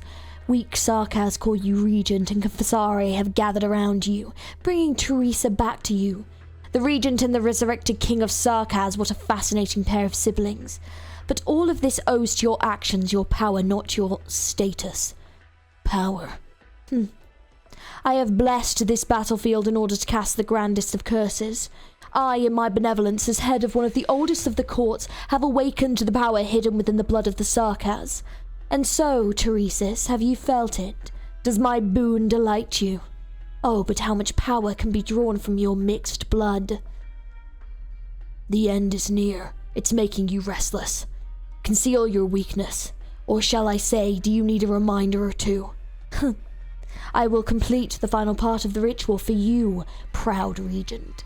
But it is not in service of the narrow ambitions of you and your sister, eyes always fixed on that nomadic city bearing the false name of Kazdel. It's just another resting place in that painful river. Teresa is ready. The shard will soon unleash the power that Victoria could never imagine. The skeleton is waiting in the hub outside the encampment. You can go from there to Brentwood. Exciting, isn't it? Teresis, you always wear such dull, lifeless faces. I've seen it. A black light rising over the horizon like a wall of obsidian that would eventually found a real city. You mock my impatience, but isn't silence the best way to conceal your deepest thoughts? If only I could go back in time to see it for myself. If you really can retrieve the power that could reshape this great land, that which the Sarkaz first reached out to touch, Originum, then I will on your behalf spread the name of Kazdel to every scrap of land I set foot on.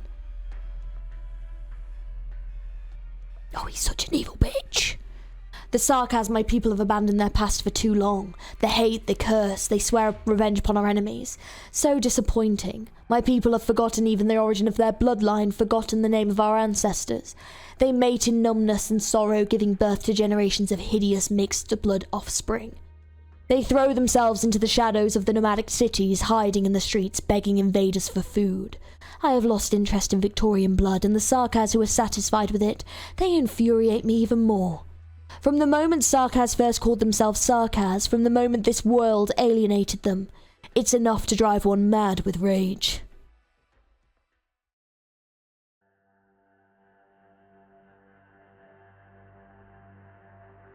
My prince, the drifting of the Ferron mud is about to end, and we will soon arrive at the way station near Brentwood. The town has been occupied by Victorians, and they're clearing out your creations. Creations? Those mindless insects are nothing more than a few drops of residual blood carelessly spilled by children of the Crimson Court when painting runes on crystals. Let the Victorians celebrate their victory. My mistake. Forgive me, Your Highness. I looked to the military commission major as Sarkaz. Teresis has arranged so many children to wander outside the court in this system of his. You are called Ursula. Yes, Your Highness. Your blood is mixed with too much alcohol. I can forgive hedonism and indulgence, but your hesitation disappoints. I can wash those away for you, Major. I am grateful for your benevolence, my prince, but I can handle myself. I will endeavor to do better. She bows her head, her nerves have gripped her. But at least these mixed-blood children understand how to resist, which compensates somewhat for their ignorance. Ursula the Time Stealer. A popular household story. Ursula has taken the reins of this particular skeleton. Amusing. Just a coincidence, your highness. When I took the name, I never thought I would be of any kind of hero. Hero. Ursula was a coward. He couldn't even look directly into the eyes of this Verin, but daring only to hide in the turbulent currents it stirred up, waking some people immersed in illusion. So I sent him on such a mission, of course, to save many people. Hollow murmurs echo throughout the space. What is it? Have recognized me at last? Dead silence. Its intelligence has long been stripped away, only an empty shell remains to react. My prince, we're nearly there. We may encounter some illusions. No need to remind me. I've dealt with this one far too more than you ever have. The Ashen Castel sent to its doom in diabolic flames. They sweep through the tents of all the clans. I can hear the roar of the flames. I can hear the lamentation of the flames. Why are we still surrendering? Why are we still weak? Are you satisfied with this? Are you satisfied? Then I, on your behalf, my ancient kin kneel and weep in the ruins. The king of the Sarkaz is dead. The king killed the king. I know he is just a ripple in the illusion. I know this is our unchangeable history. In ancient Sarkaz, you worked hard to build this Ashen Castel, and the Sarkaz have a home again. But doesn't its diminutive size infuriate you? The Outblood invaders deprived the T-Cats of their ancestral land, so you started to compromise, shrinking and distorting of that which stands for your home. To a plain circle of fields until you can call it your city, your village. This is the starting point of Sarkaz's weakness. And now I look back from the end point. Enough clouds have accumulated atop the spire known as the Shard. The foolish Victorians see this storm as nothing more than a spear to be thrown. How shallow, their inherently corrupt nature always inclined towards conflict. I close my eyes, feeling the art circles composed of blood-red crystals, feeling all the blood that has flowed through this land since the war. No, since we degraded ourselves into Sarkaz. They tremble at my mercy, they boil at my call. If you watch us yet, the descendants of your lost homeland, if those distant legends have been distorted and painted over are not lies, then let the suffering in that cradle descend again. Let us reclaim the lost fate of the T-Cats. A drop of blood drips from my eye. It flows down my face. Such a distant voice answers me. It's as if I could reach out and touch it. That door, long buried in dust and smoke, is slowly loosening. The storm over Londinium is playing a new movement. It seems something is missing. A loud noise. Here we go. As we thought, the Victorians are attacking here. We will do what we can to buy you time to complete the ritual, my prince. The Victorians? Teresa's, you really have surprised me. No, girl called Ursula, we're not facing any such Victorians. Our guests deserve to witness this moment. Another pureblood, still a young Nell, and the usurper king of Sarkaz. No matter who they are, the military commission's plan must be executed. I'll strengthen my connection with the Ferrenmed as much as possible in order to prevent them from reaching this place. My prince, please. You have no standing from which to advise me. I do so want to see what cliches they will spout at me this time. What moments of despair can they show me? Now then, Major, you stay here. This dispensable work of yours is far from over.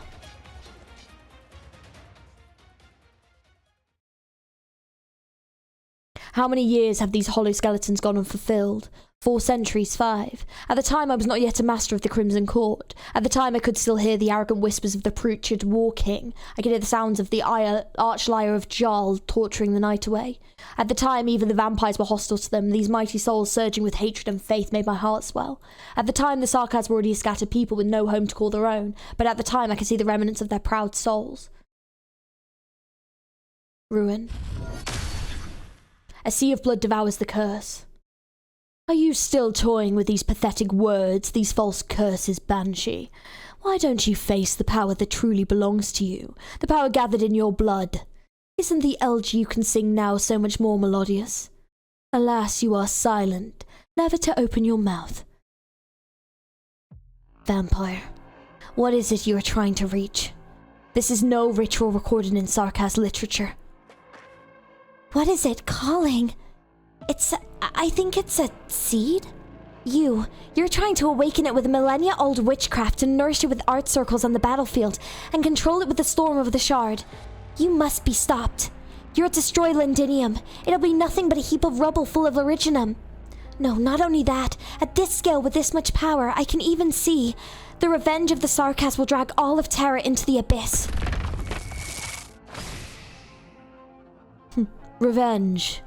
Quartus, you still claim to be the king of Sarkaz, but your views are so biased. 200 years ago, a coalition of Terran nations destroyed Kazdal once. And now, do you think we would bring pain and destruction to Victoria as simple as vengeance for their conquest 2 centuries ago? I am disappointed once again. The black crown lingers over your head, and indeed, this is yet another ridiculous thing wrought by the king of Sarkaz. Killing an enemy and butchering a country, burying a city and annihilating a culture. These things are not different for the Sarkaz. These are far from enough to be called resistance. We've come to Londinium, this outblood capital, not for any kind of retaliation. Seed, not a bad description. Watch and see what sights this seed will bring. You're a narrow-minded one, vampire. No flowery words can change the nature of what it is you're doing. You called me silent. Rest assured, vampire, you will hear me speak. Fetters fall heavy on your body. Amiya.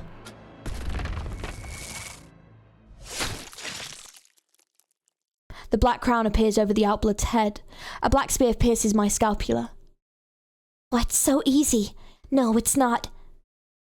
Fresh blood gushes out. The king of Sarkaz has opened a wound for me.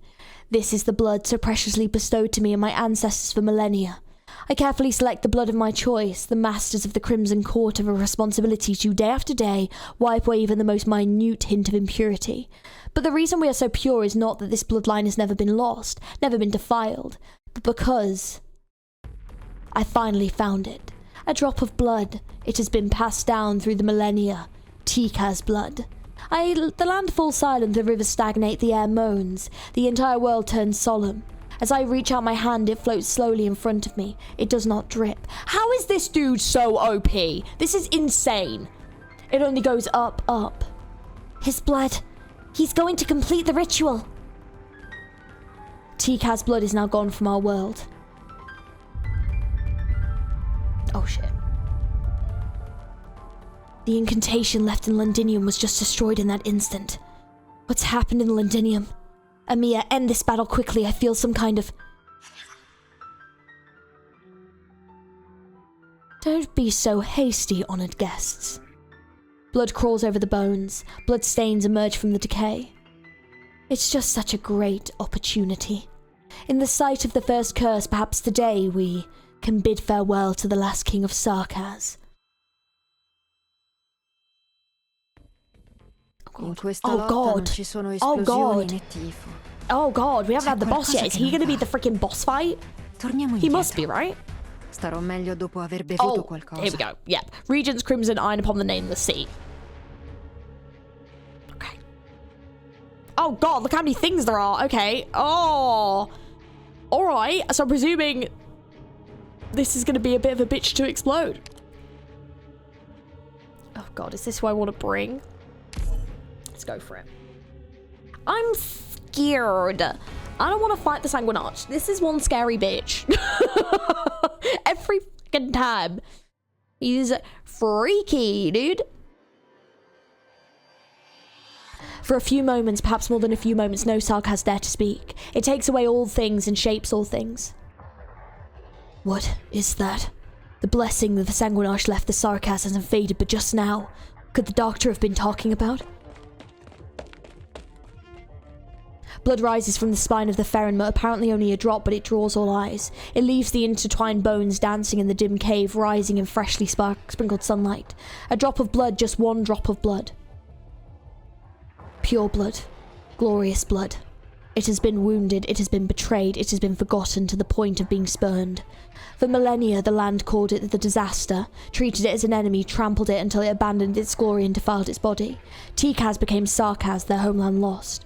Today, the blood of those with a homeland returns from history. All men across the land should pay tribute to it.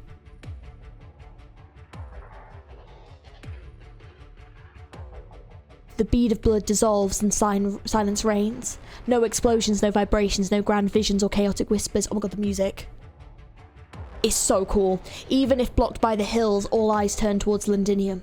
At this point, all the storms called by the Shard feel like nothing but harmless drizzle. Now, what gathers atop the tower can no longer be called just a dark cloud. The storm has become a cradle. Oh shit.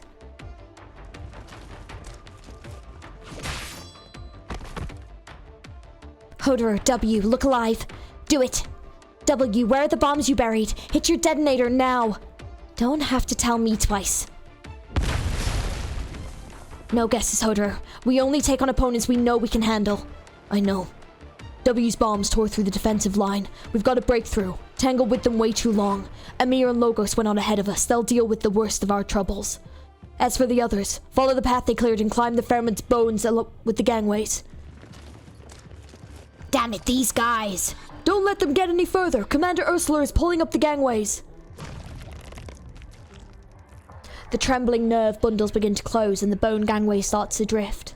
The Fairmont has decided not to let anyone walk on its spine. The traitors die here. We'll take their corpses to the tent of the Noxarla King to nourish our next victory.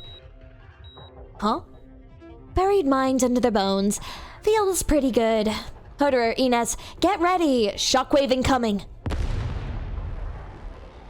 The rising airflow of the grand explosion sends the three mercenaries into the air. Hodor adjusts his posture with some effort, looking down to see the cave being engulfed in flames. The Fairmont seems to sense something. It swings its body, its white tailbone, slashing at the three like a whip. W, 3 grenades, downward diagonal. Ugh. Good idea.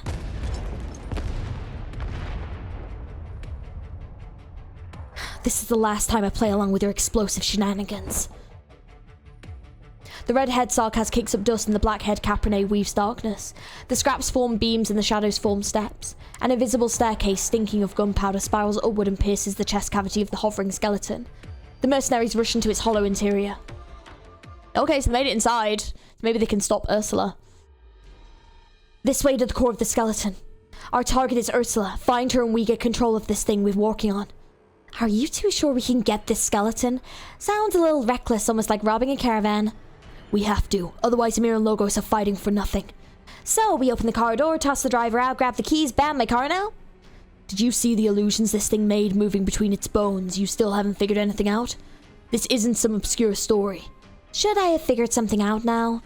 I forgot you don't care to learn history. A few hundred years ago, the Sarkaz killed a Fairmont that almost destroyed Castel. After it fell, there were various claims as to where it ended up, and one of those was that its consciousness didn't die with it, that it was split up, sealed into a bunch of different items. Now it seems that claim was probably at least partly true. As for the unconscious shell, it was carefully collected before this war. They spent a lot of effort to modify it, and sure enough, it's playing a big role in this war for the military commission.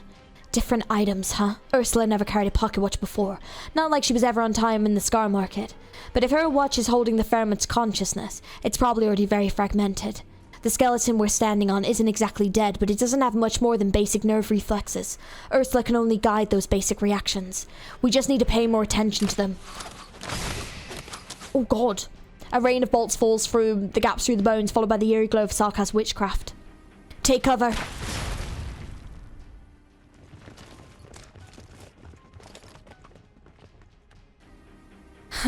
Sure. Just avoid the nerve bundles that can strike at you and watch out for sudden bone spear thrusts. Nothing to worry about. Oh, so this is what's contained in the Fairmont?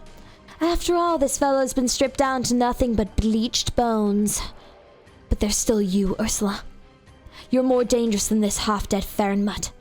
Done with your important work? I might be if you weren't here to bother me. Is this bitch the commander here? She's pretty rough on her own skeleton. Those bolts are all stuck in the bones now. Want me to help pull them out? I've got a pretty handy method. That's psycho. Trying to kill my men right in front of me? Hodor, you think too little of me. Dangerous and chaotic powers gather in Ursula's fingertips as she prepares to cast her arts, but a moment before she can cast, a black shadow crawls up her ankle. Ugh. Ursula is to take a step to her right in order to shake off the persistent entanglement of the shadow. Her arts go out of control and a red glow shoots out from the damaged seams of the spine. A sound of muffled explosion booms from the distant cave wall. You've gone rusty, Ursula. I guess you've been doing well for yourself in the Scar Market. You're a bunch of survivors, I'll give you that. Back in Castel, I made quiet bets with the old timers about how many of you would actually collect on those jobs you were taking. As long as I bet on Hodor, Inez, and later the Psycho W, I always made money. Sounds to me like you owe us a big cut. That's a famous sharp tongue on this W. Haven't you learned anything from Inez? This time, though, you took a wrong turn. 2 kings of the Royal Court are here, going all out, not to mention the King of Sarkaz. This place is never going to be a safe haven where you can escape the war. Not the kind of place you can survive. What about you? You heard about the Teresa's trump card in Londinium.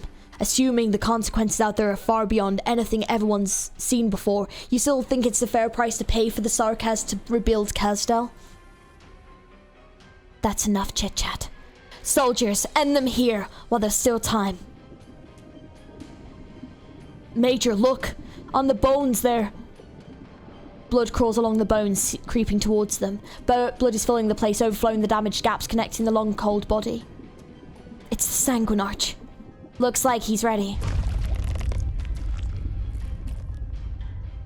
It begins to grow warmer. Power accumulates in the bones again, and the spine sways left and right, audibly creaking. The Ferenmut resumes its roving. So much blood. Ursula, where did all this blood come from? As if you need to ask. It's courtesy of that homicidal Sanguinarch. He slaughtered the place clean. No, their wrists. Ursula and her men all have bleeding wounds on their wrists. Drip, drip. It starts as beads of blood and then turns into ribbons. They're ribbons. I can't even speak, I'm so shocked. Ribbons, then rivers. How much blood is in a human body? The blood flowing out of the guards joins with the blood stains spreading all over the bleached bones. Oh god. Oh, this isn't good. I offer your highness my blood, the prince of the Crimson Court. May you hunt unimpeded. Let our blood form for you a swift chariot. Ursula, stop. Have you lost your marbles? The Ferenmut, it's about to move again. The currents of its history might be about to sweep this place away. That bitch wants to go down with us. I'm not controlling it. Blood has replaced muscle, tendons, and marrow. Isn't that enough to control it? The guard's exposed skin is now visibly pallid. Ursula's complexion is also looking worse. Finally, the flow stops. Oh god. A Sarkaz soldier will give everything for his liege, not only his blood. Their skin shrivels and finally they collapse. It's been an honor and a privilege, men. You stood with me until the end. We will meet again among the myriad of souls. I told you. This skeleton isn't a place to escape. Isn't a place to survive anymore. Hurry, we need to take cover in the cabin. The illusion's already manifesting. We don't know where they might go. Oh my god, the music is incredible. Holy shit. Wow. It's creating waves. Look out. Oh, shite. Oh, did they get in? Okay. I was kind of hoping for a cutscene, I'm not gonna lie. I think that would be a really cool cutscene. Where does the... Oh, no. Where does the vampire want to take us? Hodor? I'm here with her. She's lost too much blood. Whether she lives or not is all up to her now. You might as well leave me outside, Hodor. I'd rather die with my men. You've killed so many old friends, there's no way you suddenly grew a heart today. We can use you. I told you, the skeleton's out of my control now. You also said you're loyal to the Commission. If you think the military commission is the hope for Castel to become a nation, then why is that guy calling himself a regent? Why does he need Teresa? Why does he think winning this war will secure a future for Castel? What is Teresa's thinking? Whatever. We'll talk after we take down this Ferenmut. What are you going to do? Our goal hasn't changed. We're going home. Huh, home. That was supposed to be the skeleton's last mission. What? It has a name. We codenamed it Lifebone. Nobody used it much, but the General Manfred named it. He was talking just like you. Just like me. Manfred. We're enemies, so I'm done with questions. I'm just gonna wait to die. Well, I guess making it to today is kind of an answer. You really think General Manfred is blind? That he doesn't know what you're up to? I mean, you can only talk about going home if you manage to survive your run-in with the Sanguine Arch. You're right. So, I'm gonna borrow your watch. Perhaps due to her blood loss, Ursula is practically powerless to resist. Hodor takes a lovely pocket watch without any trouble. Its cold metal case engraved with intricate witchcraft runes. The watch is ticking backwards. A murmur that no one else hears fills his mind for a moment. It really is louder than I imagined. Hodor grits his teeth and leaves behind the loud whispers. He searches within it for the true dormant consciousness of the Ferrenmut. Ferrenmut who wanders this land, you are not dead. You decided to continue your existence in a different way. You're still here, aren't you? At the centre of the disaster, the silent Ferrenmut slowly swims. Where it wanders, there is only ruined emptiness. The past lifts it, the future is separated by it. A figure stands in front of it. Stop, Ferrenmut. You are about to step into Kasdal, our city. The people here refuse your visit. Choose another path, or else the Sarkaz will slaughter you. This is your only warning. Very well.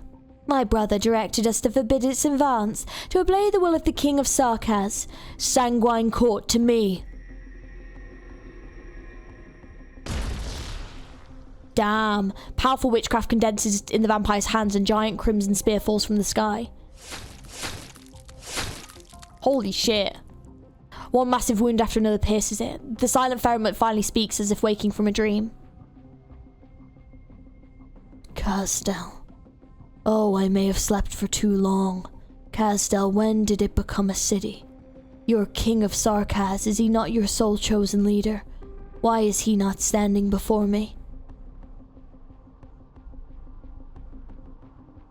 An image that all have forgotten is shattered by the moving Ferrenmut. It has not roamed in centuries. It gently moves its fins, now only bleached bones, pushing through layer after layer of space. The only one who once killed it now bestows warmth upon it again. The skeleton searches for a suitable place to stop. Until finally... Oh, wow. Oh, that looks so sick. The massive skeleton hovers over an endless sea. The cave, a battle, and even the slowly rising sun are nowhere to be seen.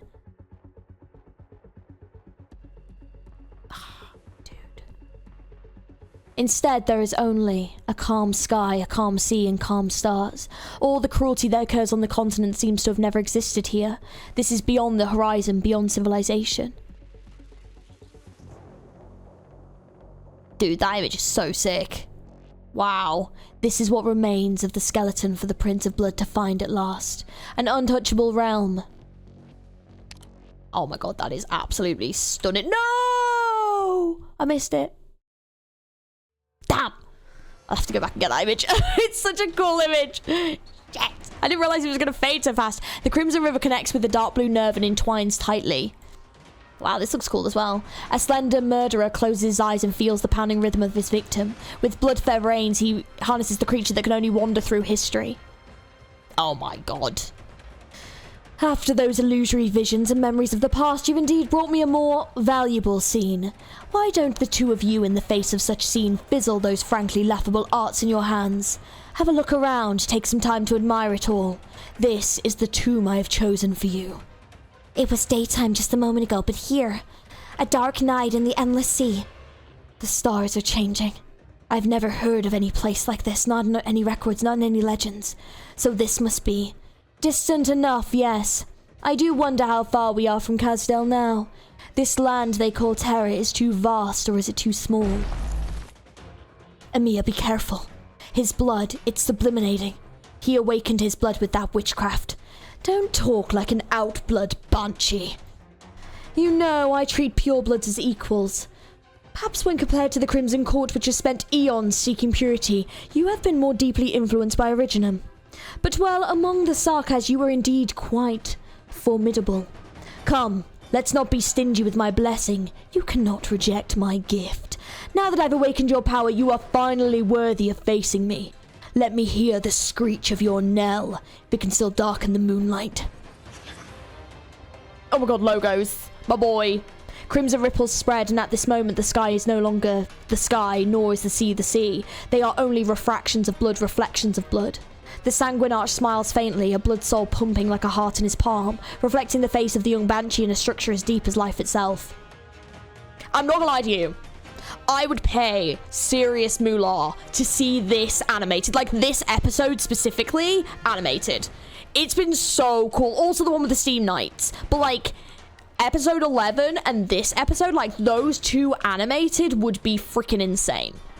Like this whole thing with like having blood rains on a bone Theronma. Oh my god, it's so sick. And like him having to fight Logo, bro. There's been so many moments that have been just so awesome. Oh god. And then the blood soul shatters. I write, therefore I command. The night conceals me from death. Another incantation. Another of your shallow incantations. You have talent, no doubt about that. The flapping of your lips and doodles of your bone pen are enough to humiliate the so-called originum arts of common people. And yet, why do you resist your heritage so? Show me your true self, King of the Court, Banshee. Durakiel, sanguine archer vampires, prince of all blood, demand you show your true self. Enough, vampire. Hold on, Logos. Black hearts erupt from the girl's hand, parting the sea of blood, but the blood does not yield, it roars. The King of Sarkaz's arts dissolve and shatter, and the red surges even more intensely. Oh, King of Sarkaz, I nearly forgot you were here. Cortus King. Look at you. You didn't receive even a scrap of my boon. Cortus blood, tedious and ordinary. No matter how hard I try to scrape something together, I can't find a shred of talent or power. I can't even say that your blood is mixed or impure, as those adjectives still imply the expectation of returned purity. But you... There are chaotic bloodlines I approve of, but they are without a doubt all formidable or magnificent. But what do you have? A laughable motivation? A shallow conviction? I don't have to answer you. I just have to defeat you. Is this our King of Sarkaz? Just stealing a bit of attainment from another, chaotic and disorderly? Nothing even on the level of the Banshee's little tricks born of his rebellious mind. Even less that of the pair of siblings. Emiya, don't let him provoke you. As it stands, his power is still growing. We need to end this fast. I know. We need to get back under clear skies. In the past, I once slew a so-called King of Sarkaz, and it wasn't particularly difficult. And I suspect your end will be the same this time. You'll question me with black blades. I answer you with the gift of death. Oh my god, hang on. Are we about to do a fucking boss fight? Against this bitch. I'm scared. Oh god. The Archon Insanguine. Oh my god, that's such a cool name. I will say the chapters have been named super freaking dopely today. I have very much enjoyed them, but I am also shiting it. Non c'è bisogno di fare tanto This casino. bitch ain't gonna be easy. Good scenery here, Doc. 각오는 됐나? 내가 진심으로 Oh 하면 my 좀 거칠거든. god! Oh god, he looks so cool! Why? これ以上は進ませません。 We're counting on you again today, little apple. Where's he gonna be coming out? Here? 問題ない。 Oh god. Oh god, he's right there. つもりはない。お星様にあんたたちの悲鳴を聞かせてやるわ。どこにまとめてかかって Hang きてくれ。 Healing. 해낼 수 있을 거야. 来なさい。あんたたちカスどもにどんな芸があるか見てやるわ。わかった。目を凝らせ。これこそがイベリアのデストレッツァ。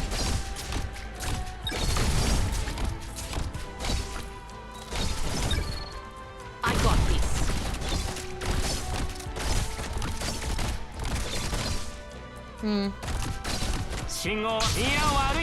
We're counting on you again today, little apple. Oh!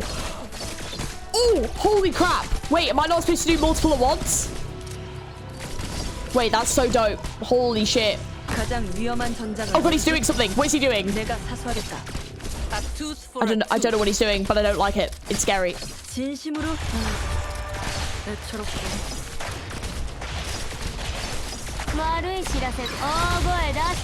Oh my god, that's doing literally no damage. Oh, we have to keep doing these. Okay. Keep them coming, baby. Oh, that one's gone. This is so sick. I don't even know what. Let me slow down a little bit so we can all appreciate. Because look at that. What the fuck? That is fucking terrifying. Here's a memento. Oh my god.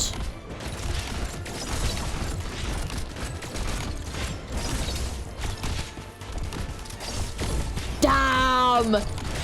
Holy shit.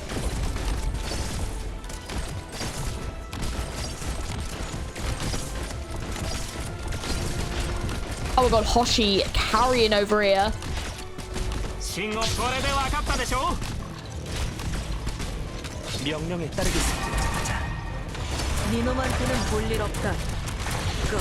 Oh, hang on, I need to get that one over there moving.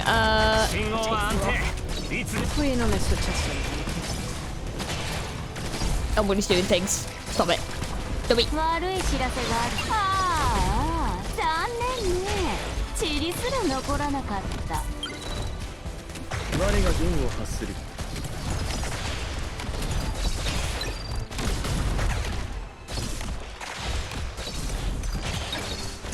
Shit.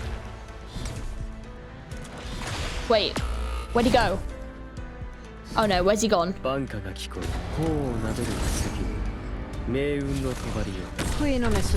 he go? Did we get him? Let's find out. Hang on. Yeah, ideally we'd stop attacking this right now, but it's fine. Oh, we did do it. Oh, that bitch. That sneaky bitch. Oh, that was cool though. I wasn't expecting him to be like inside the like thing that we were blowing up. That was dope. He looked so cool. Like, as much as I hate the Sanguine Arch, I have to admit he is probably one of the most OP characters in Arknights, and he is like a fucking vibe, as evil as he is. Blood rain falls incessantly as if it will never stop. Logos and Amiya's shoulders have been soaked red by the rain. A white-haired vampire, however, seems to stroll casually under the rain, completely spotless. Look at the sorry state of yourselves. Lost in confusion, losing sight of what matters. Even if no one answers your cries, you can't waste the stage you've been given.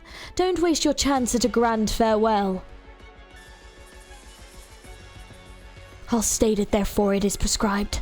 The wind and rain cease, deprived of the right to flow.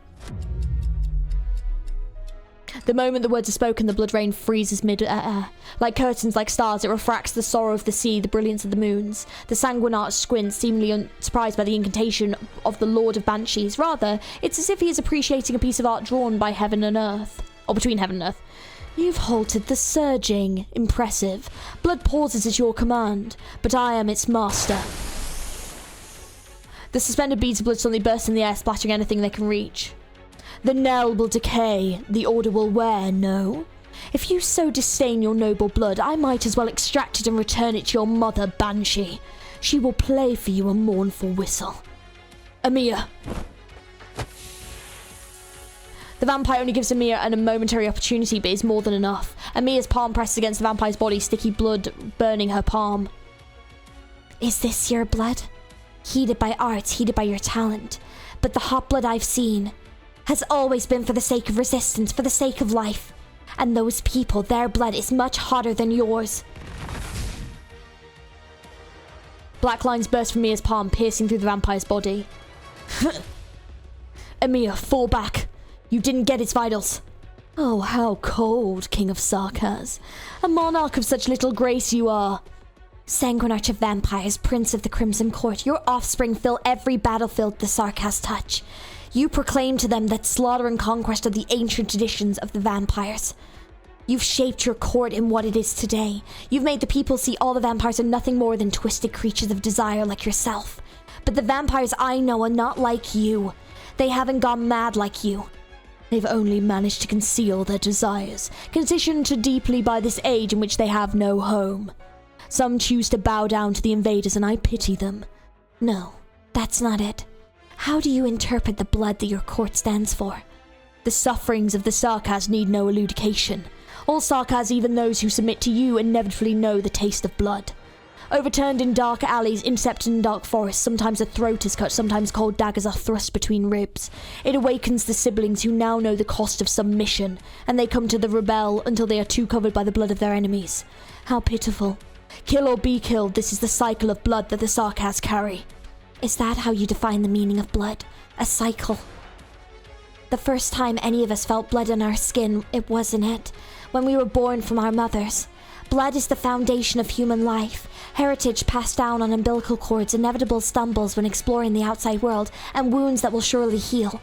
But you see it as only a synonym for torment and death. Your obsession makes you bloodthirsty. You, with all your arrogance and pride, lead them to believe that this is the path the Sarkaz should take, the things they should do. I reject you, Sanguinarch. I reject your actions, your words, and your court. What is this I'm hearing? You, an outblood, reject me. A mere crown has inflated you to what, King of Sarkaz?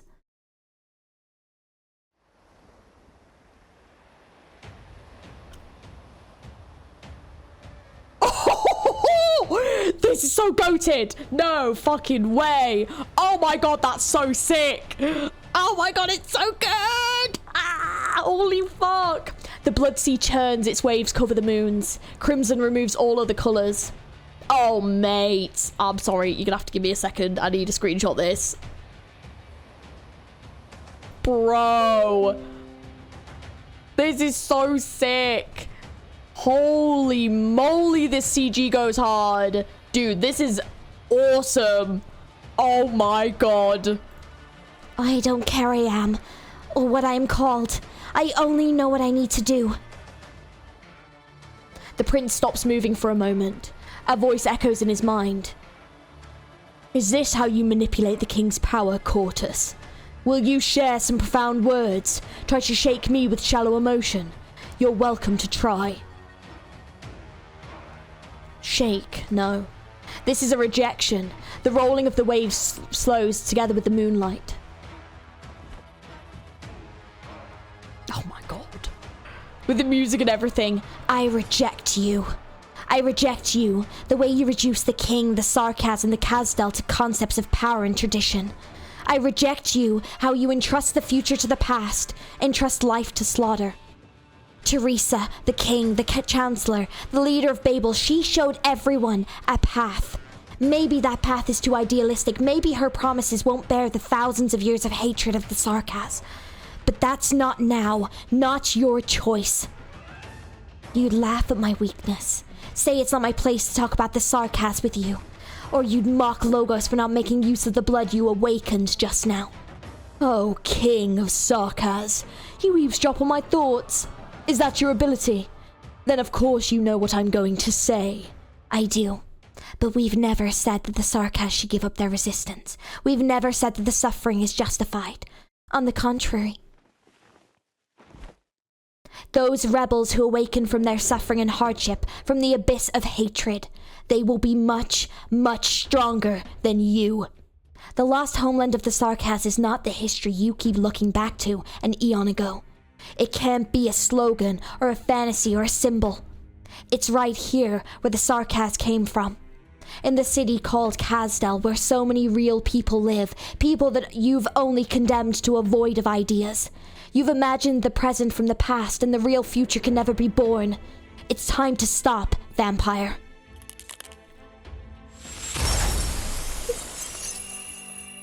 Dude! Amia's ring shatters, sending splinters flying. Cold anger burns within Amia as she scrutinizes the enemy before her. She thought her anger would rise, burning like fire that could scorch the ocean. But no, that's not what's happening. Amia feels more than just anger, but also intense sadness. The Sarkaz are people who have lost their homeland. Yes, they believe that is the only through violence and war they can reclaim what they've lost. It's easy to blame them with cliché words of morality, justice, and kindness. Words that have been spoken over and over again, even as the war continues and hatred spreads. Because that is how this world treats them. This world has imposed on them the violence and war. So then, what's wrong with an eye for an eye? Where is the crime in blood for blood? Every king of Sarkaz operates on those principles, so the war never stops. This must be broken, but how? How can this system be broken? Even Teresa failed. What do you think you are? Yes, even she failed. That's why Teresa needs me. The Doctor and Dr. Calcit need me. And that's why I'm here. I, as the Reverend called me, as you so called me, as so many Sarkaz believe me to be, the outblood, the weak, king of Sarkaz. Stand down.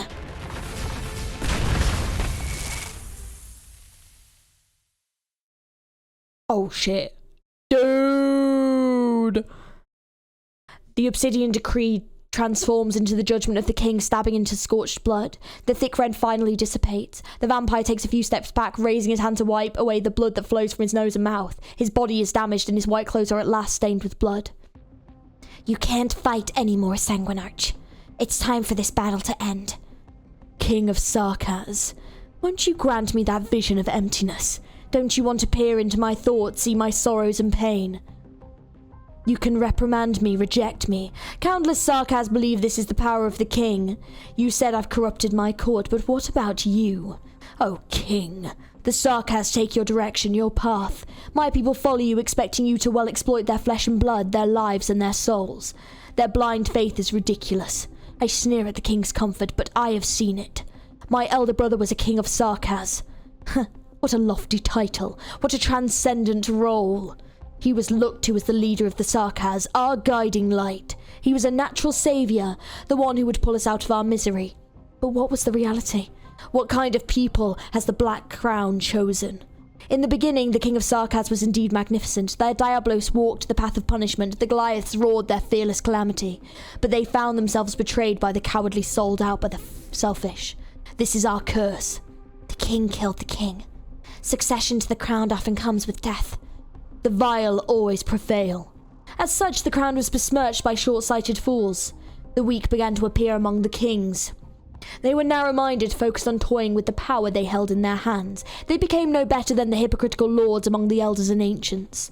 The power they stole from others clouded their vision. The focus of my people's faith turned from fearless warriors to vermin hiding in their palaces. They even forgot the shame borne by the name Sarkaz. But the crown continued to make its laughable choices right up to my brother. I thought surely he would be the hero we had waited for. He, on the other hand, had the audacity to say to me that the Sarkaz could no longer afford to continue to war, that it would take generations to rebuild Kazdel. Even the skeleton beneath our feet knows the Kazdel we should rebuild was never meant to be a city, and that the King of Sarkaz should be the one to stand before them all. How can a man like that deserve to hold a single drop of Tikka's blood within his body? Do you see it, King of Sarkaz? I see a bloody civil war. The carpets of the palace are soaked red. I see a vampire lying in the arms of another vampire. The legend of the toppled blood prince.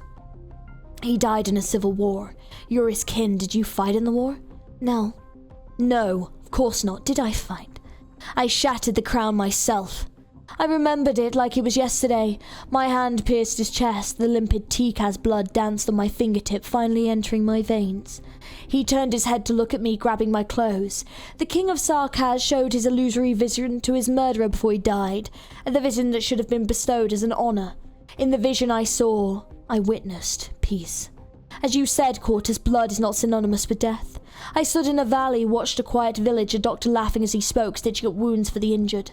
An injured man tells the doctor that his quarry was particularly ferocious, but he eventually won out, as the courtyard hangs in freshly harvested beast meat. And the doctor is me.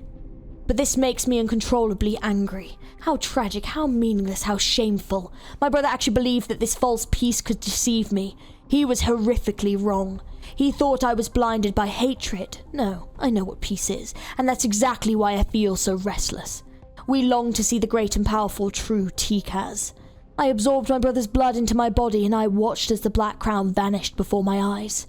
But you did not ascend to the throne of the King of Sarkaz, and I do not regret that.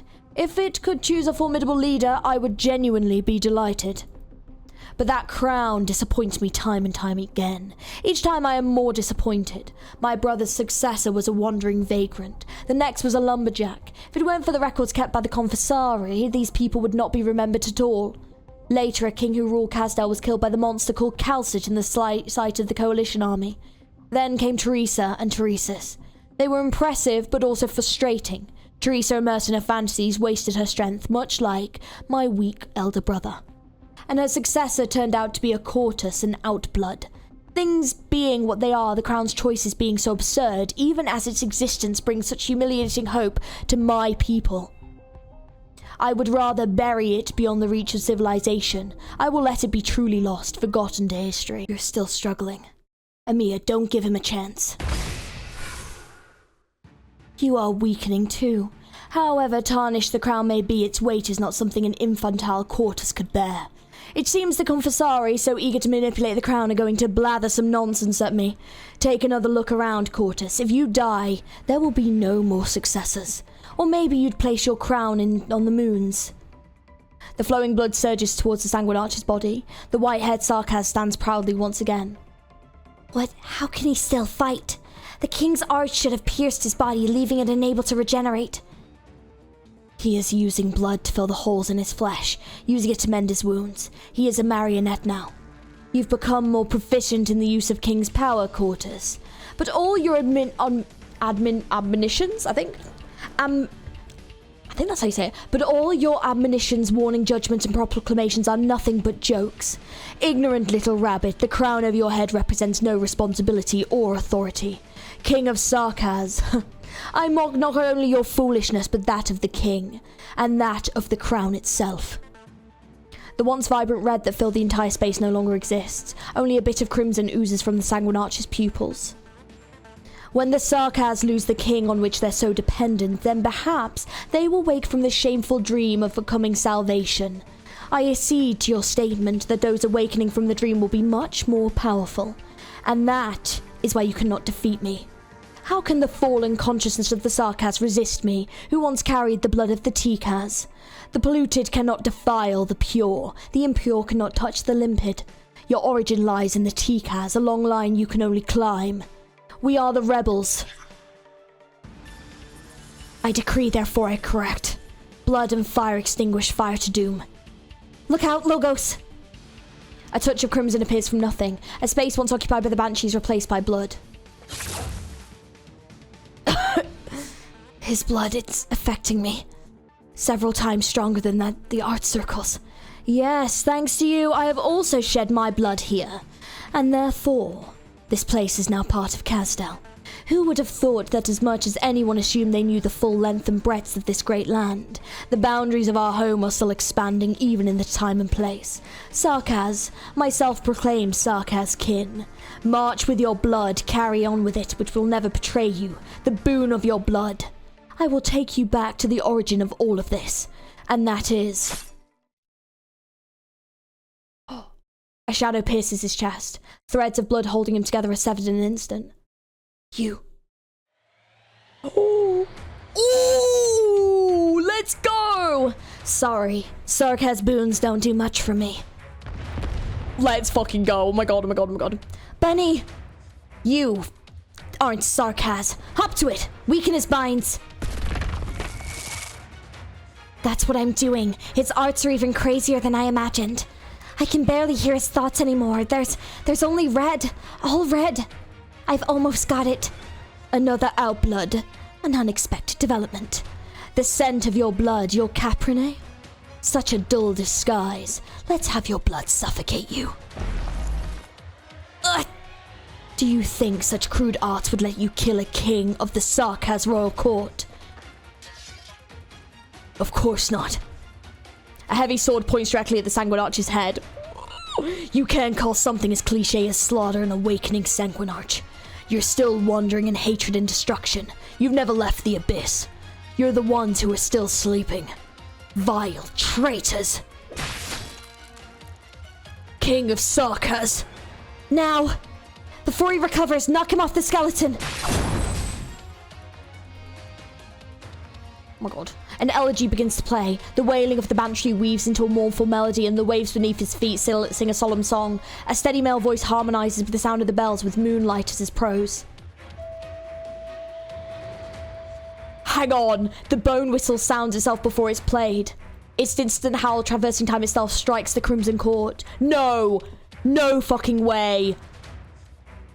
No way, they have not managed to kill the Sanguine Arch. Holy shit. The moment I took my throne, the Knells were already tied to my fate. None of us can escape, but what the elegy mourns will not be your corpse. It will be all of our connections. The Sanguine Arch continues to struggle, blood gushing from his fingertips like claws carving deep scratches into the bleached skull of the Ferrenmut. His body disintegrates into the dirge, only to reform in blood. He is the icon of blood, and as long as there is blood, he will continue to fight. I will not. Banshee. Emiya, join me. Explore the strings of the elegy. Seek out the origin of the Banshee. Look at me. Look to the whales you once covered your ears to avoid. We must end him here. I'll try. The Banshee's song echoes again and the ancient knell seem to materialise, deterring the creepy blood. The vampire still rises. After a moment, a rather tender female voice joins the harmonic dirge. A proclamation of death? A sentence of rejection? No, not only. The melody carries a kind of timidity and lingering sadness. As the blood cools, the moonlight changes. The hatred of the Sarkaz is not unreasonable, and the vampire's vengeance is also not unreasonable. However, this is by no means a promised future. Can the survivors have a future on scorched earth? No. What do those siblings actually see? Banshee, listen. You have still accepted your blood, my boon. You have not yet defeated yourself. Holy shit. What echoes here is no longer an elegy. It is only a sigh that makes him uneasy. The heat of the explosion and the weight of the sword make the Sanguine Arch feel powerless for the first time. He looks at the small, ever so small King of Sarkaz. He looks at that quarters so inferior to the Sarkaz. He looks at the black crown, such a meaningless curse. The history and illusions he trampled on, the bloodline and inheritance, the revenge and unrivaled power all suddenly disappear. He feels a void beneath his feet. A figure in white falls from the skeleton.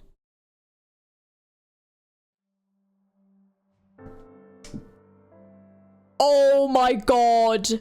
Did they actually kill him? No freaking way. Ridiculous. Even the myriad souls mock me. Lord of the Banshees and King of Sarkaz. You keep these deserters around who ignore the past, and in the end, you don't even dare to act yourselves. Oh, the vile always prevail. This is indeed our curse. The Outblood King has executed me. The King of Sarkaz resounds with the knells. But you don't know how strong the ties of blood are. You try to judge. You. In the end, you did use the power within your blood. 2 elegiac singers offered me a dirge at the same time. When the time came, you could not resist the instinct within your blood that comprises all that you are. Did you really kill me? No. I have returned to the Tikas blood where it belongs. Go and see. Go to Londinium. I'll be waiting for you behind the curtain of ruin. Damn, what a death if he actually died. Don't know if he did. Holy shit.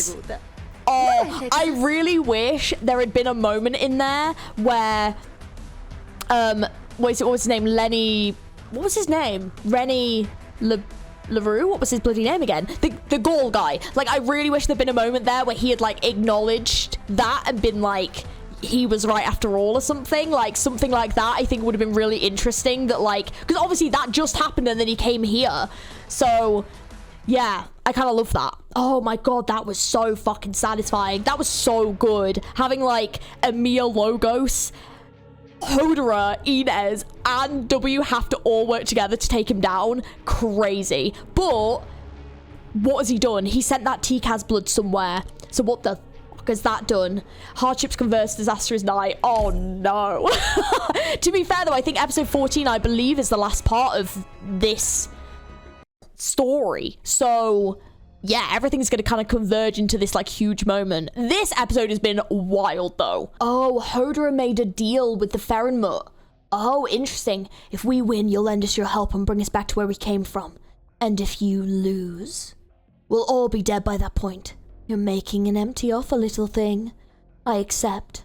You really are easy to talk over. No, it's because I know that all you have are just the waves I toss up and that will calm to a still in the blink of an eye. So I might as well spare a little effort and raise my eyelids a little.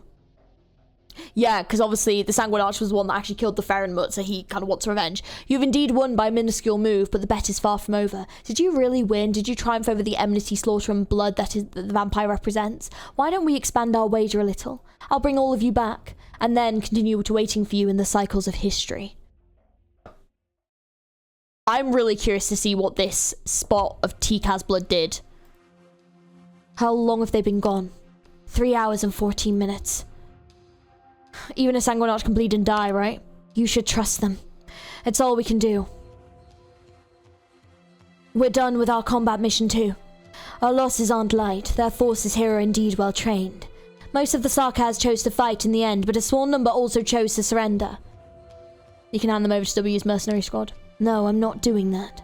But I refuse to let them die so simply just like that. Perhaps it's difficult to put them on trial during wartime. It's definitely a difficult task to judge just how much blood is on the hands of even terror-stricken Sarkaz, who laid down their arms. But if we act just like they do, then we'll be no different than them.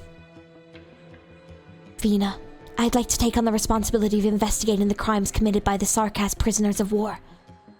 I have a professional covert intelligence background too, so I'm well versed in the ways to get them to talk. I know what you're worried about. No, I'm not. I'll leave it to you. All right. I won't let a single drop of blood go unaccounted for. Oh? Prepare for battle. The Ferrenmutt will be back soon. Monster, stand by. There's no way we can be sure who will be on this return trip. The gigantic skeleton finally reappears. The torrents of time seem to have washed away any trace of battle, and it hovers in the air no different than it was at any other point in time. Monster. Hey, let go of me, you damn... Ugh. Seems like that old hag's awake. Think you got her backing you up now? That's my last grenade, so bite on it, you tight little fleek. I can't even speak. Freak. Put her down, monster. Shitty luck today. Oh, I just wanted to give myself a ceremonial salute to announce my return. Didn't think I'd see the old hag with a scowl on her face once the skeleton stopped. W, don't forget we have to repair any structures you blow up here after taking over the place. Anything destroyed will be fixed by the same hand. Huh? What makes you think I'd even know how to fix this kind of thing? Calcid, Doctor. We've captured the Ferrenmutt skeleton as well as Commander Ursula. The rest of the skeleton garrison have been eliminated. So you're the Dame Calcid. I've heard so much about you. You're one of the Scar Market's people. You know every little thing that's happening in Casdell clearly, even from somewhere as far as Victoria. Seems like those old guys weren't lying. I'll have a talk with those old guys, as you call them, though, when we're done with business here. They are the ones who stayed behind to watch over Casdell, and the Lich have been already contacted, the military commission that governs the place. They'll be making their decisions soon. Where are Amir and Logos? Doctor! Amir. The little corpse crashes into your arms. Oh, she's had such a tough day. Bless her. Oh. There's blood all over you. Are you hurt? I'm fine. The blood, it was the vampires. Amir, your rings, you used them. Yeah. Let me see your hands. A ring on Amir's hand is already disintegrated, leaving not even a trace or a fragment. I had to use it against him. I'm sorry. You've become more skilled with using emotions and memories. Amir, you fainted from releasing a ring before. Calcid, we need to run another check on Amir. No, Doctor, don't worry. I'm just kind of tired. The ring on your right index remains broken. Fortunately, that's just an effect of exerting yourself. You were burning from rage again. Me? Angry? I thought I'd be angry at the Sanguine Arch of Vampires for slaughtering so many people. But what I felt was not just that. There was also sadness. Sadness. Calcid pauses briefly, and a pair of pink eyes, always hiding sadness within, flashes through her memory. Aww. A few seconds after, she comes to her senses and takes a second look at Amir's fingers. These rings are meant to help you adapt to the Lord of Fiend's power and the surge of emotions that come with it. Another ring is cracked. Perhaps we can do nothing but witness these wounds open again and again. Please don't worry, Dr. Calcid. No matter who I face or who I will face next, I won't fall before they do. The Sanguine Arch of Vampires fell into some place we don't know about. His court still remains, but no longer poses a threat to us. However, we failed to prevent the curse from being cast. It's coming from Londinium. What's happening over there? The Self-Salvation Corps originally believed that cutting off this supply line would be a way to end the war. But things have changed. This war will not last for much longer. We need to hurry over. This skeleton might be able to become a new stronghold or an unprecedented means of transport. Hopefully it can be put to good use. The decisive battle is right before us. The Sarkas cannot be the culprits of the next calamity. Also, Dr. Cal said the vampire's obsession, his hopes, and what he called a curse is Originum. Yes. The oldest Kazdal came into contact with Originum before any other civilization did. It was not the remnants of the catastrophe nor a mineral silently buried within rock formations. It was a hunk of Originum from antiquity. It birthed the oldest witchcraft and the most ancient of infected. If the vampire really knew of this fact and developed his obsession from that, thinking it could grant him power, then it won't just be Londinium's fate that will be determined next. Oh, well shit. Okay. Flames of death ignite from the depths of the swamp, encircling the group in their confusion. What's going on? Where did this fire come from? All units on alert. What is that? Yep, it's a freaking dragon. A ominous deep purple climbs up Nine's body before she can finish speaking, engulfing her in death instantly. What? Wait, did she just freaking die? Cold flames of death swallow everything. No, I think she's fine. Is she? She better be fine. Come on, you can't literally. I'm sorry, this must be the chapter where they've killed the most people. Surely. I don't think we've ever had so many people die. Like, someone died nearly every single node. That's crazy. Reunion. Infected. Another group of pitiable people fighting against their pitiable fate. Tenacious, powerful, magnificent. And yet completely unaware they're involved in another lamentable conspiracy. Draco and Aslan, Red Dragon and Lion. You people who rose up from Ursus were actually led to where you stand today by a descendant of the Red Dragon. Who will ultimately bring about your demise? Tallulah Artorias. What sort of woman are you, Draco? If you're deserving of my attention, then come forth from death. Sparks fires Death's voice with dead branches and reeds all reduced to ashes, but the flowers are still in bloom. They are rejecting death. Flowers? To think there would even be flowers that can withstand my flames. Whoa! Oh, let's go. 9. I'm fine. These flames are special. Yes, she came for me, so I'll handle her. Many of us here aren't combat ready. You have to keep them all safe. Reunion will pull on your chain. You haven't been judged, just don't die just yet. Her flames of death are cut open. No, her death is blocked by delicate vegetation ignited by flames of fury. Fire ignites fire. The infected turn away from her. She has never been ignored like this before. Eblana comes to her senses at once. The gaze of the Draco named Tallulah never shifted away from her. Raging flame cleaves into mortal flame. Emotions rend emotion. Tallulah tears into Eblana. The void is now awash with blood. Eblana laughs. Tallulah Artorias, daughter of Edward and legitimate heir to the Victorian throne. This is your true self.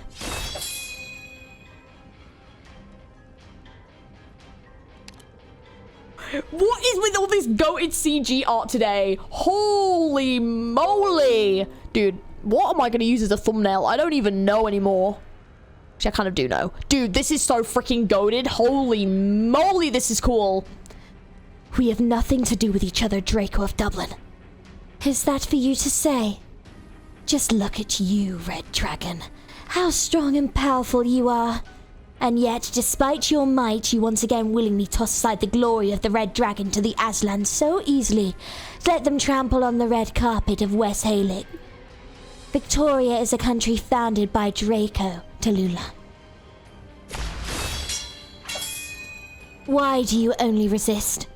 I can smell an unimaginable fury in your flames. Do you not crave it? How can that be? Fury. Do you still wish to continue playing house with the infected? How are you this narrow-minded? Infected. Oh, infected. This status does not merit mention. You can step over it, disregard it, save it. I give you a chance now, Tallulah. I can disregard your infected status and even this pitiful mutual aid program you control.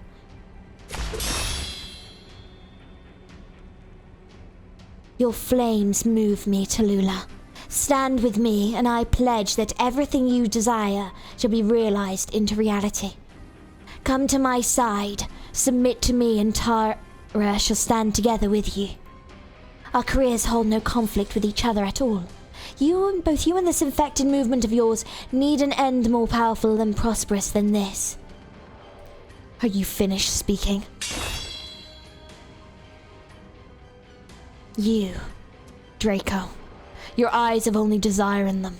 A desire to free Tara, exact revenge on Victoria, fulfill your own desires, or perhaps you have yet to even grasp what exactly lies in the depths of your desires. Fury. It's true and I won't deny it. And that's why, come any closer and my flames will consume you whole. Fire. Fury. A calm fury. It burns at the extremities of her death. I'm not interested in the Draco's lineage, power, or country. You. Do you lead the Terran's resistance with such narrow-sighted desire and ideals? If so, then perhaps it's better if I just cut you down here and now. Truly a pity. Uninterested in lineage, power, nor country. Our history summarized. An imaginary crown and instigated resistance. Well said. Perhaps I don't know what's going on. Or could it be, do you think I'm indulging myself with my actions? You shall be my most powerful vassal, though my other subjects are eager for me to kill any other living Draco to uphold my legitimacy. But they don't know why exactly I wish to establish a nation. And you know it yourself? Of course, and my sister will do it in my stead. Don't leave your affairs for your family to do, Draco. You're the one ruining the lives of others with utter disregard. Death is only my prisoner. No death is taken for granted or without meaning. All with power will die worthy deaths. Is that up for you to decide? Haven't you realized that yet your manners, gentleness, affection, and even your arrogance and scorn are all fake? You're just a hypocritical tyrant despite your bombastic words. Death is just a scepter for you to brandish your authority, and you're not the first tyrant I've met either. Stay away from Reunion. What an extremely dull answer. But your answer will change in the end, so it'd be a pity for you to die here. Reunion. Indeed, those flowers' death could not burn earlier are equally deserving of affection. So what if I tell you Dublin's forces will exterminate every last one of Reunion's members if you refuse to submit to me? What will you do then? You. Do you wish for us to be enemies? I don't know what happened in that time you spent drifting about Ursus after leaving Victoria, but I can feel it. From your flames, strong and weak, profound and superficial, angry and remorseful. She's a sinner from Reunion. Don't think too highly of yourself, Draco. Ah, the little flower. Your team's not too far away. You must be so concerned for her. It doesn't matter. This isn't the first time Reunion is up against a strong foe. Dublin's forces? You already erred by not calling in your high-speed battleships immediately. We'll kill you before your drones arrive. I'll do my best and everything it takes to kill you.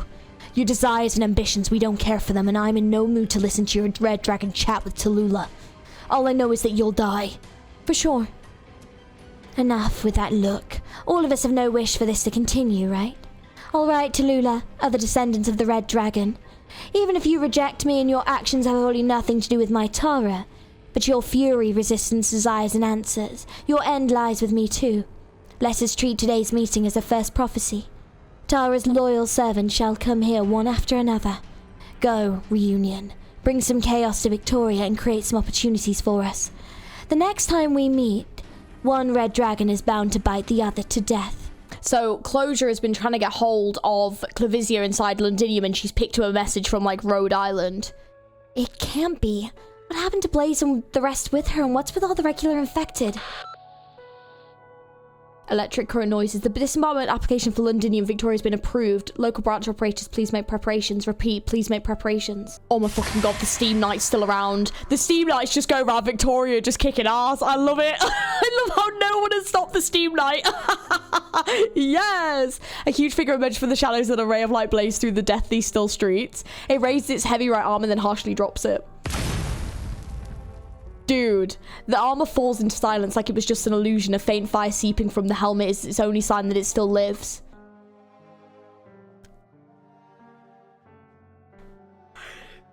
No. No. No way. No way. Are you fucking serious? Hang on. Hang on, you can't do this to me. No, no, no, no, no. No, you can't. Oh my god. Oh my god, is she actually alive? Is Alizael alive? Oh my god, no way. She stretches out her hand to touch the knight, but is forced to refrain from the residual heat on the armor. The armor remains silent. Oh my fucking god, are you serious? Oh my god, we got one of them back. Please say she's alive. We've had so much death today. The whirlpool that is passion. Oh, dude, this episode was so good. I loved this episode. I had a great time reading this. It was long, though. Bloody hell, it was long. But god, there was so much death. Like, every node someone was dying. It was freaking tragic. Okay, right, let's finish this up anyway. Your Highness, what are you looking at? Dark clouds. The shard's energy is gathered. According to the Conversare research, a device like this is able to manipulate Originum's reactions. Will also be able to control that piece of Originum. The Dukes have begun mobilizing their forces, and in a few days... No, I don't mean the clouds here. What's about to happen in Londinium is set in stone. Manfred, you were born in Castel. What does it look like in your memories? It was already the hub unit of your nomadic city while I was growing up. My memories of the place, the sky was always overcast. Even worse than Victoria's skies, to be honest. There was always the pungent stench of industrial waste in the air. Would you... can that place home? I think that's what we call. I would. Really? I was thinking how we Sarkas always travel within a haze. We are determined to tear the clouds apart. But whenever everything is finally revealed, the true calamity will follow. Will we make it in time? I hope the light I've been looking at can still shine then. Even if I'm already in the depths of darkness. I just want to know what she's thinking. Like, I really do. I really, really want her and Amir to have a conversation. I really, really do. Is that the end? That was an incredible episode. I loved that. I had a great time. Honestly, really good. I think, for me, like... I liked the fact that it was in each part of it, it was going into it from that character's perspective. You know, we weren't seeing it from like the Doctor's perspective, you know, or just like randomly, like we were going into what each character is thinking. And I really like that because I think it really shows the growth and the development of the characters over the story of these things that are happening to them. And there are so many characters at this point. I really feel like it's good to get more of an in-depth look at each of them. And I like the fact we also got it from, like, the Sanguine Archer's perspective, you know. I like the fact that that was probably one of my favorite notes when we were actually learning about his past and the things that he's done. It's really just, like, solidified him as a villain. Because, yes, the Sarkas do have reasoning for some of the things that they've done, but also... he seems to have a certain expectation for the King of Sarkaz that even his own brother couldn't fulfill. You know, it's very interesting. Like, he's such an interesting character. I'm really curious if he's actually dead or not. But yeah, I think the amount of deaths in this, like the Duke of Windermere's death was absolutely devastating. That was so fucking sad. And it was so quick. I really, really wish it had been further along. But I know it was to push Delphine's character to be able to help Siege, and then they were obviously able to form the Exemplars, which were then able to go and help people. Like, I do understand why, but I also think that, like, the Duke of Windermere was such a cool character and had such an amazing design. I would love to have seen more of her. She was, like, barely in it, which is really devastating. I thought the Dukes would play more of a role. They definitely seem... obviously, there's, like, battles going on elsewhere, but they do definitely seem to have kind of, like, abandoned a lot of the Victorian people to their own fates, which is really sad to see. But I think it really highlights and shows how... there are certain dukes and there are certain people, and also Siege, that are trying to help the Victorian people and are trying to, you know, actually assist and push things on. And each of the characters are kind of playing their own role in that as well. It's like really great to see everyone so active and doing multiple things. The Hodera, Inez, W stuff was some of my favorite. I love their interactions. I love how much they've grown into this like little found family, but I also love the fact that they're not afraid to call each other out on their bullshit. You know, I think that Hodera and Inez are fully aware that W wants revenge. She fully wants revenge. She fully blames Teresa's for what happened to Teresa. But I'm really curious if they get face to face, what's going to happen. I really want to know, because she's like, I can tell it's not her, but can you? Like, is that what's gonna happen? I really need Teresa to not only meet Calcit and W and Emiya and the Doctor. I need that reunion of those four. Like, for real. I need to see that because I'm so curious what the fuck's gonna happen. I'm hoping it's gonna happen in episode 14 because I believe episode 14 is the last part of this story because 15's like a new story. So yeah, I'm really curious how that is going to develop. I think Guard, I'm really sad that Guard died. That was really gutting. He obviously meant a lot to the reunion movement and to each of the characters. It was just so gutting. Like, yes, he betrayed Rhode Island, but at the same time, what he was trying to do wasn't necessarily a bad thing. It wasn't necessarily against Rhode Island, and he was trying to encourage people to help everyone, not just help the infected. And I think it was a really tragic way for his character to die. And it felt like something that could have just been so avoidable. Like, it was just so tragic. So I hope 9 kind of takes his legacy on forward. Like, you could see how much you missed him. It was really freaking sad. The Tallulah stuff is pretty interesting. Obviously, we see this is kind of crossing over a little bit more with Eblana and the kind of roles of the Draco within Victoria. I know that there is a side story that I've not played where it's about Eblana and reunited with her sister and stuff, and that did get mentioned a little bit in this, so I'm presuming after this episode that's when that side story would be. But yeah, I know that they kind of play a role because Draco's founded Victoria, so it seems like Eblana potentially wants to try and use this situation in Victoria to try and get, like, Tara back, I think, like her homeland back, but I don't know how all that's going to work out. It's all quite messy. There's a lot of things going on here. I also think it was interesting to see the perspective from, what was her name? Was it Magdalene? The girl who, the gardener, the girl. That was an interesting little insight. I think that I don't mind it when it's like an insight like that where it's only like a node or two and you just really get to see the impact of this on someone that's in that situation and like how she could help and what she was doing and how she crossed over with the other team, instead of it kind of continuing on through the whole story, because I think we've got so many characters at this point. You really want the story to be focusing on those characters and not introducing too many new people. But I think this was a good way of finishing up Guard's story, and I think it was a good way of showing us a kind of snapshot perspective of someone that was like in Brentwood in the middle of everything. So, and Emiya's clearly growing. I love how she's maturing. It's really great to see. She's definitely growing as a very independent character outside of the Doctor, but still seems to trust the Doctor and Calcit just as much as she ever did. So yeah, it's going to be real fascinating to see where they grow with this next. I don't know if there's going to be a preview or anything. Don't believe so. See, the other ones had like trailers, but yeah, this doesn't appear to have one. So yeah, I think with how long this video it has been, I think I'm going to do this in 2 more parts. So I'll do this part will be episode 13, and then the next part will be episode 14, and then we will stream episode 15 in March.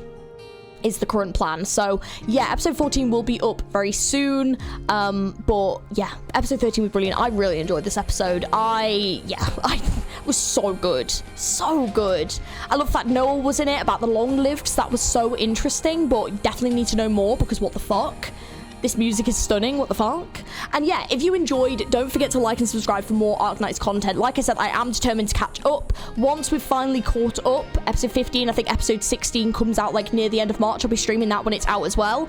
Then we can start looking at side stories. I've already had a couple mentioned to me of people being like, oh, could you stream this? Could you play this? I think there's one in particular that people are going to be like, that one. So yeah, we will start looking at that, and then we will also start looking at Enfield because I will have officially caught up. Yay! So anyways, thank you very much for watching. I hope you enjoyed. If you did, don't forget to like and subscribe for more Arknights content on this channel. If you want to see more, leave me a... This is a whole song, what the fuck? I was not expecting that. Hang on, let me go back to episode 13. We can process that in the next video. But yeah, if you want to see more Arknights, want to see more content, don't forget to leave me a comment down below as well with who was your favorite character from this episode. What was the best moment? Let me know your thoughts. Thank you very much for watching. And yeah, next part will be up very, very soon. I hope you have an amazing rest of your day, and I'll catch you later. Bye.